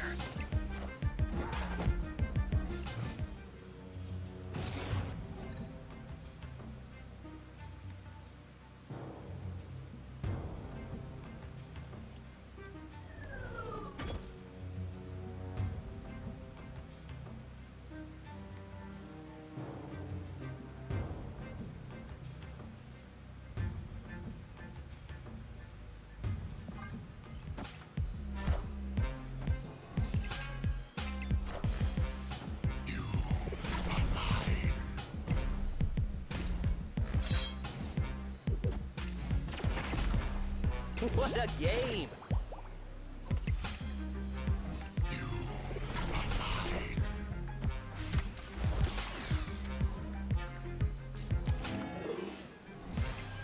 Fuck.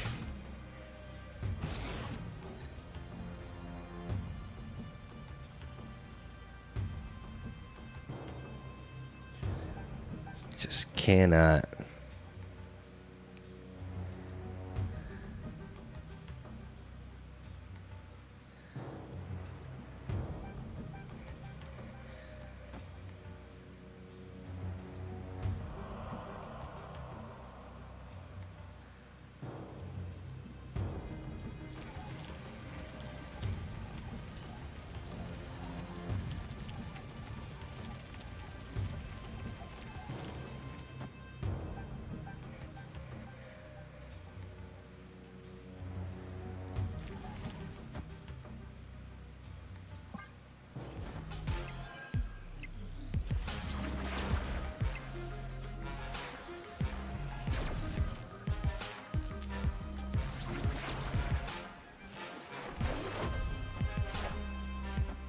The throne.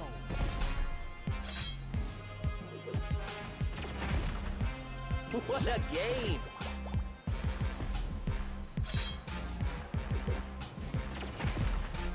I definitely need to change my underwear. I want the throne.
I mean, they know that they lose to Shang-Chi, right?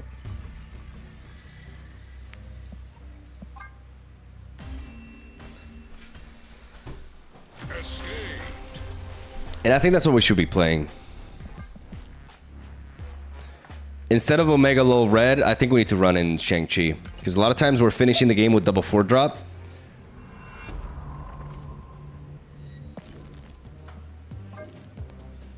And Omega Red is just kind of like, it's not bad, but I think Shang-Chi is really important here.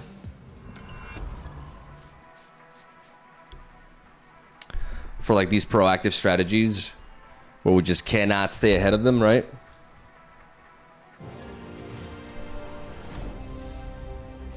Even though we have Cosmo, there's Wiccan. There's your boy.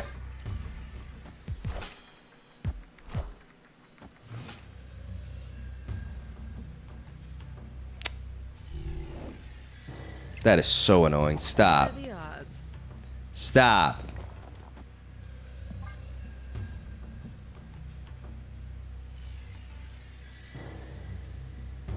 Every single time I get Wiccan, like fucking Elysium pops up, dude. It's crazy how often it happens.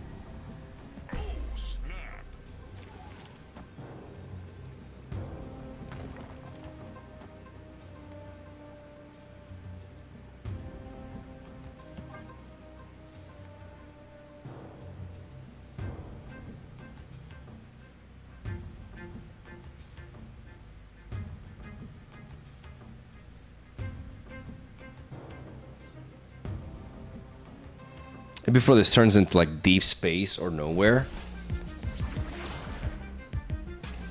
Lol.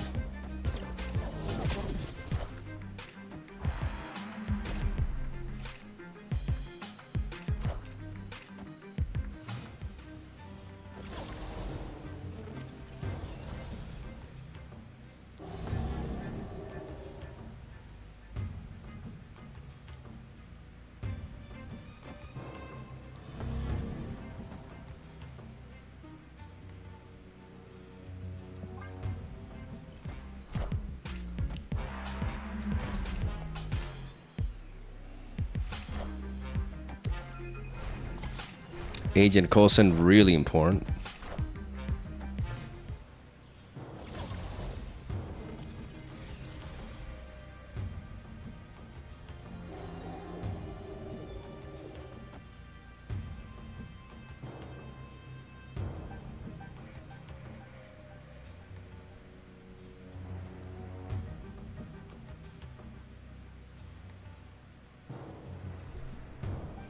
What am I looking to draw here?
The odds are we're hitting a rock. If we hit claw, it's kind of pointless. If we hit juggy, like, they have to have...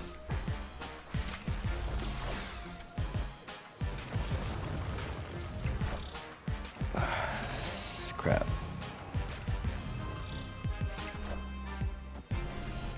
It was a 50-50, dude.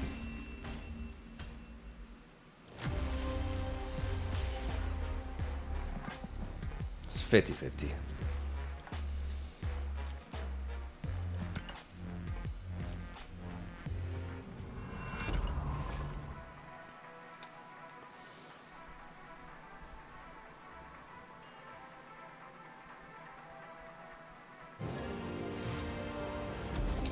Why do 50-50s like that feel worse than literal coin flips in Pokemon? Because the coin flips in Pokemon happen earlier in the game.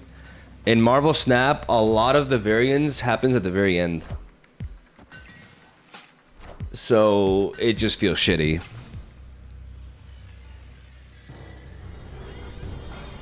But, you know, there's not much you can do about it.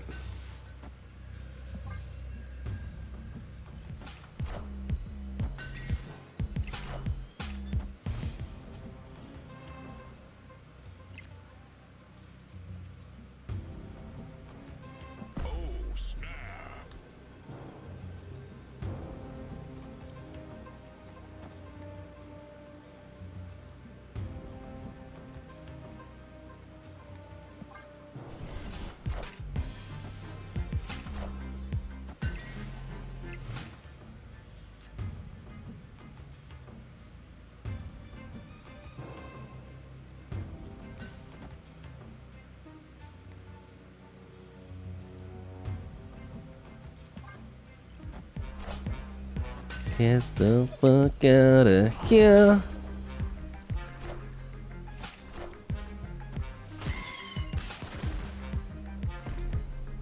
What a game!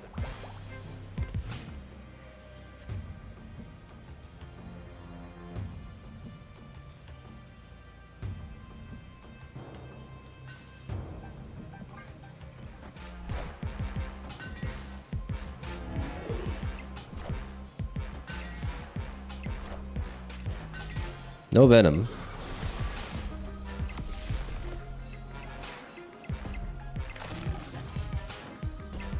I definitely need to change my underwear.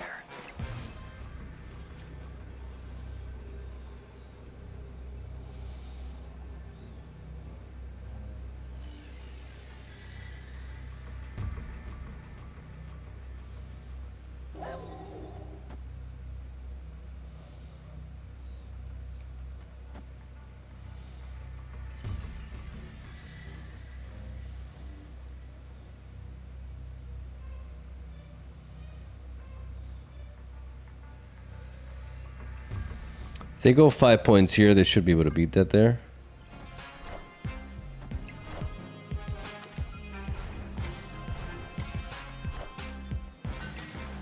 I want the throne. Killmonger there.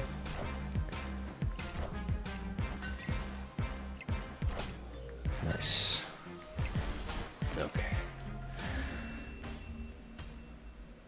Victory.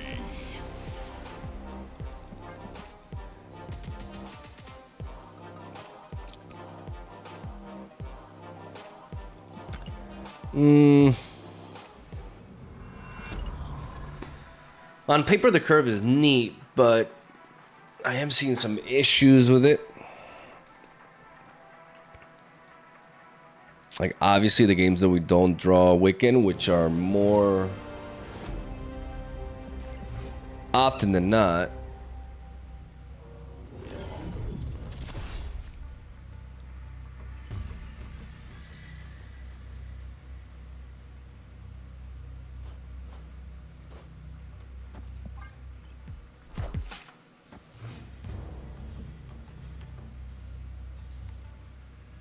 What are the odds?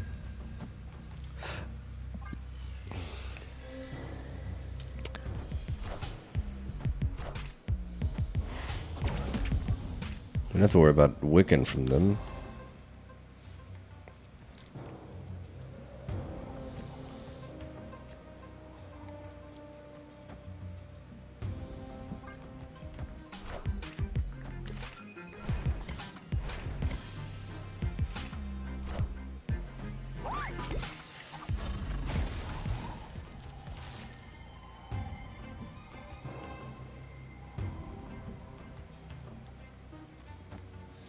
At this point, we may as well play your boy Bill.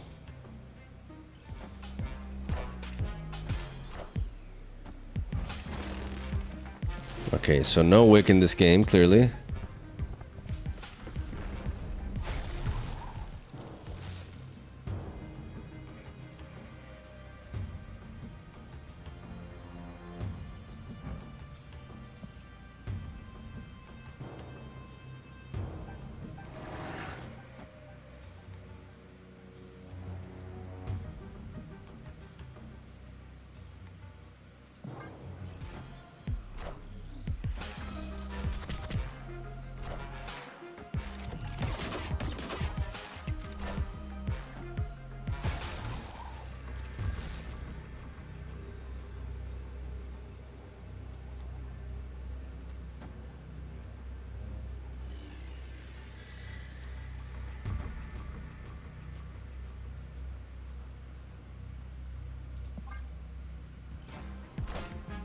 Get the hell out of here.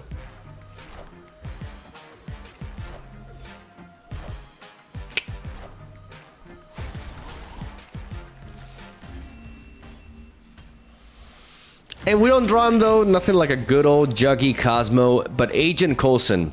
Agent Coulson was the MVP of this game. Agent Coulson just gave us shit to do to fill in the gaps. Round of applause for motherfucking Agent Coulson recruiting. And just being a good 3-drop here. Yeah, I don't know why the chat is not working again. Yo, I don't know what the hell happened to do with Streamlabs, but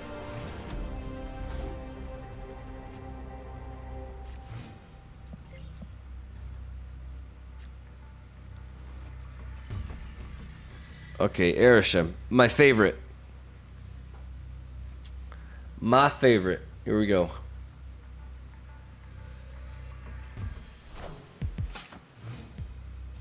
Okay, at least no Wiccan.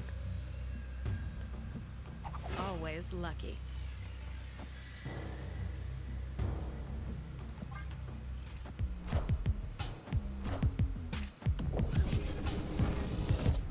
Every time.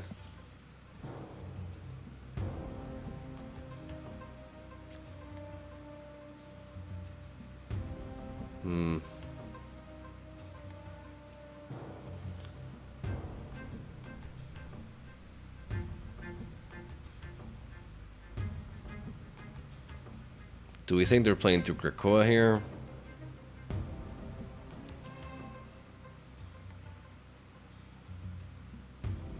What do we think they're doing?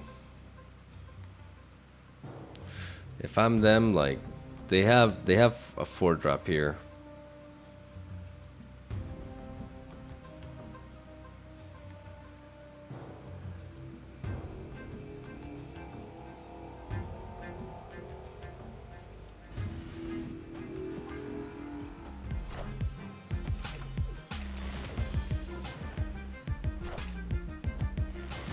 Okay.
Man, this is sad.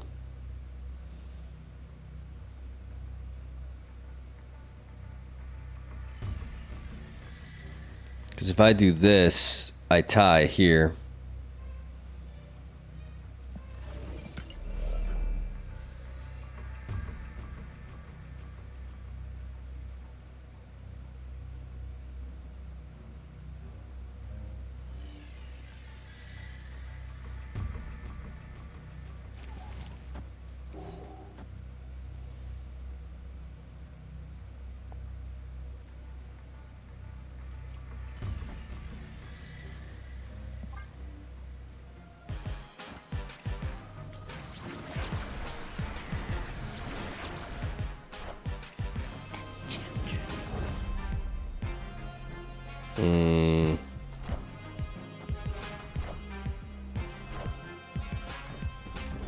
Omega, oh fuck you, Erisham calculated.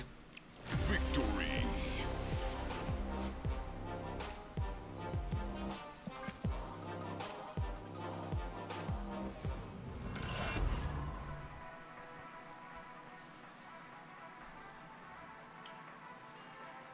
It's hard to let go of the middle with Claw in there, but that Shang-Chi was just pure copium. Okay, we have the agent. The agent is back.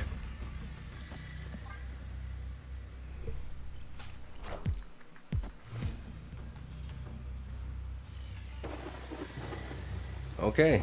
Right on time. I mean, I'm just gonna play these too early. I'm gonna capitalize on this Moor Island.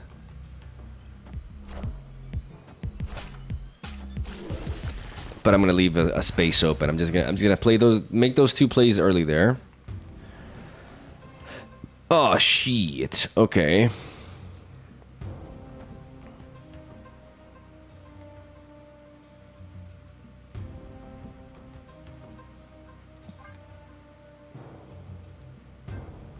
It's bad. An Agent Coulson we trust.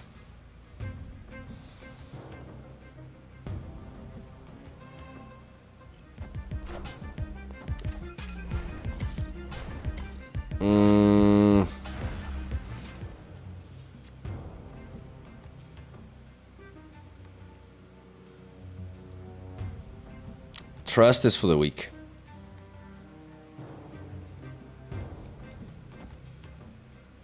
I know I'm clogging my location up here, but I do force him to develop something there.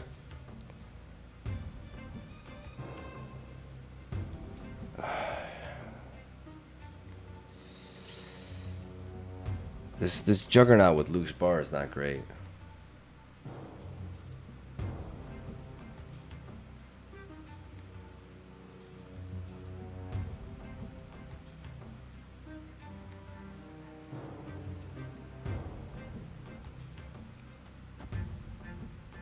What if it's just Cosmo in the middle? Oh! Oh! Yu-Gi-Oh!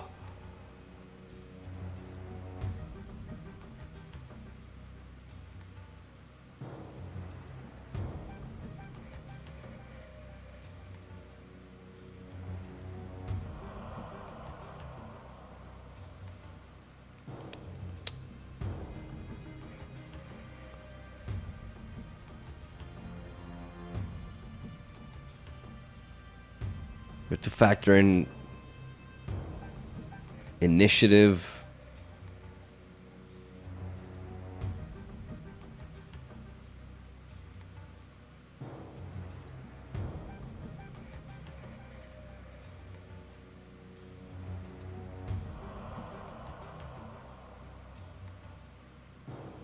And Iron Man.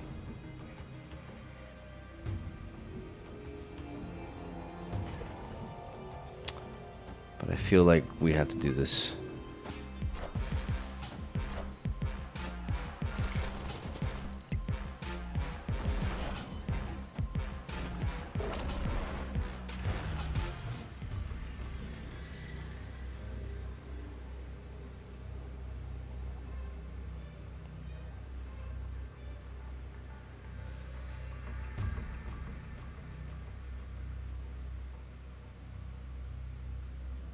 Nah. This Luke's bar here is awful.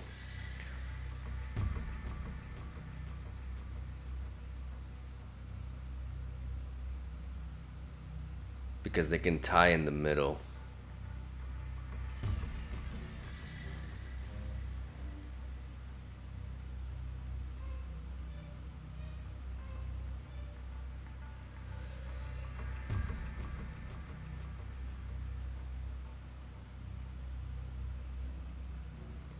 It's not even tying. It's like with bishop here and everything here. This is copium. We sniped them with the Cosmo, but then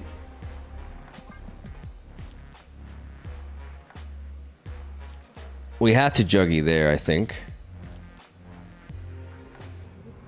This feels kind of weird, but we had to juggy there. On turn 5. Juggy was turn 5, not turn 6. It wasn't Wiccan, it was Juggy. Because we had the initiative and we can prevent the beast on the left. Yeah, that was the play.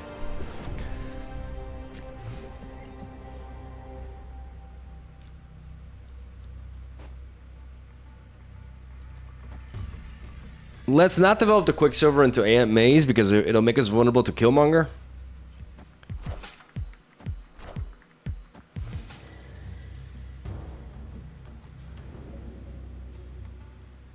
Always lucky.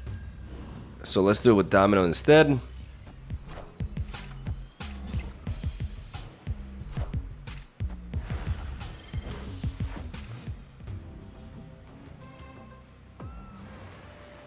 Well, shit.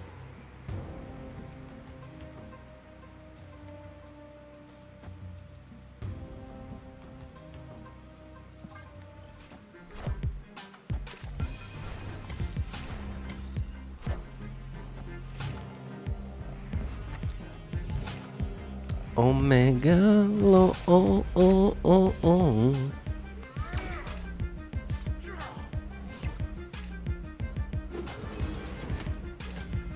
Oh, this gladiator though. This gladiator though.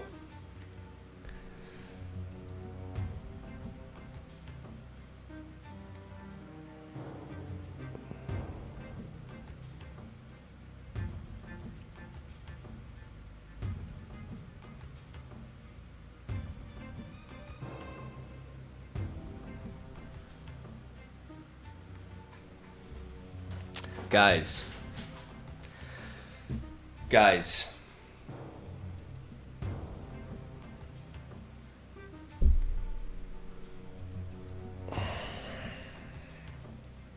I could have a crazy play here.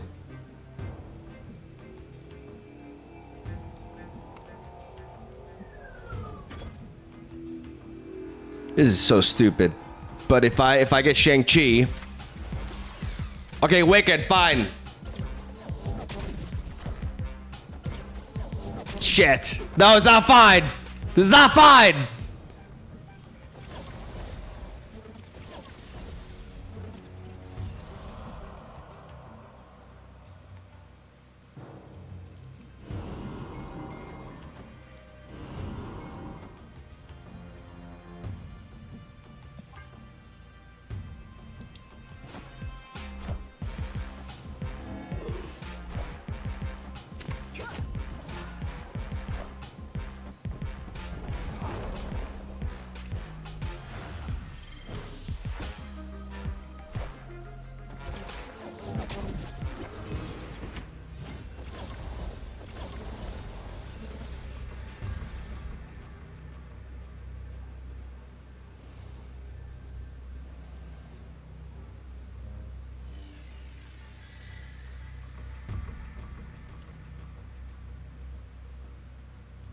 Opponent snapped.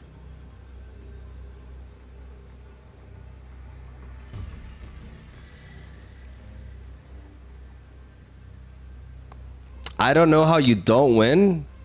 Bro, we're looking at completely different games then. I don't know how I win. That's the thing. I don't know how I win. This gladiator moving to the right into the Warrior Falls was brutal. And me playing that card there was dumb. To be fair, it's on me. Like, this is the play that makes sense, but they just play into the middle and I'm done.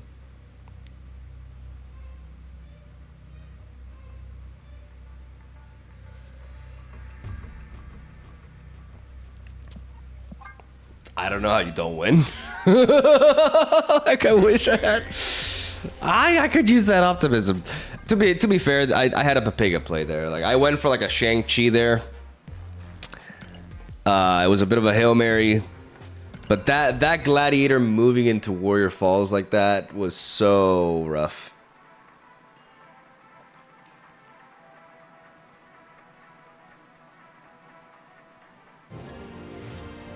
I went for a bit of a goofy play and I paid the price.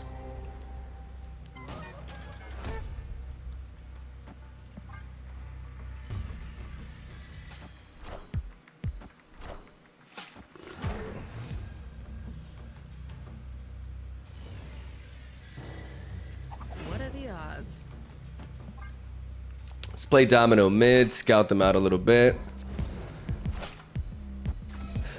No Silver Sable. What is that last location? Los Diablos.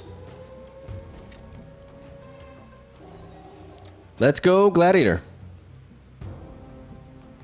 May as well just mill them. You know what I'm saying? They snap. Interesting.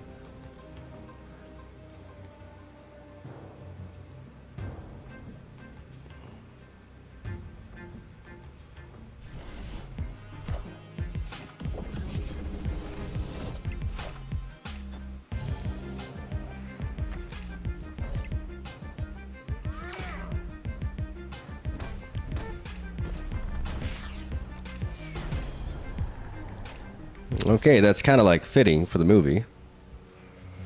Oh, right under me, aren't you? Well, it's Crossbones.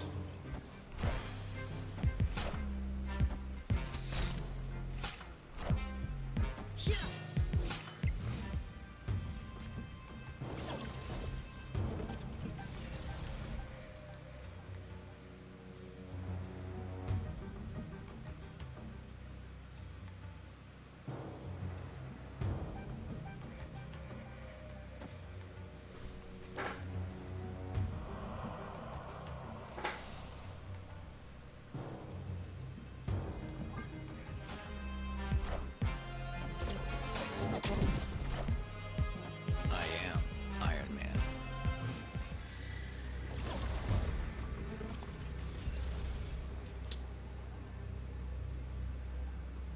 They have initiative over us. They play 2 cards. Thena goes up to 3. 9, 12, 24. So Claude does win here.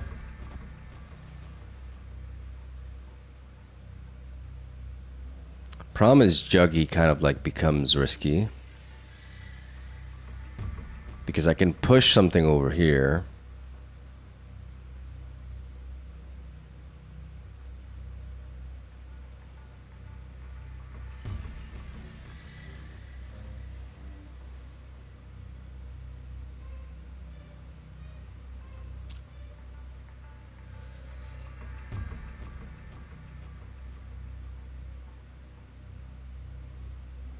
I feel like the correct play is to do this.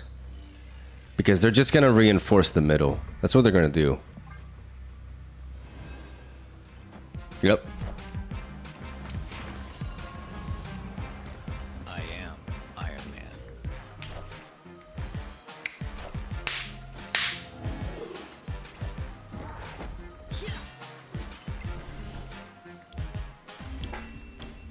Man. Victory.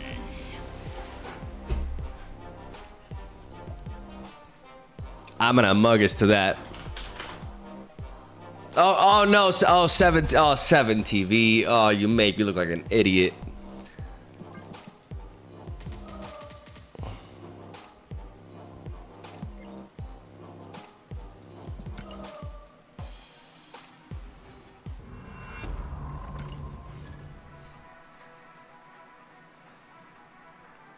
Break me out. It's so funny. Break me out.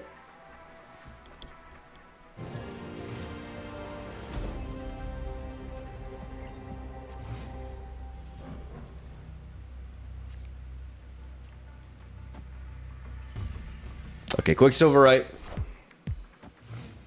We got Agent Coulson. It's fine. I actually want to develop Domino into New York because they don't want to play there, but it helps me gain initiative. Though, to be fair, we don't know yet what this is. So let's actually play Domino here because they're likely not going to develop into Necrotia. And we just need 1 point in Necrotia to be able to develop Crossbones there.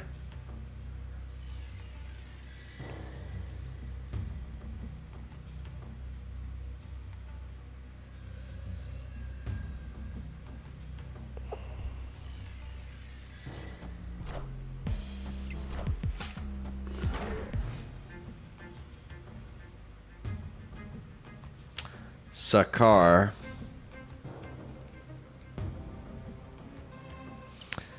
Now that we know the nature of this,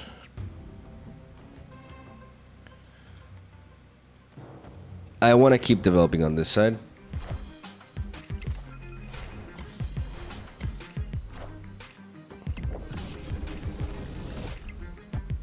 Omega low.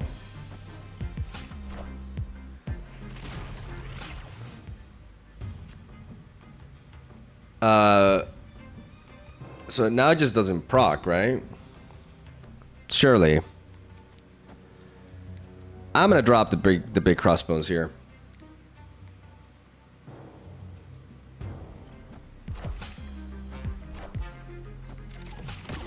Because it's already triggered. Sakar's already triggered. Yeah.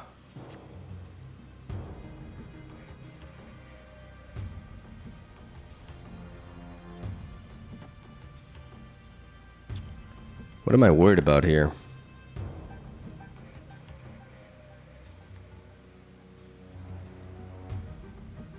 Arigatou gozaimasu.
What am I worried about? They played Bast, an Iron Man on that side into that 6, 9, 12, 13, 26.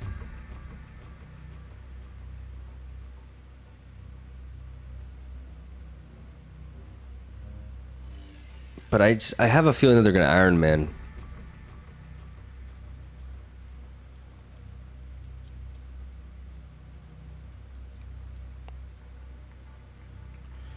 I have a feeling they're going to Iron Man.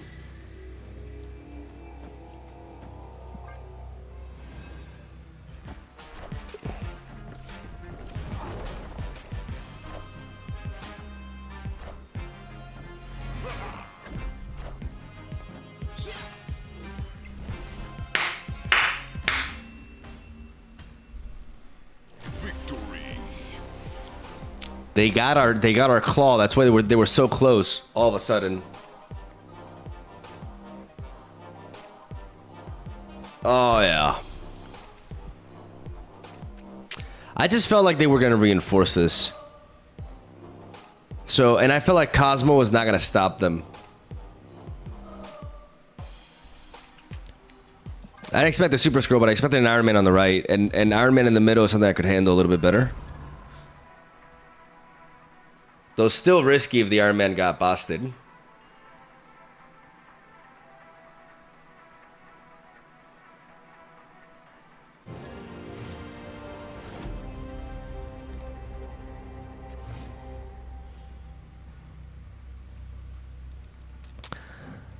Okay, we have Wiccan. Oh my god, we actually have Wiccan. Quicksilver on the left, Nebula on the right. We send Domino there. What are the odds? We don't like these locations, though. These locations, bad. Because we don't have 6 drops.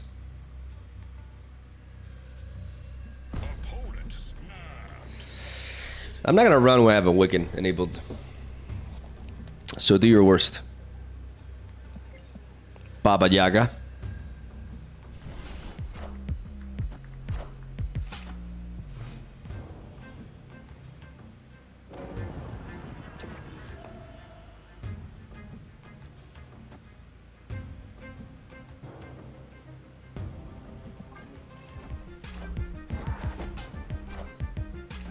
Wind, aid my hand.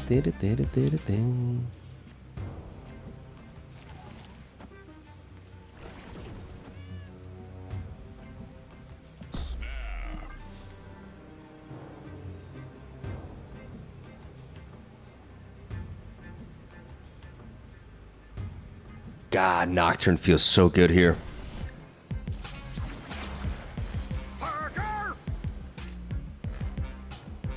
They snapped because they thought they were gonna do that shit. Well, fuck you, guy. You hear me?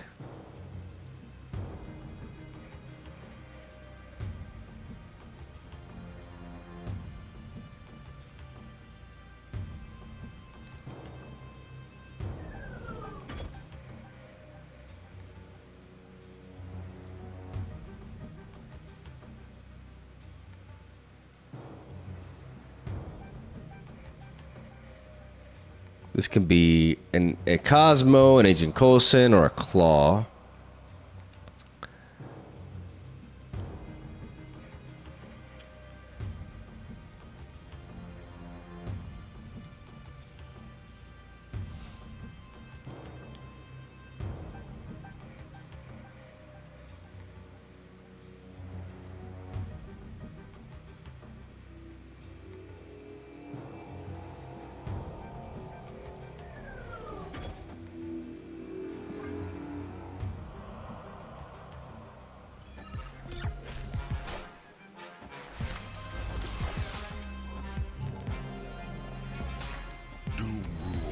Oh, fuck me. Oh, no. Oh, Gladiator, what have you done? Can you understand me? Gladiator, what have you done?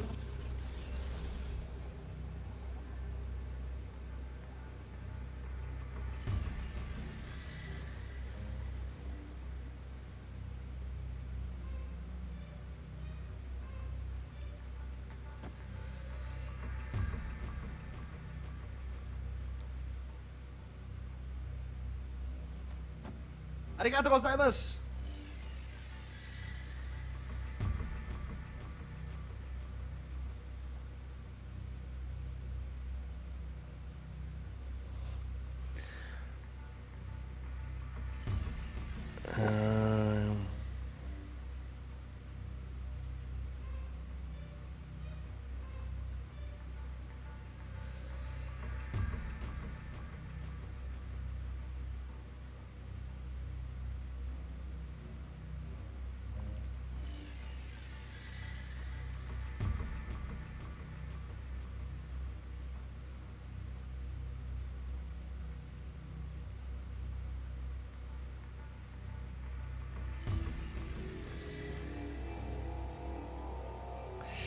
Man, it feels so bad to run here.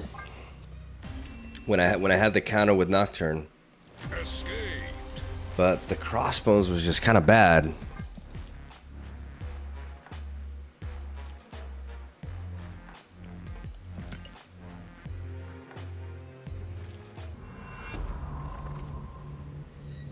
Yeah, Gladiator fucked us. I mean, sometimes it's gonna happen. It feels bad though. Yeah, well, it wasn't like the crossbones necessarily. It was just the Gladiator pulling a Doctor Doom.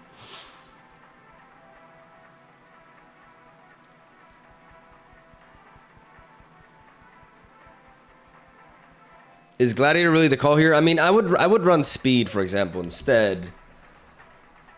But I do, because, you know, he fulfills the same purpose, but I don't have him. And I need that power in my 3-drop plays.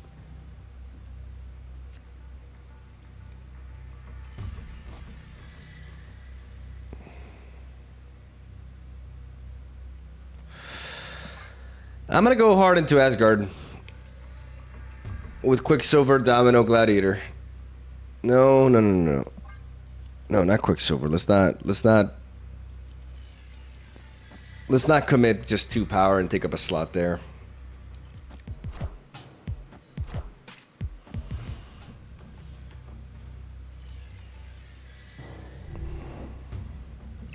Always lucky.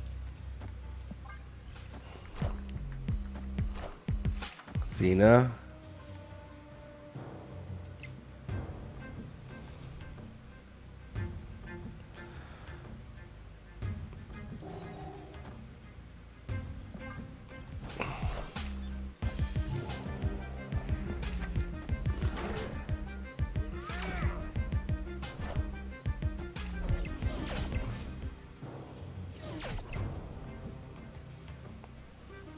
I mean, Crossbones is great here. I can snap here, I think. Right? Opponent snapped.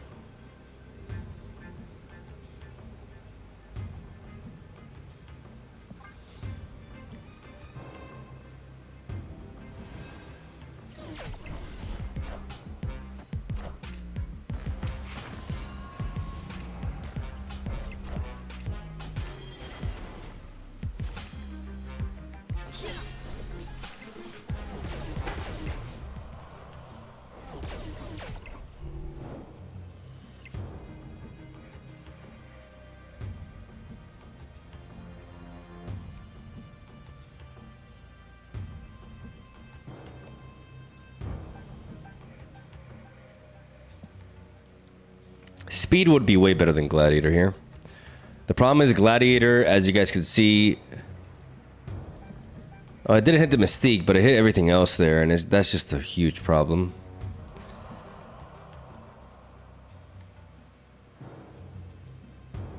If I play Wiccan now... I can double 4-drop, or maybe even... Yeah, we just have to play it here.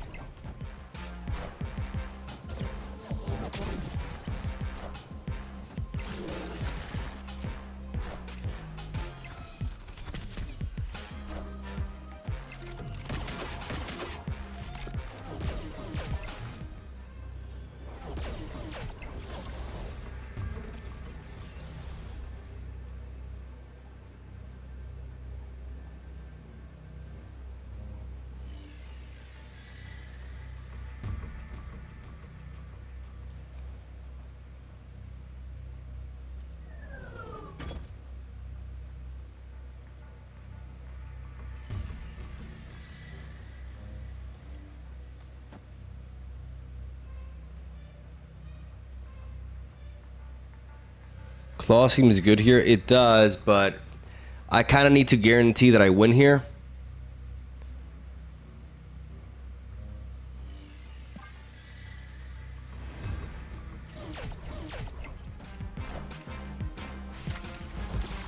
So we're going to Iron Lad into Juggy. And then Cosmo mid. I am Iron Man.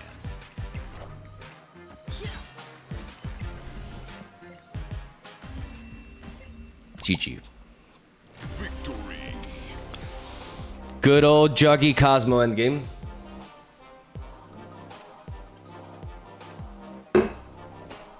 It's just safe. And they already committed a lot on this side. But yeah, man, I wish I had this guy, honestly. Like, this guy is so much better for this deck than this. It's crazy.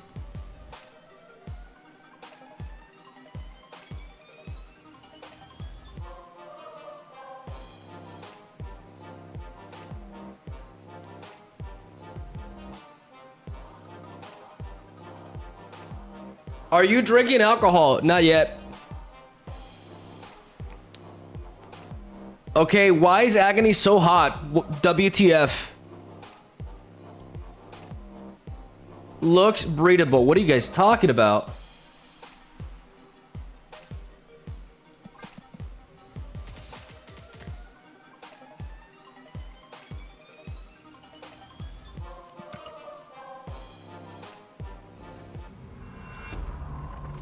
Oh, I did it! Oh my god, I did it.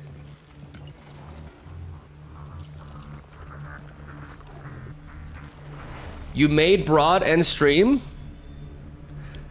I don't think I've ever seen broad like raging or salty. I don't believe you.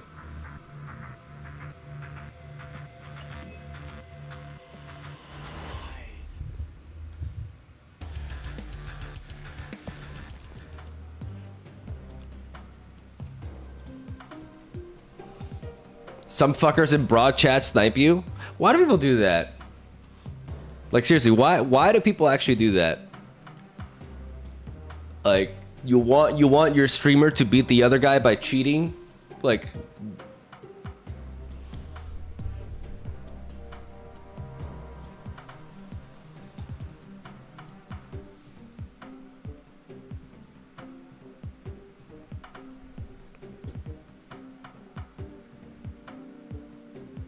I mean, crossbows felt good there, but I obviously want speed. Don't take that out of context.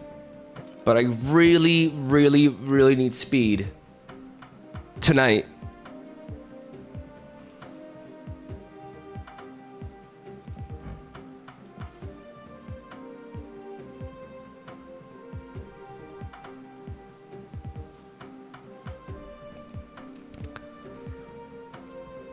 Like, this card is so much better than Gladiator here.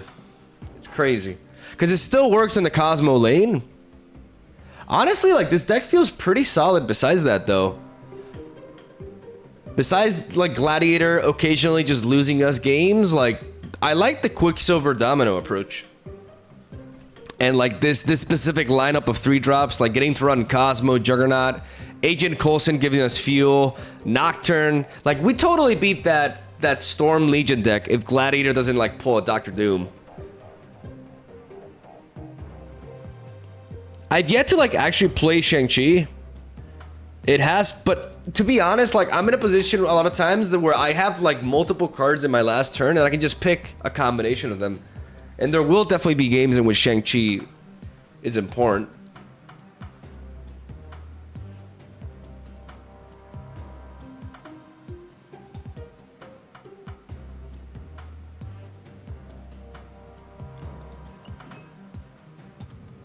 Right now in my shop, I think I still have Silk.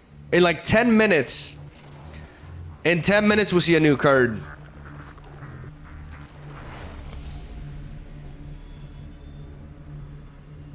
So we can wait for that.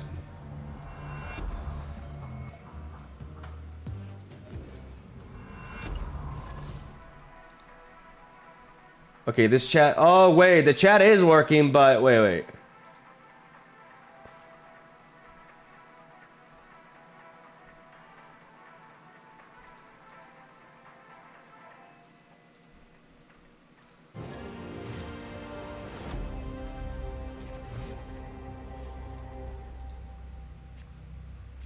Wait a moment.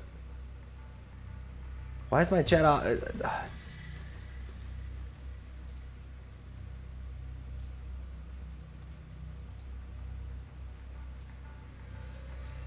Okay, it should be working now. Oh shit. Oh, well, it's over.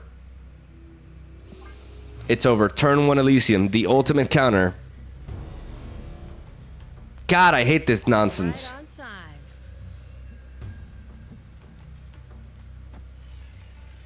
But you know what? May as well just like make stuff.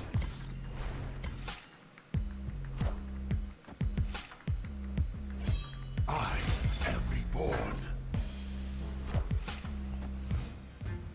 Meek can move here. They get an extra energy. Doesn't really matter too much. Oh my goodness. And I do not. Oh, this is so stupid. This is so dumb.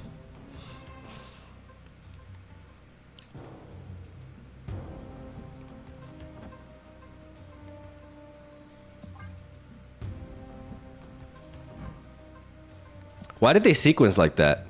Wait. They played Lady Sif before Meek? Why?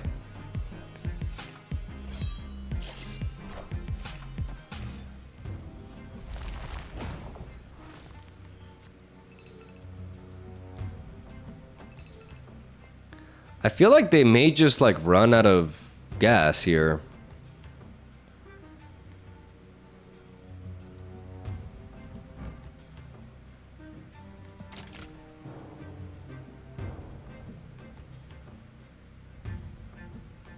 Do I snap? Not yet.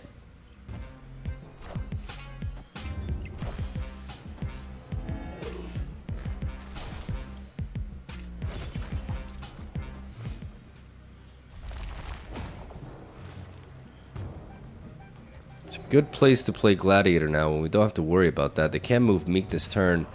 I need to start thinking.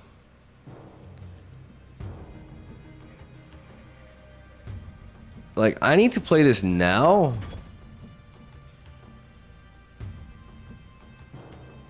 Because quite simply, like, I need to be able to shut this lane down in case, because this is the turn where they try to discard. And I think if they discard, they try to do so on the right. So I'm going to play Iron... Okay, I got that wrong. I have to play Iron Lad here. What do we get? Cosmo, okay. We can shut down the other lane, though.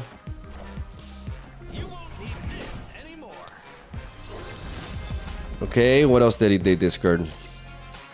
Corvus Glaive. Scorn coming back.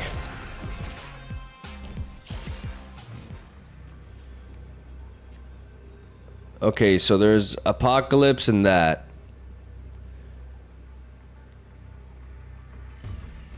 I have a lot though.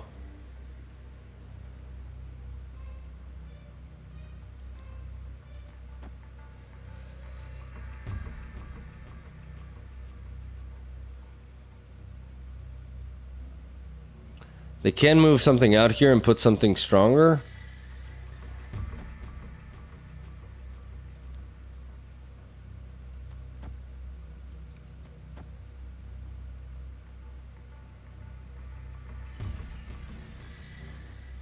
They have Scorn, Apocalypse, and whatever they top decked.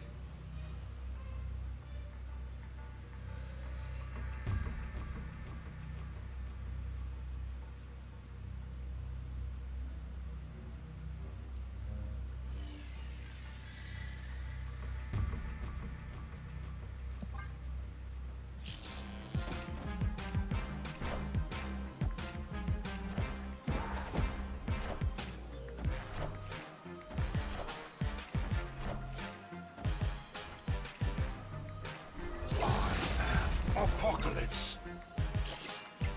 Got him. Just go on all three. Victory.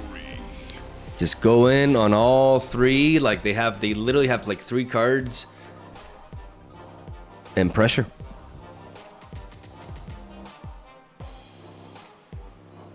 That was tight though. That was very tight. Very close. Very close. Discard, Scorn definitely enhances discard. By a lot. I don't know if by a whole lot, but definitely, like, I'm just happy to see, like, discard decks, like, not play Helicarrier anymore. Because people playing Dracula with Helicarrier was just, like, hurting my mind. That never made any sense to me.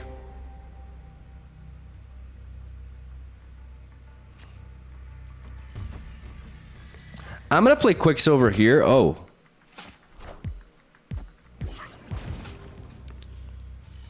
because I was expecting them to not play anything there.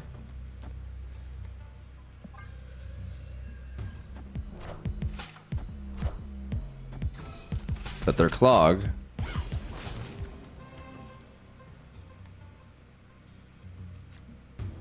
And we just play Nocturne here because this is clearly what they're trying. They're trying to clog us in Strange Academy for some reason. And I'm gonna play Nocturne, which prevents us from getting clogged.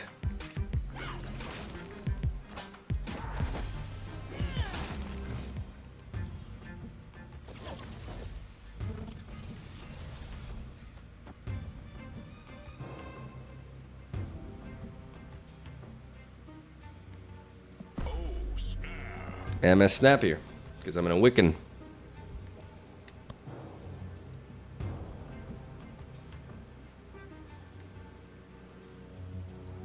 That's what Nocturne does. Prevents the clog.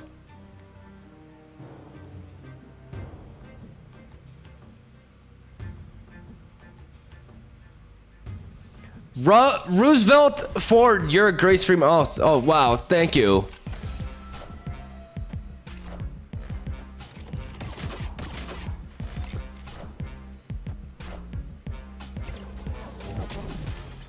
I don't know what the fuck this deck is, to be honest. Like, it's like clog, but with also a mixture of... After you play next card, move to his location. So they just ignored that on reveal effect.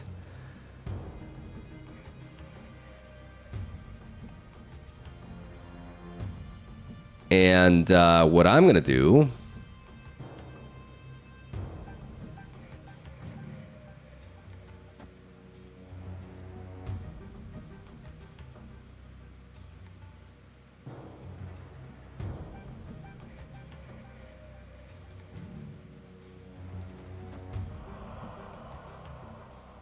is Juggy.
Three cards.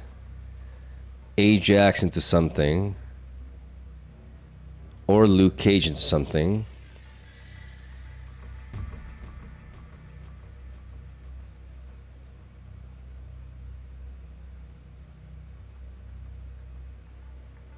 Do I just play around Ajax?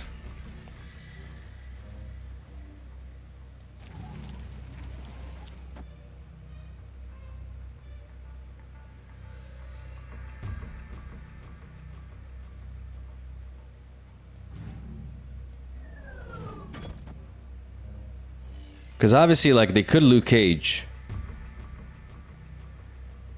They could Luke Cage, but I'm expecting them to develop Ajax here. Or retreat. Victory. That was a ballsy stay on my end. Eu tengo muitas bolas, in case you're wondering. The reason why I did that is because I'm gonna pull Shang-Chi. I'm gonna pull my motherfucking Shang-Chi. They're gonna Ajax here. I'm gonna nuke it.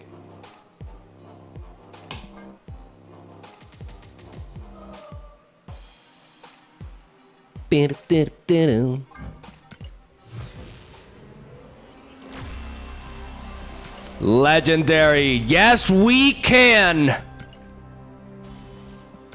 Oh, Howard the Duck. Howard Stonk's going up soon. Has it refreshed? It has. Live, love, snip, snip. Okay. Oh boy, the temptation is there. Guys, what would the new card be? Jean Grey! Wow! That's useless. But it's fine because we got Mabaku. And Warpath.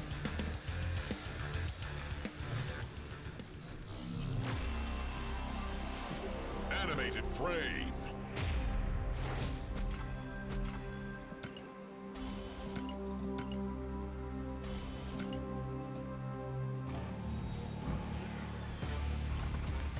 Pick some Mabaku, baby. Gotta get it to infinity. And we're building up those keys. Guys, I'm gonna bring back Mabaku. I'm gonna make Mabaku great again.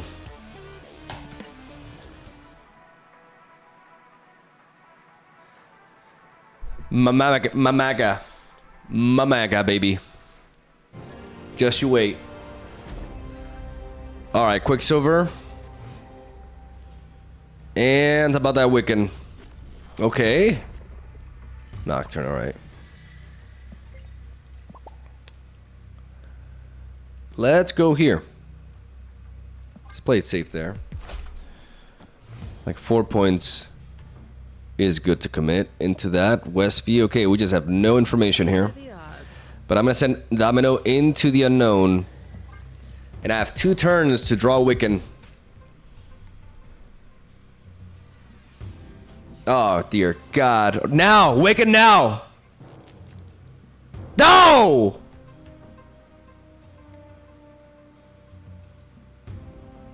Oh, God, this is a conundrum. This is a conundrum. Because, guys, do we think we're going to draw into Wiccan? Do we play Tempo Shang? I'm not kidding. I think I'm going to Tempo Shang. I believe. That was a terrible decision. Why? Why did I believe? Okay.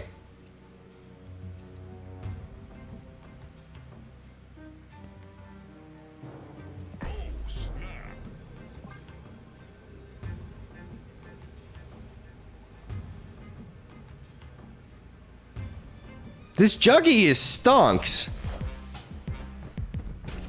This Juggy stonks. This Juggy is Oh no, wait! Oh my God, my lip hurting! Oh my God, what am I doing? Oh my God.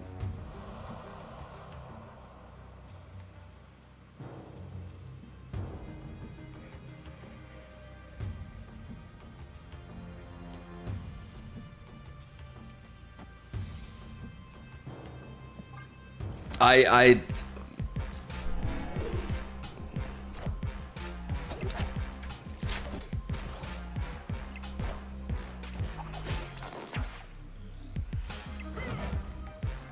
Jesus.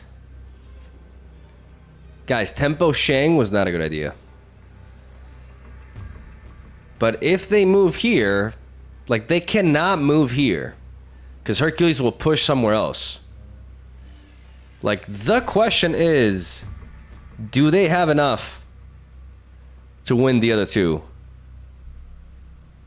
Think about it. They will not move here. They will move here.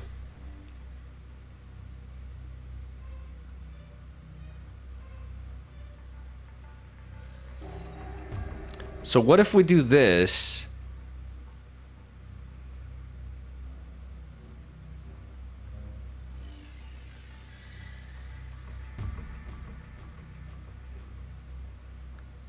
So they move here, and then it moves here or here. So we just have to reinforce, because this is a lot of points here. 16 is hard for them to do, so we just have to reinforce this side.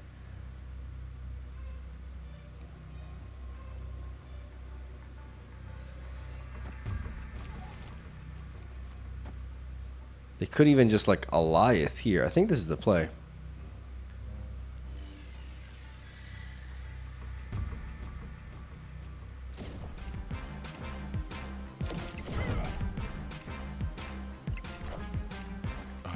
Oh, they play Heimdall.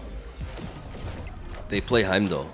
I did not expect them. I haven't seen a move deck like this play Heimdall in a while. I thought it was Alliath. I thought it was actually Alliath. That's what I was expecting.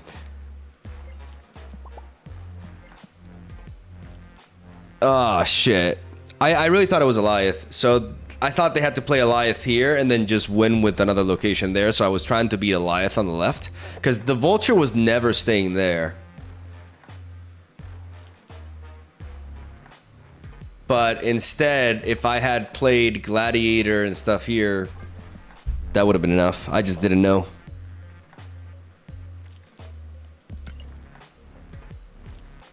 Yeah, the tempo Shang was a mistake.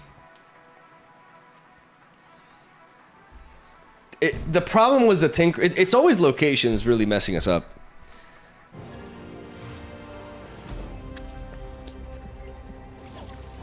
Okay, we can. Guys, this game we can. We got this. Bring it.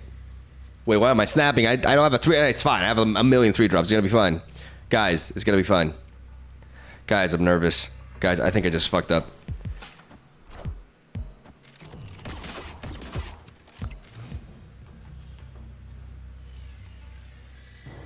Always lucky. I don't know, Domino. You got pretty beat up there.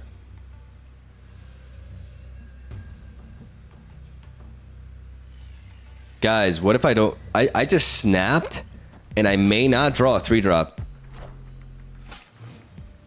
There's like actually a small chance. A very small chance. Oh my god. Oh my god, okay.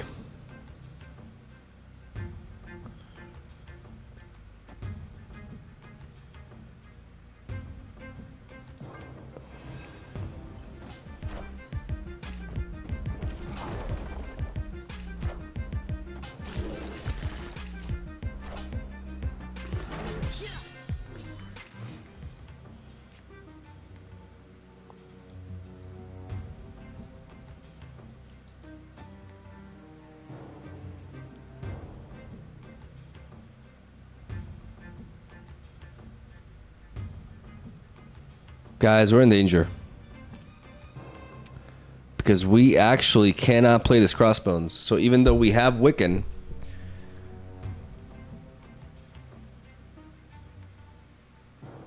Oh, it's fine. It's not fine, but...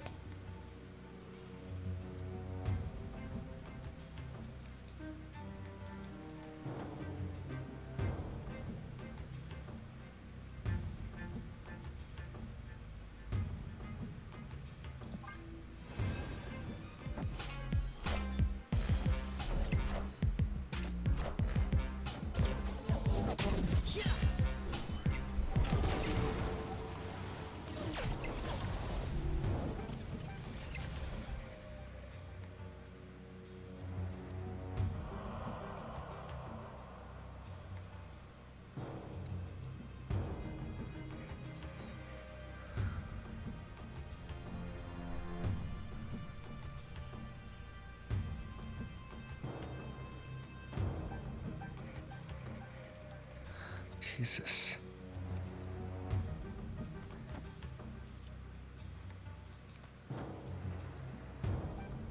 There's just no universe in which...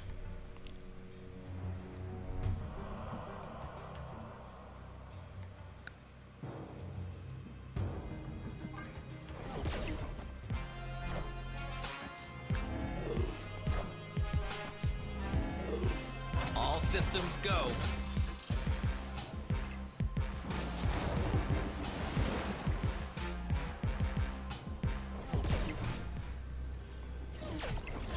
That is a massive differential there.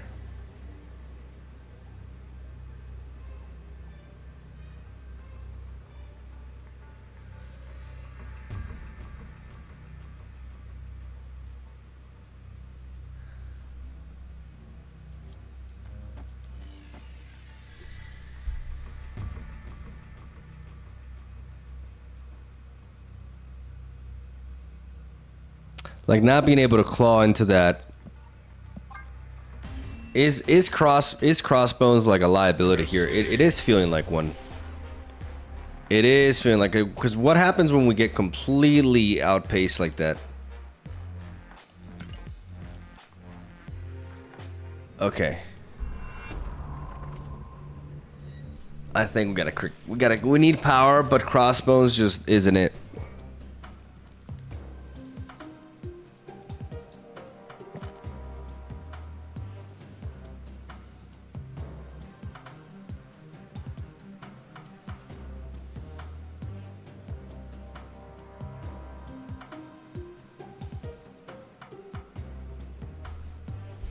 Maybe it's just coal obsidian. We do have quicksilver. We just dictate where coal obsidian goes.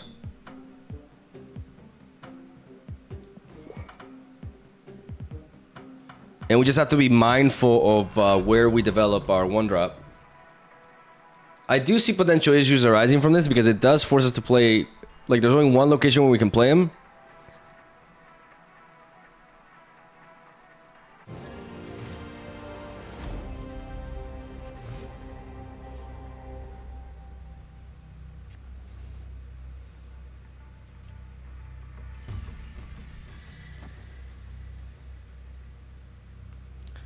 So now it seems like, okay, we can only play coal obsidian here. And that's fine, actually, because we can play him at the end. What are the odds?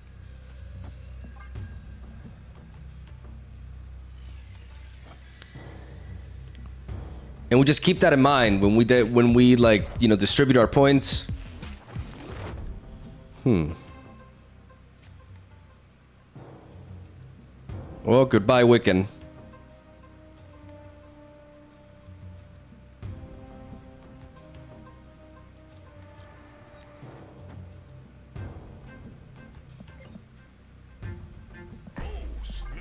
I have a feeling they're playing Ben Brood in the Quantum Realm.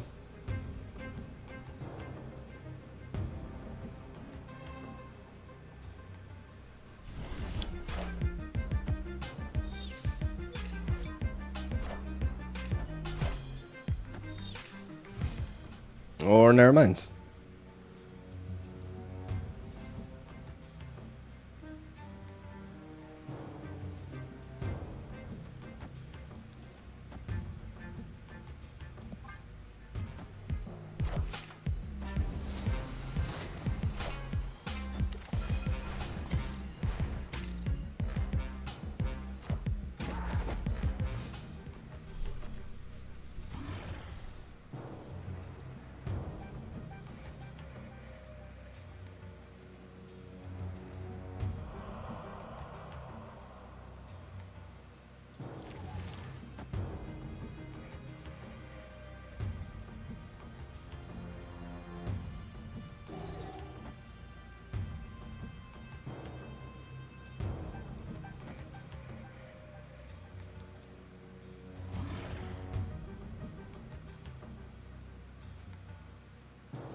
Chucky?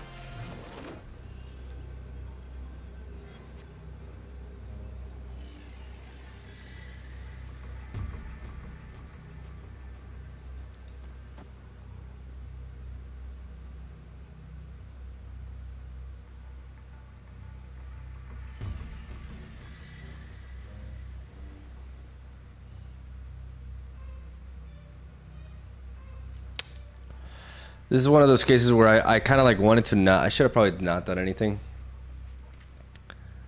I should have not done anything.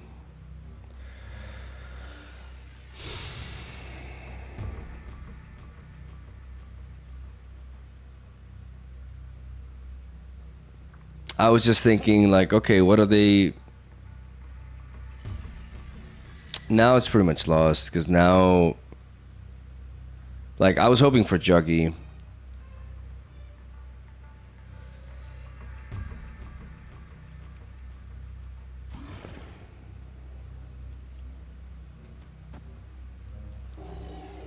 I have no good combinations here. This is 12 points. 12 points, but they have yeah, this is like with that Wong unchecked. Escaped. It's pretty done. I need to give away initiative, which is sometimes hard to do with this deck. I need to read the room a little bit better, but if I like they lead me there, yeah. If they drop Sarah, them dropping Sarah automatically puts them ahead of me. So I just had to skip that turn. Knowing what they were gonna do, I had to skip that turn.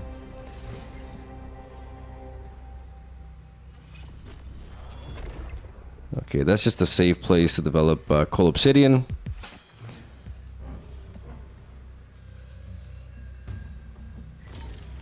Domino into the unknown. Right on time. She never misses. Gladiator with 10 power is safer. But we're going to be prioritizing your boy Agent Coulson. This time we're going to be fighting for priority. By developing on each side, we can Coal Obsidian here. Enchantress is very interesting.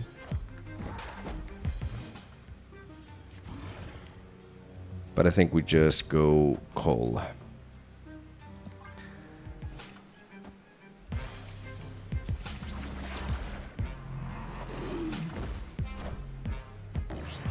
And they managed to War Machine, which means they can easily win that, but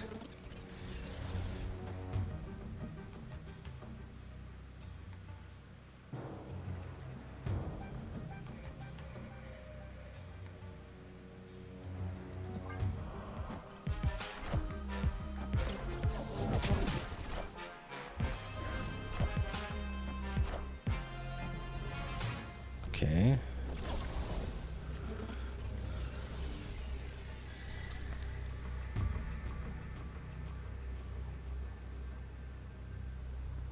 They've already played Ebony Maw. They could drop something like an Infinite, but that wouldn't make much sense. What are they doing here?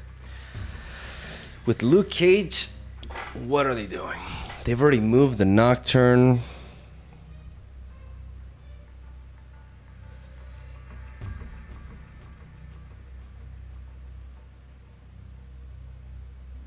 How important is this? What is Luke Cage accomplishing? Opponent snapped.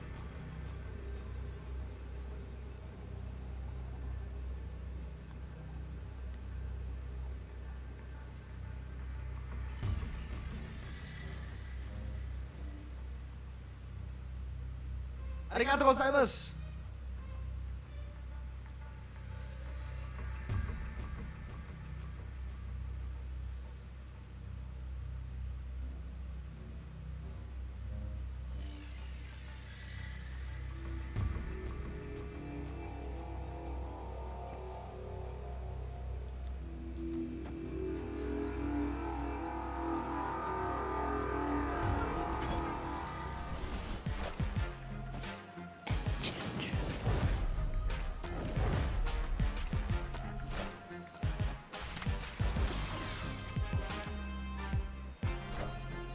There's no strings on me.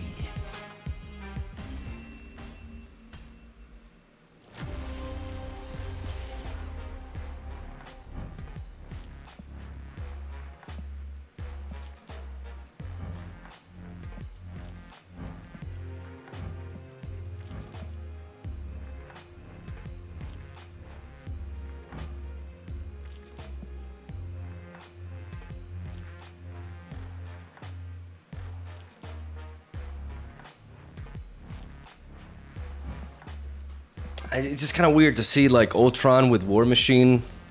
But I mean, it's not a bad card. I've just never seen that like in the Luke. I just had a really hard time reading that deck. I didn't know what it was about.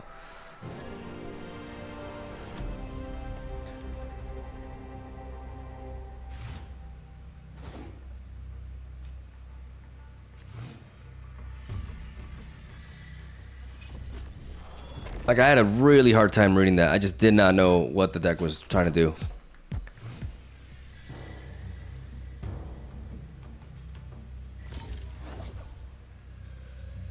Always lucky.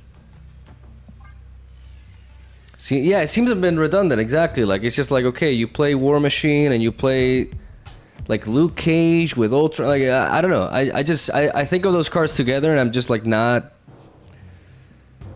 I can't say I get it.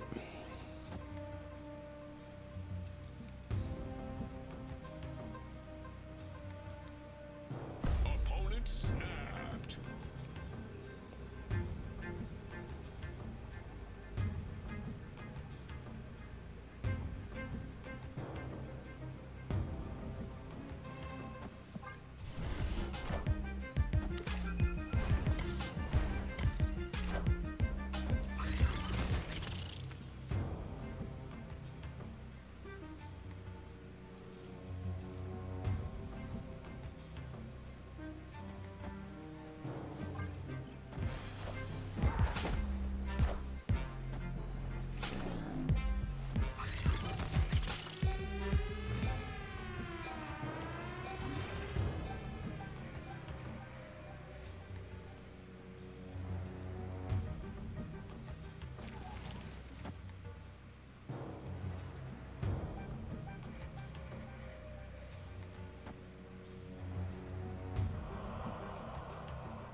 Man, we drew so few 3-drops. Like, I was really hoping for a 3-drop here to pair with Cosmo.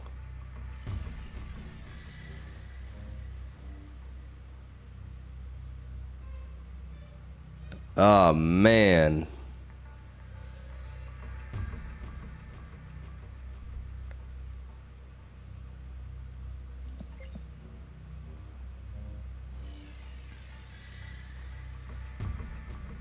I really needed that. Like a gladiator. Or even like a juggernaut, because I can move Nocturne here and I can Juggy here, and then I can Cosmo Nocturne.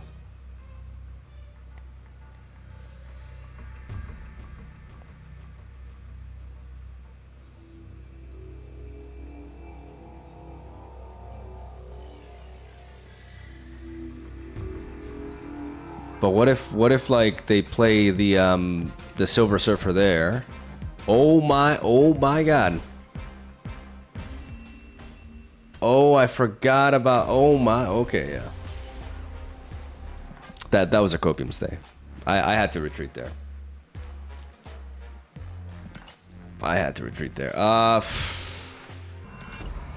In many aspects, our curve is just kind of, it feels like shit a lot of time. I mean, when we don't draw Wiccan, right? Like, I kind of feel, sometimes I feel like I need even more 3-drops.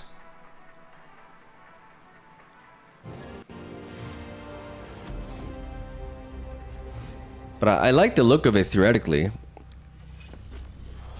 Is this like a... Oh, this is like the hot look. Oh, okay, this is what's happening. Oh, I didn't even... Oh my god, I'm a Vapega. It's a hot location. That's why this is popping up so often and people are like playing too. Oh my goodness, I'm stupid. What are the odds?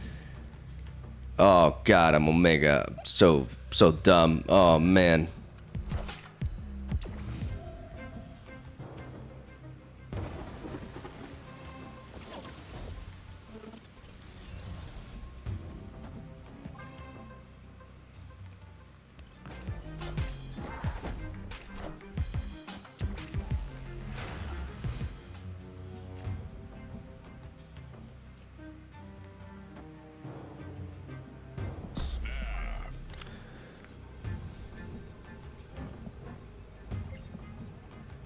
I'm gonna snap here because I actually have Wiccan.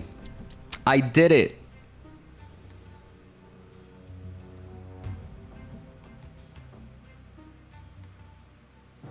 And next turn we Iron Lad into Agent Coulson.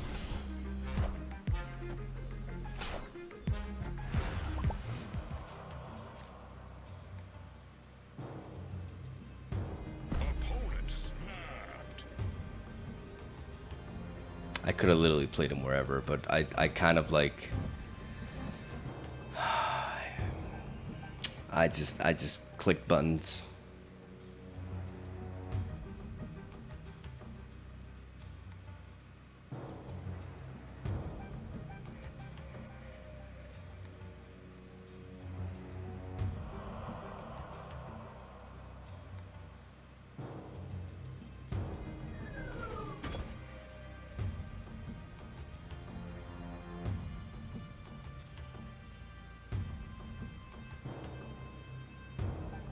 I walked right into that. Fuck it, let's ball. Fuck it.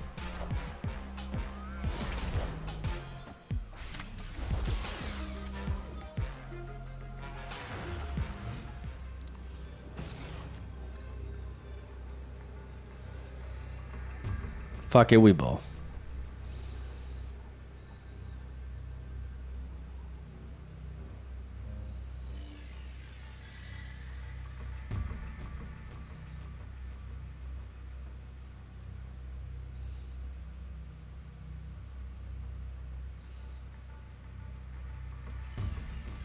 Literally no on reveal effects.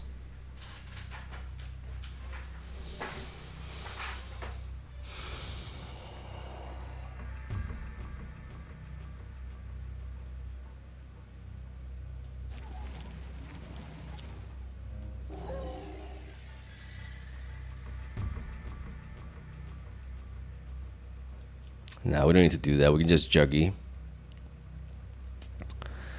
We can just juggy into Gladiator.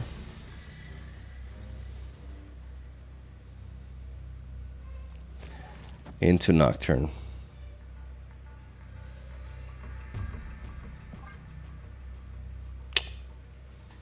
Victory.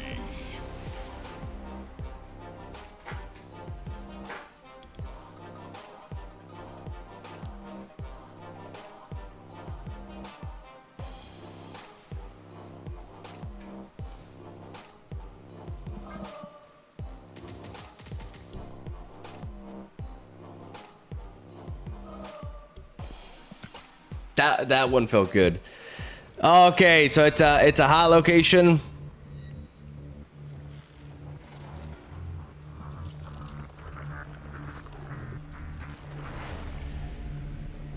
Okay. I mean, what can we do for this? Let's actually for one, guys, for once in my life, bear with me.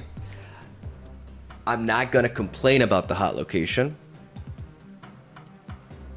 I'm gonna make something for it. I'm not gonna whine. It's crazy, I know, but I swear.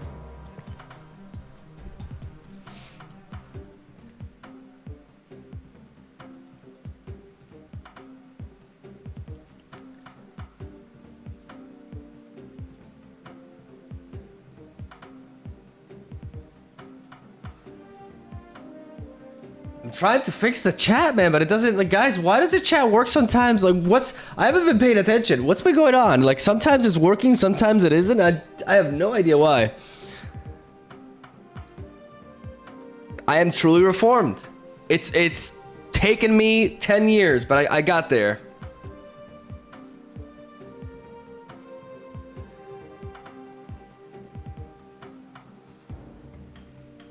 Can somebody tell me what's been going on with like the chat on the screen? I mean, like on the like right next to me, right? Like why I saw it working.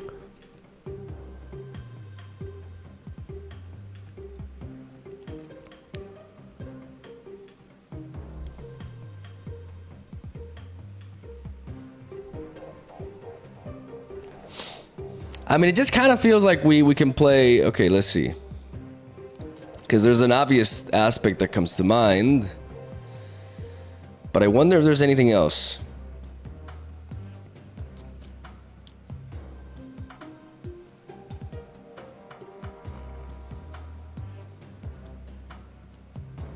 Because obviously Silver Surfer is what comes to mind.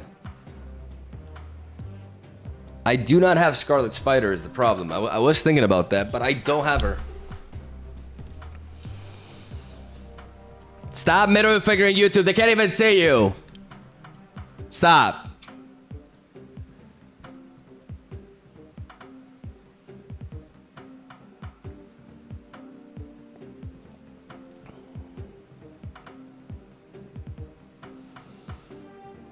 I do not have Gwenpool either.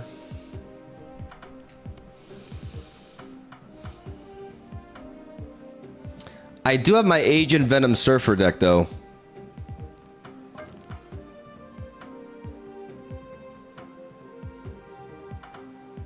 Is it the best we can do though?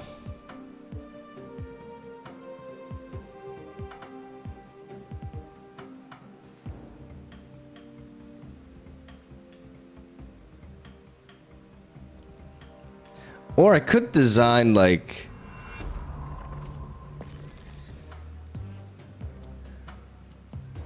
a Patriot Surfer.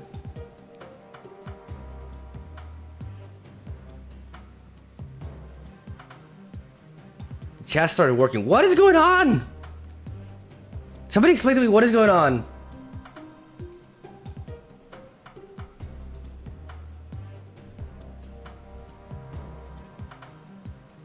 Stop! No, no, that cannot be the first thing you do. Oh my God. YouTube, don't look. Don't look. They're children. Pay no attention to them.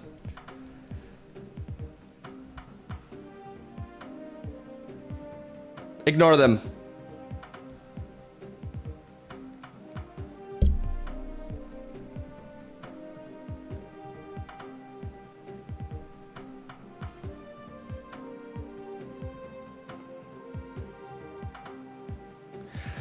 I was on YouTube before I realized you had a Twitch. I'm returning this week. Last event I played was Jeff.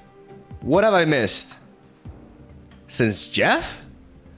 A lot, but you know, you can, welcome back.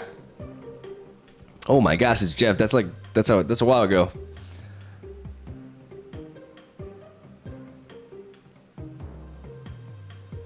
YouTube is based. I agree. You're right. Don't listen to them.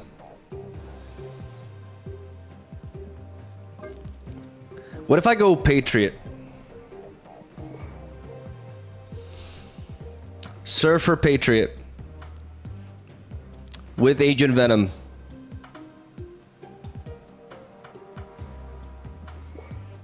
Sinister. Ben Brud.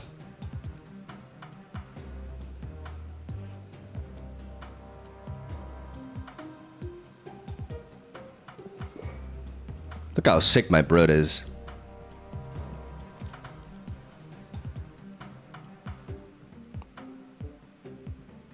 Mysterio.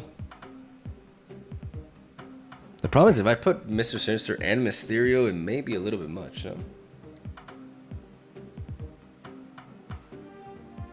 I do like the idea of Wasp, for sure.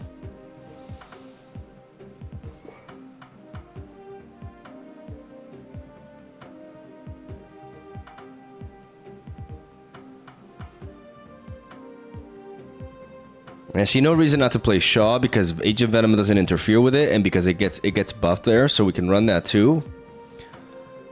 We do want to play Sarah as well. The question is, do we want Mr. Sinister or do we want Mysterio? I think we want Mr. Sinister so we have more space.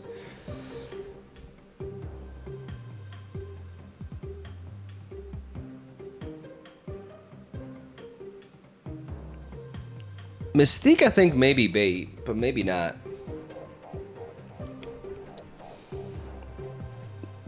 We'll just go Absorbing Man, yeah.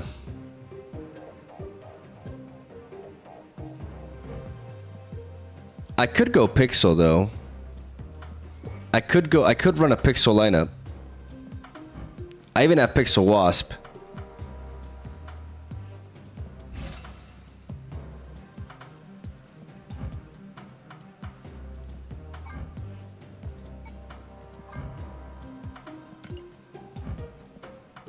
What do you guys think?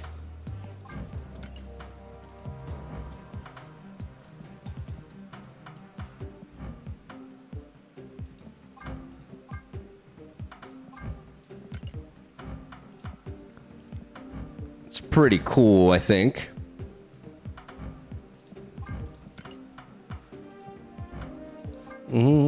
Beautiful deck. What a beautiful deck. I still do not have a Patriot variant.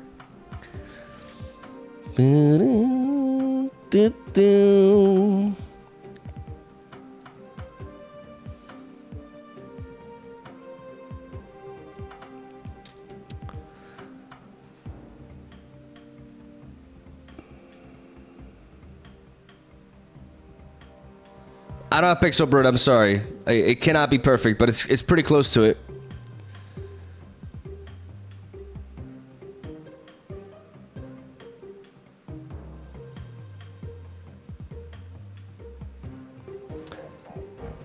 We should play Sage as well, right?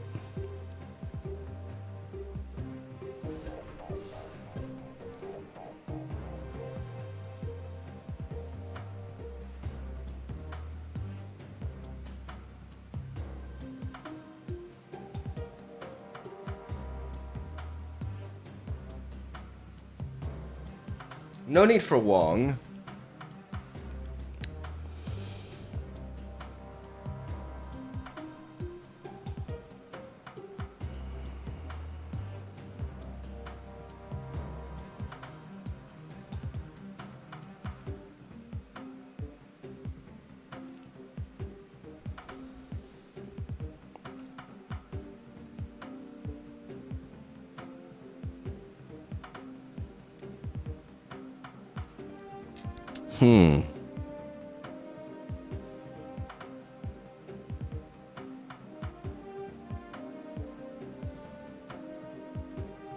Had to be Forge.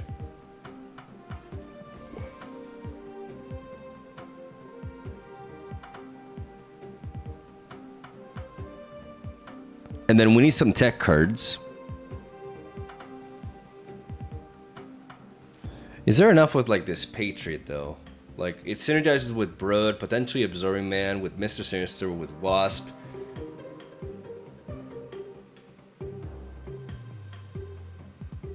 It could be Iron Man and Mystique. Could that make sense? And we do have Pixel Iron Man. It's really important. I don't know if I have Pixel Mystique though. I don't know if I want to have Pixel Mystique, to be honest.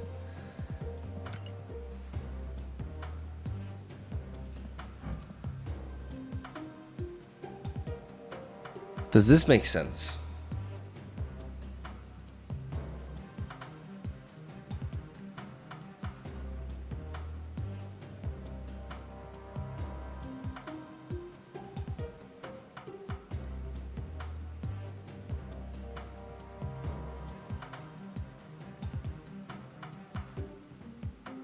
Don't have Shaw. What would be the replacement? There's a lot of potential options you can go with, like something like Sage, for example.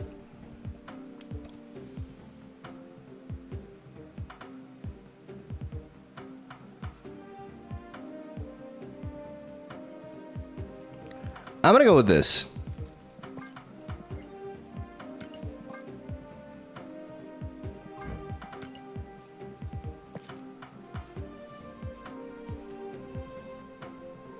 And we're gonna call this... I need a clever name. Do we have enough synergy for Patriot? I'm thinking about that. I think we have just enough. Hey Mog, what is your favorite archetype in Snap? People are gonna hate me for saying this, but I really, really liked Clog before it was cool.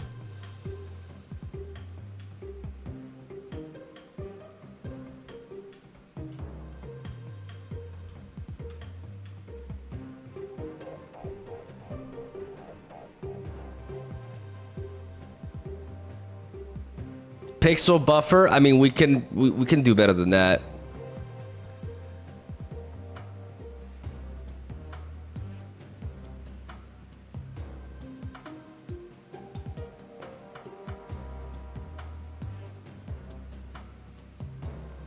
Deck name 3. Let's go with that until we come up with something better.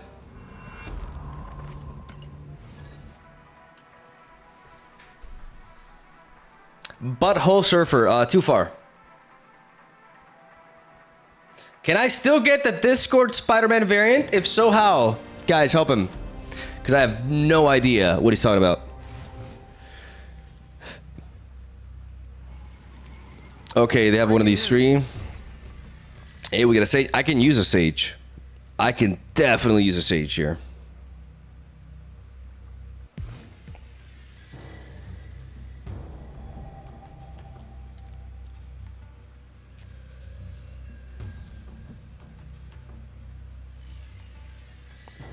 I'm gonna play Forge on the right.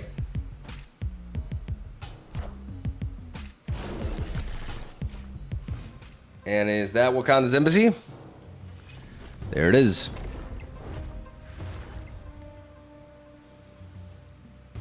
Now, here's the thing.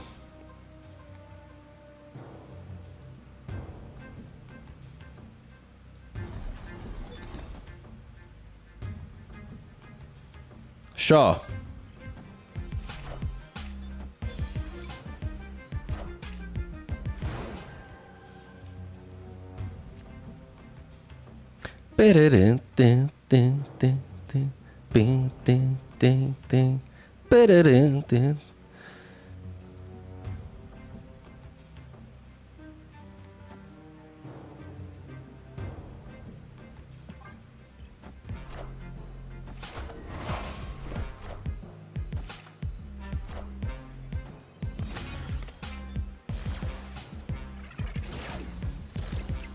Nani.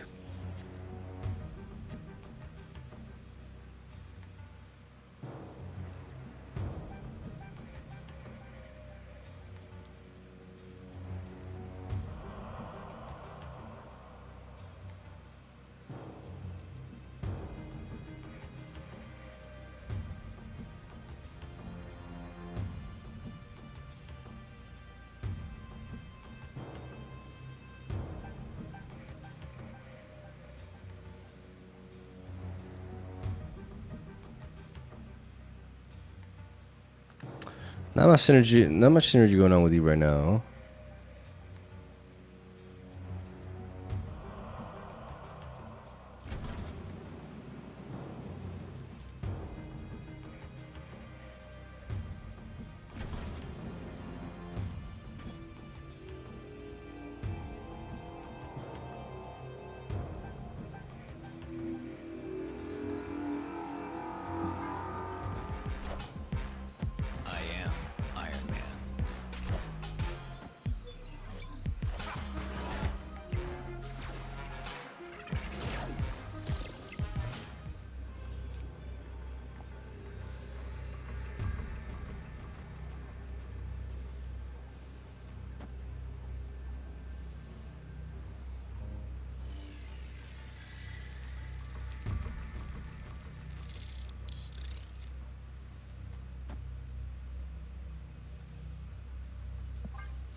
Oh my god.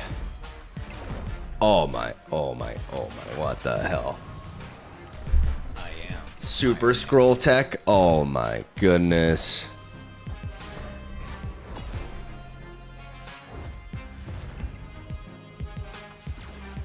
Oh my god, super scroll tech.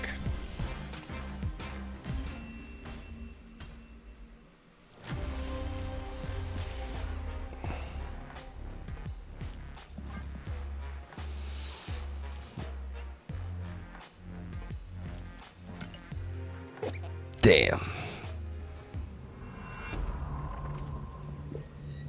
I mean, we run to the literal counter. Let's try again.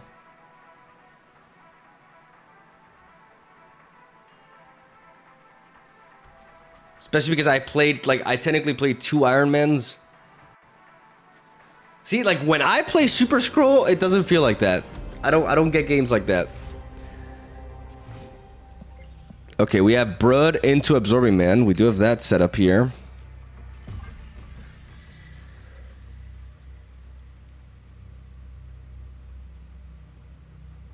I may just, like, Brood, or I probably will, like, Absorbing Man into Wasp on Grand Central. Or Sarah if I find it, so that I don't... Okay, that's good. Let's keep this in hand.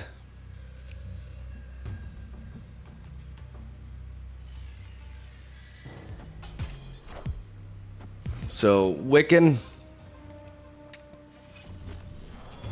Oh, baby. Oh, snap.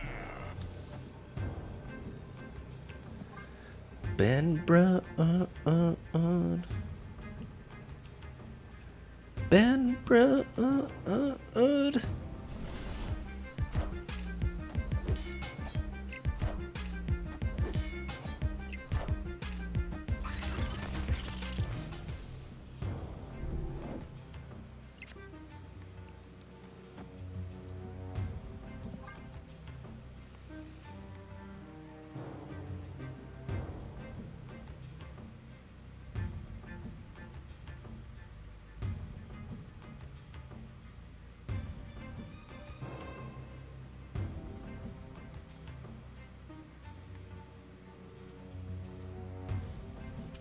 We're gonna go Absorbing Man on the left, and I think I am gonna clog that because I don't want any funny business.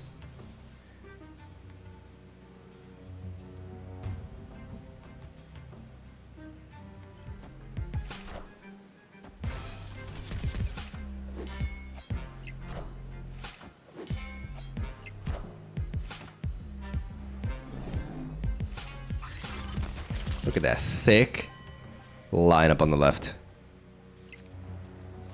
And there's your boy. So what happens if we do this? We can then boom, boom, boom.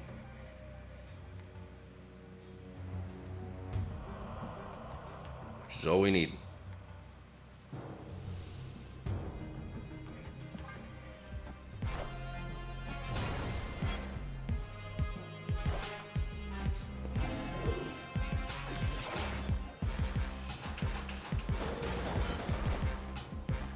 Wow, that's a high roll, okay.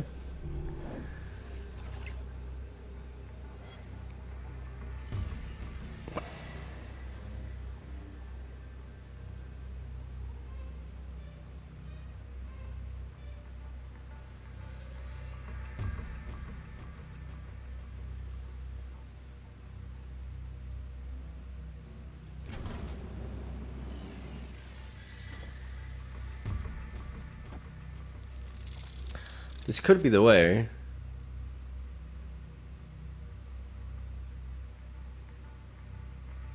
This Patriot is 7 points.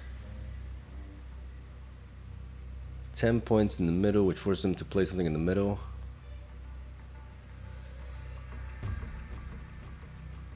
And also enhances my left side by 4 points. Which makes it really hard for them to beat that. And then I just have a shitload of points there. Is this the best, like, approach? It has to be.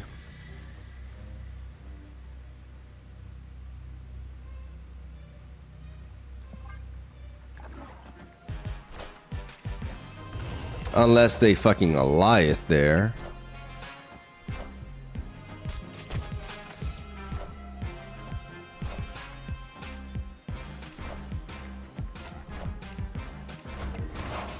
Unless they Goliath.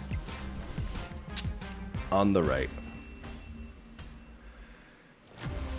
In that case, what is the best option?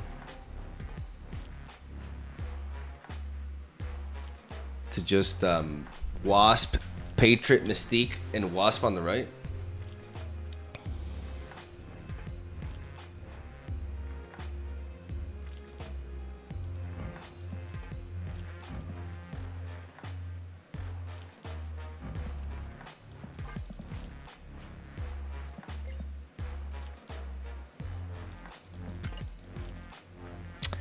Opponents always seem to have the answer and know exactly where to place things. Cry every time.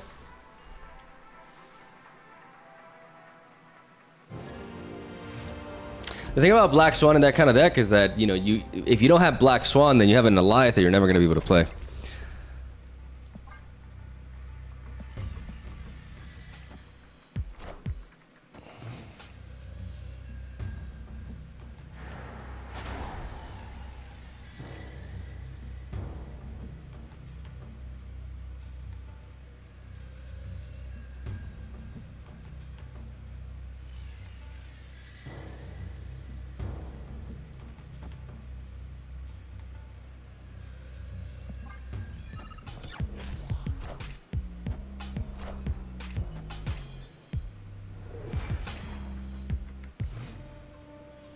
I'm gonna play Mr. Sinister here. Opponent snapped.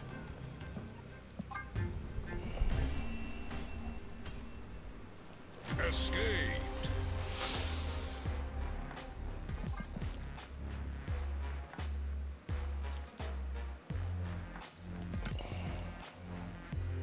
In case you're wondering, like, why are you playing Into the Unknown? Because statistically speaking, there's more.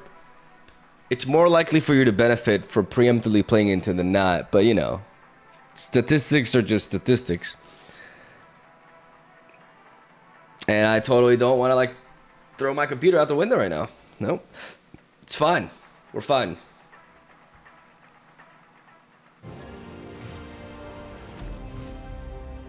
We're totally fine.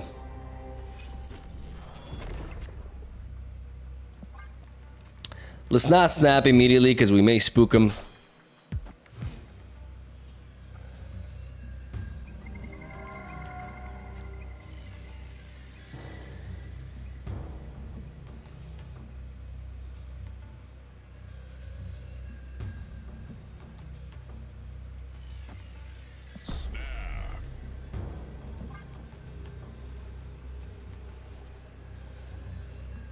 There's just too many perks from this Agent Venom here. Like, we hit the Mystique and the Iron Man. And while we do miss out on Forge into Brood, I feel like that's just us getting greedy anyways. Bar with no name? Okay.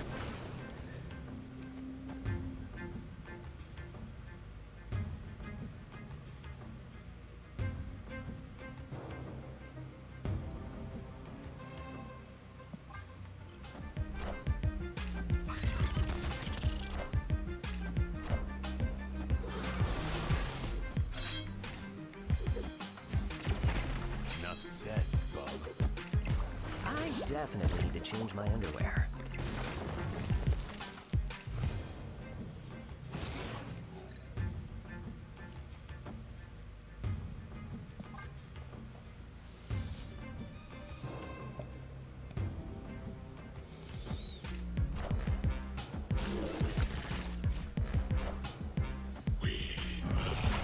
Ancient Venom and Destroy? So no death?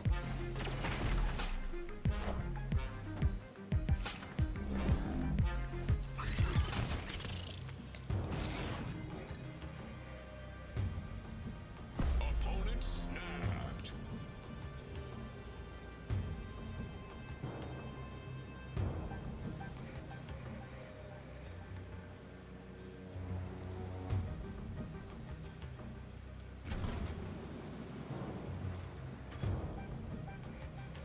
Just makes us really hard to beat there.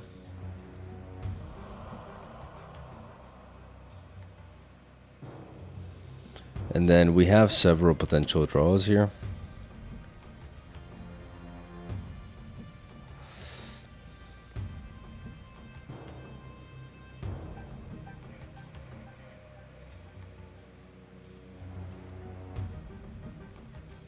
I feel we're gonna need more muscle here though.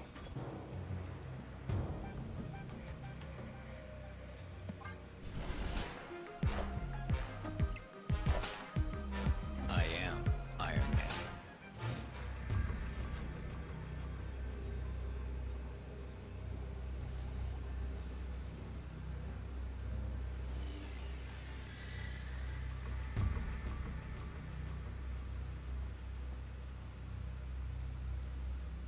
They play null here. Are they gonna Arnim Zola?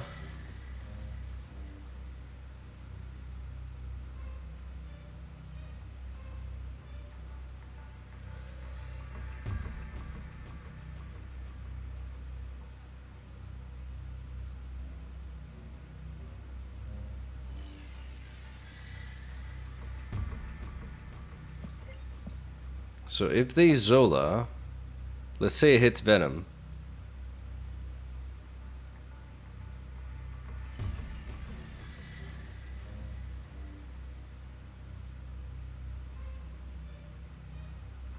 I mean, it's super obvious it's Zola.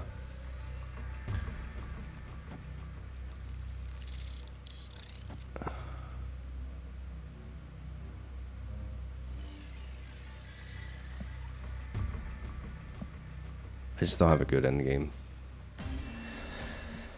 And the lack of like interaction, the lack of like text hurts there.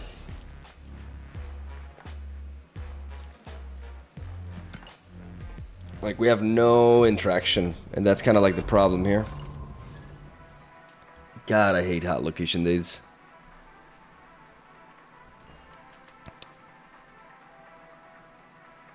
Yeah, this deck, this approach is just kind of like goofy because in that case, like I didn't even want to play Sarah.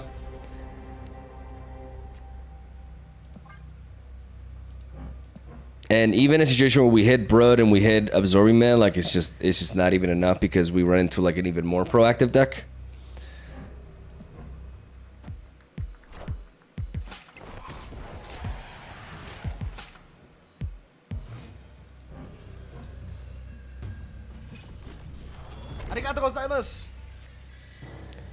Let's go Agent Venom into the unknown. Future Rage, thank you for the prime. Hey, you found a rook.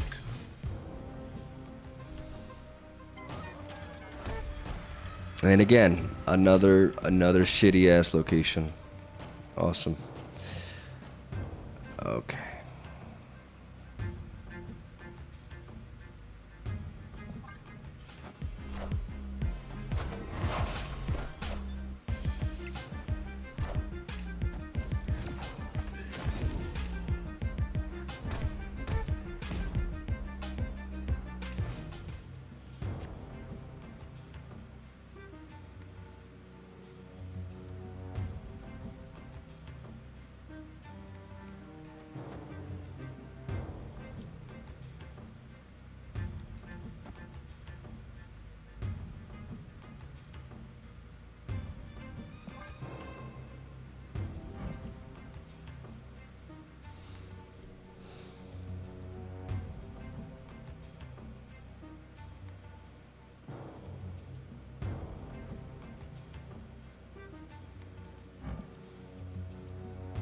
I'm gonna play Mystique because they have shuffled a rock. So if I do top like something like a rock, then at least I can just like really double down on it.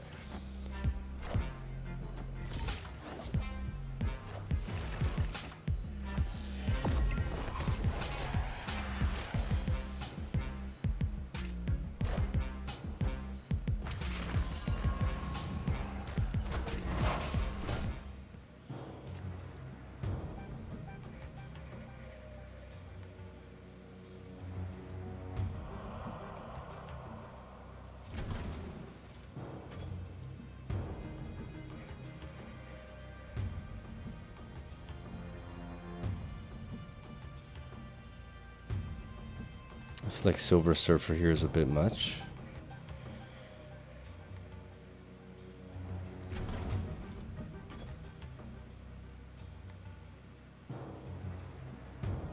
What are my top deck options? Broad Surfer, Sinister.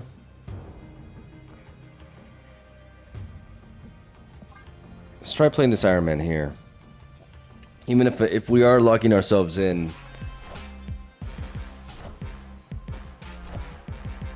I am Iron Man.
Okay, his deck sucks.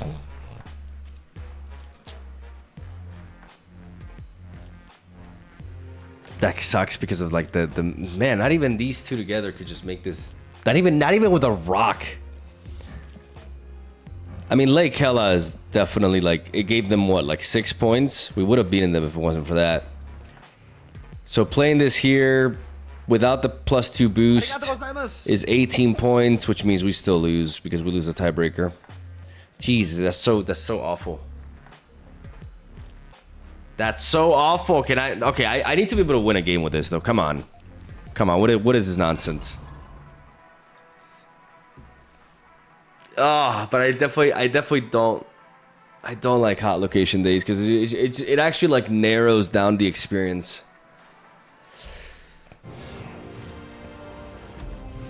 Jesus. So bad though.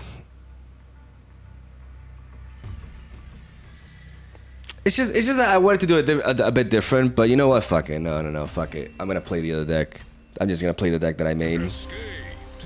That's just strictly better. Then I'm gonna go against my need to like try to make a brand new version of an already existing deck in a game which is just not a deck building game.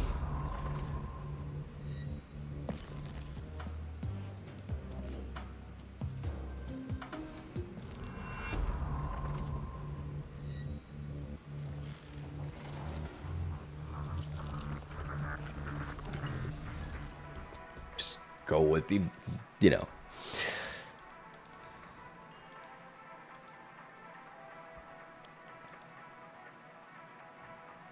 Just go back to the original.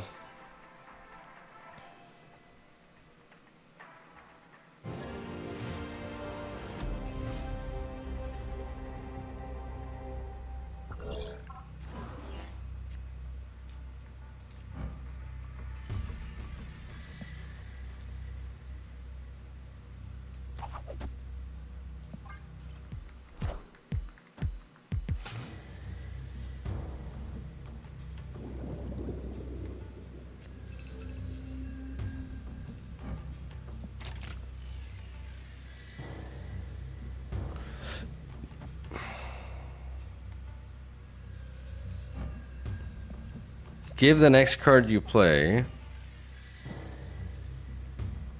How does this work? I've never played Araña. It reveals first.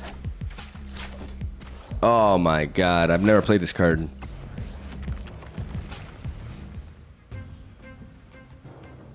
Well, that was terrible.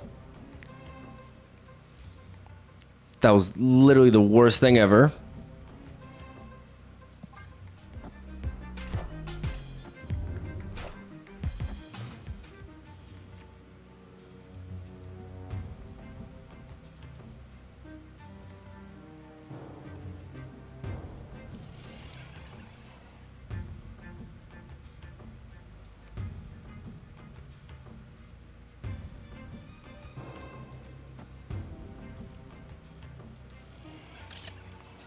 God, that was awful.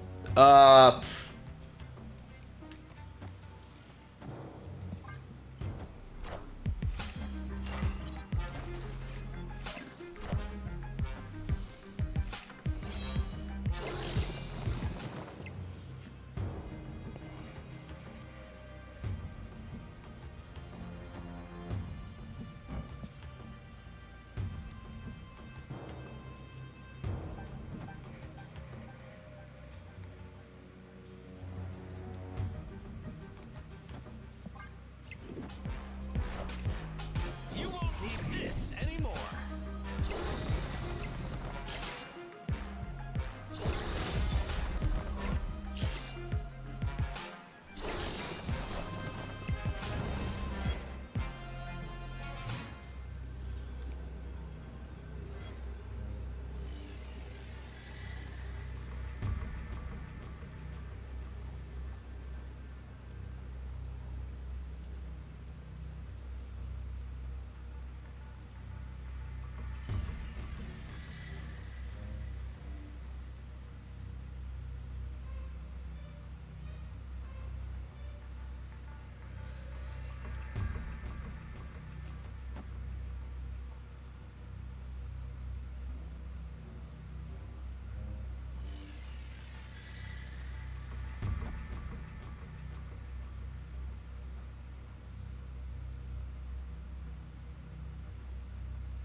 Omega. Escape. The Araña play did not help us. We should have just set up the forge. Like, that's on me. I just wasn't sure how that worked. I probably should know, but I never had that card. Oh my goodness, I'm tanking my rank. I'm tanking so hard. Oof.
I'm just gonna play a sage there.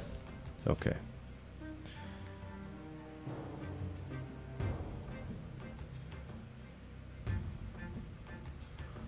Ancient Venom can give us a bit of a boost on Brood.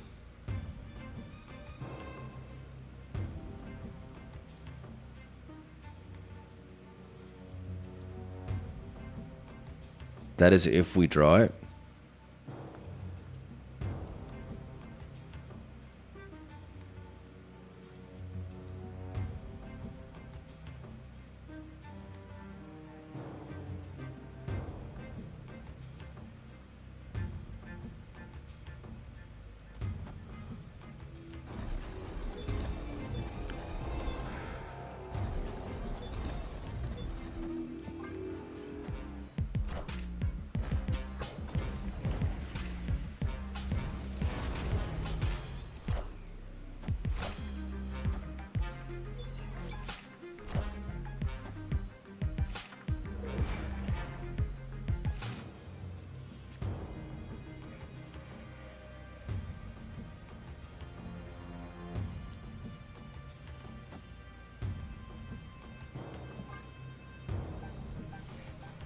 So they want to extend the game and then do what?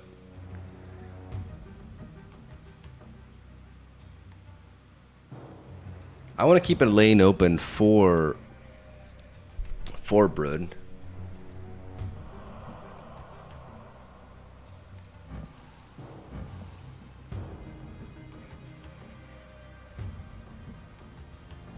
I have Killmonger. Bring it.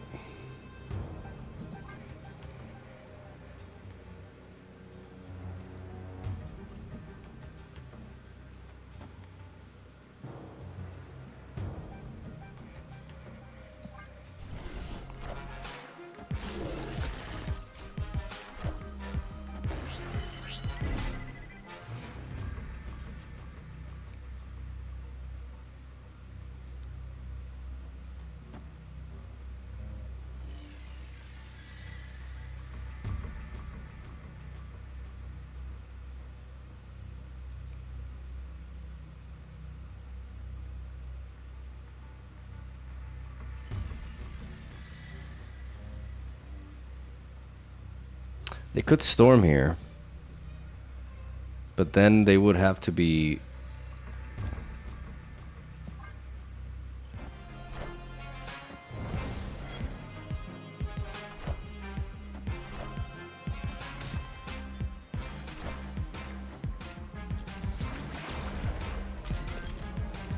lol.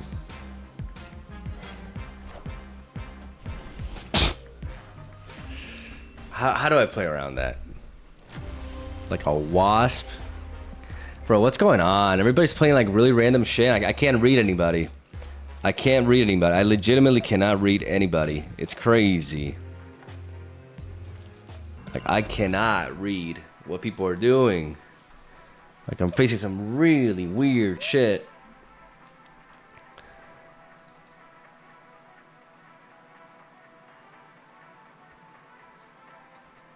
Damn.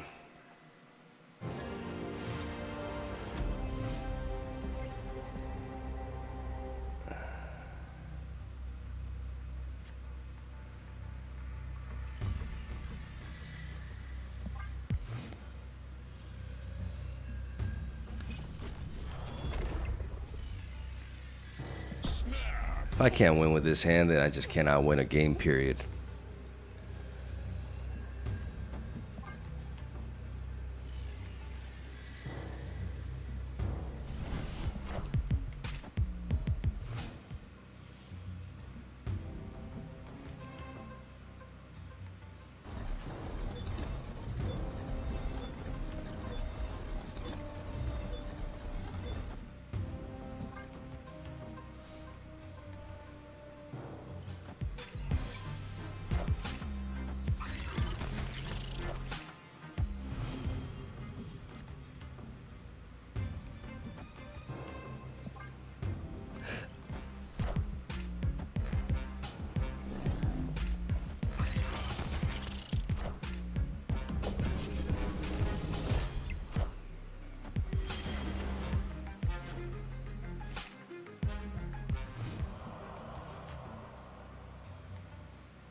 And I play my own Nova because I expect him to Killmonger here.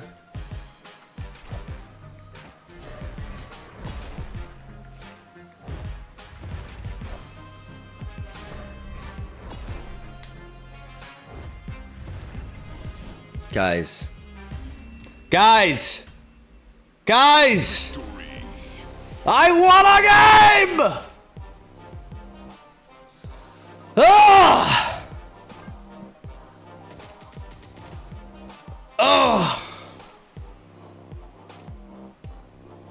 Oh, I did it. Oh my god.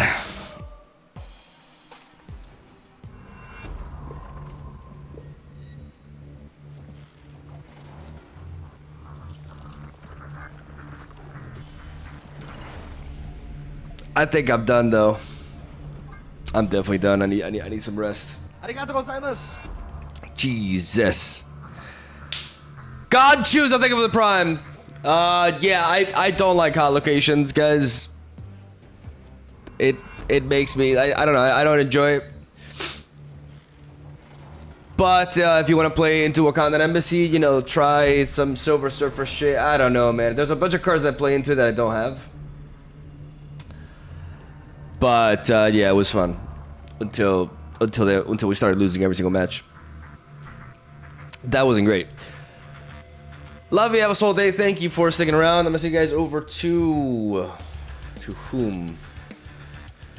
We'll be back at it on Tuesday. I think I'm gonna be streaming some Pokemon Pocket on Tuesday.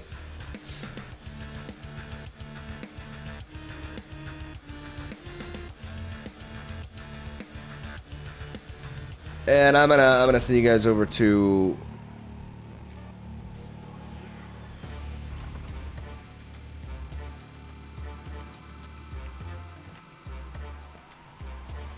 there's like a lot of VTubers. I didn't know there were that many. Do you guys want a VTuber or do you want something else?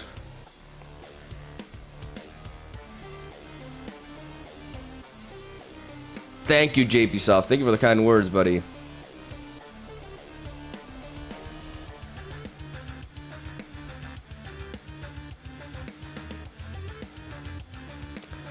Okay, Arakamidov.